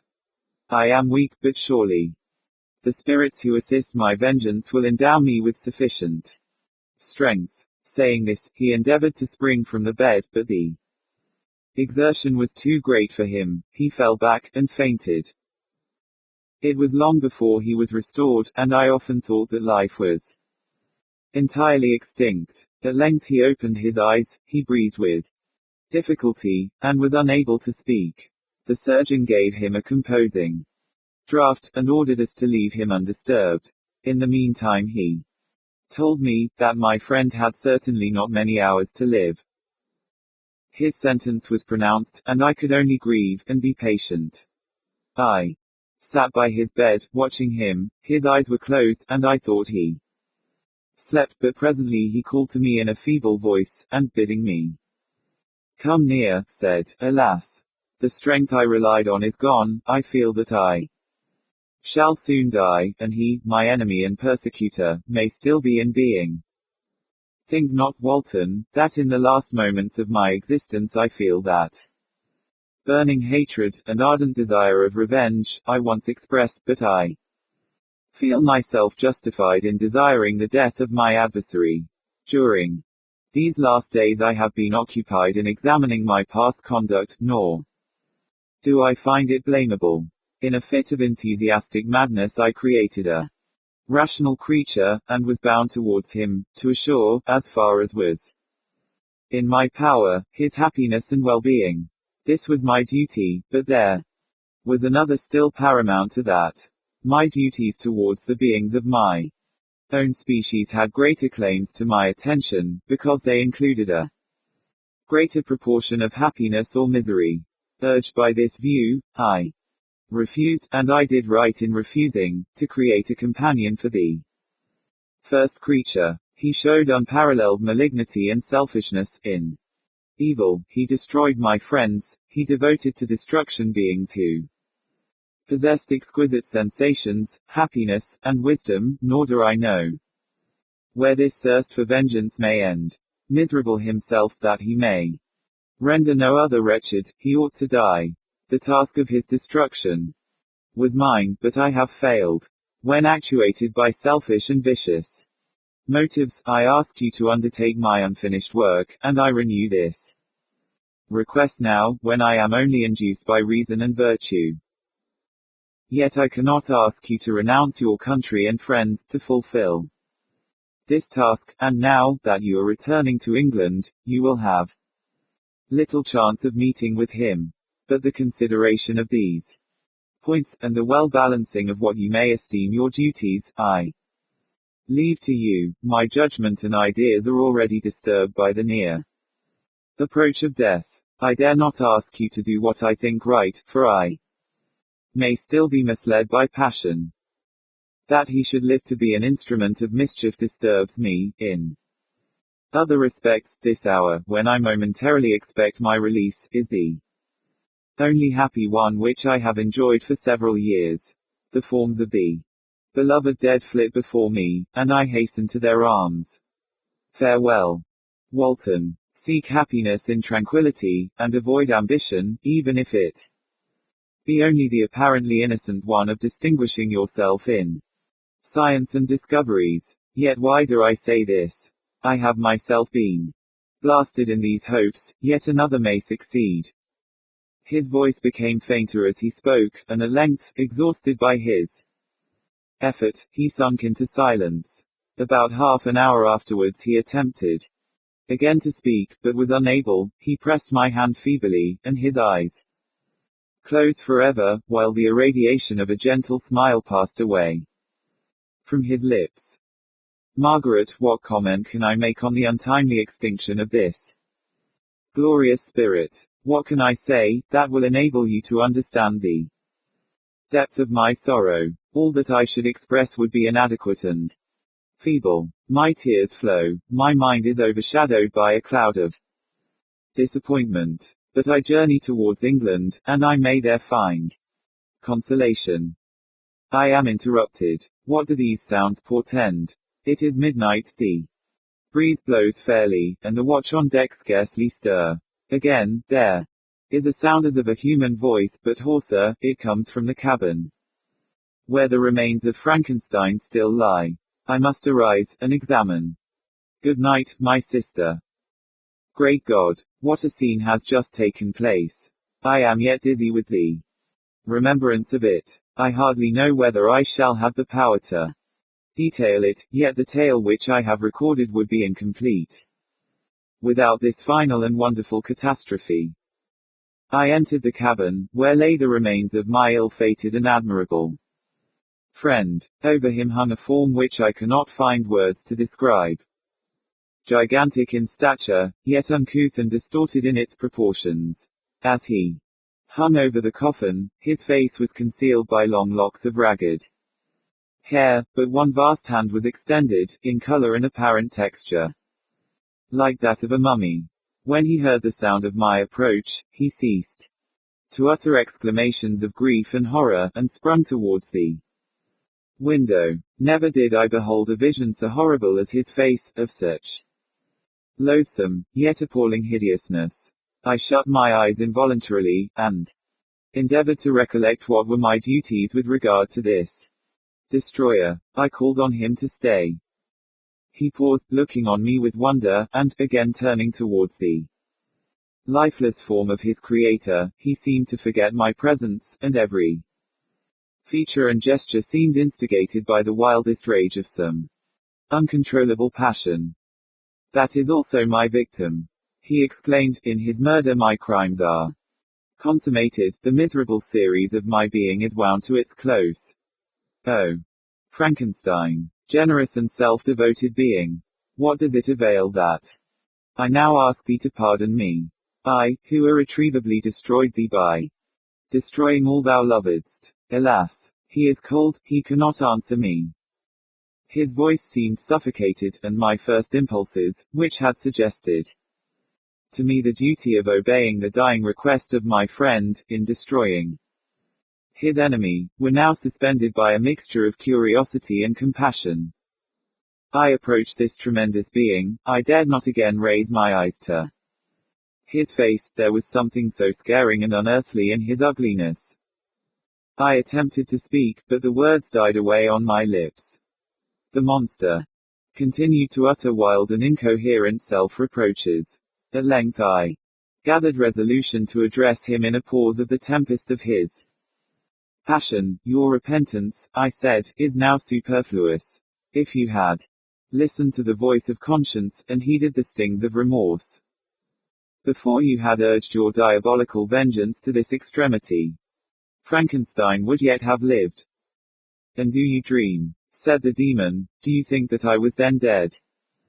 To agony and remorse, he continued, pointing to the corpse, he suffered not in the consummation of the deed, oh, not the 10,000th portion of the anguish that was mine during the lingering detail of its execution. A frightful selfishness hurried me on, while my heart was poisoned with remorse. Think you that the groans of Clerval were music to my ears? My heart was fashioned to be susceptible of love and sympathy, and, when wrenched by misery to vice and hatred, it did not endure the violence of the change without torture such as you cannot even imagine.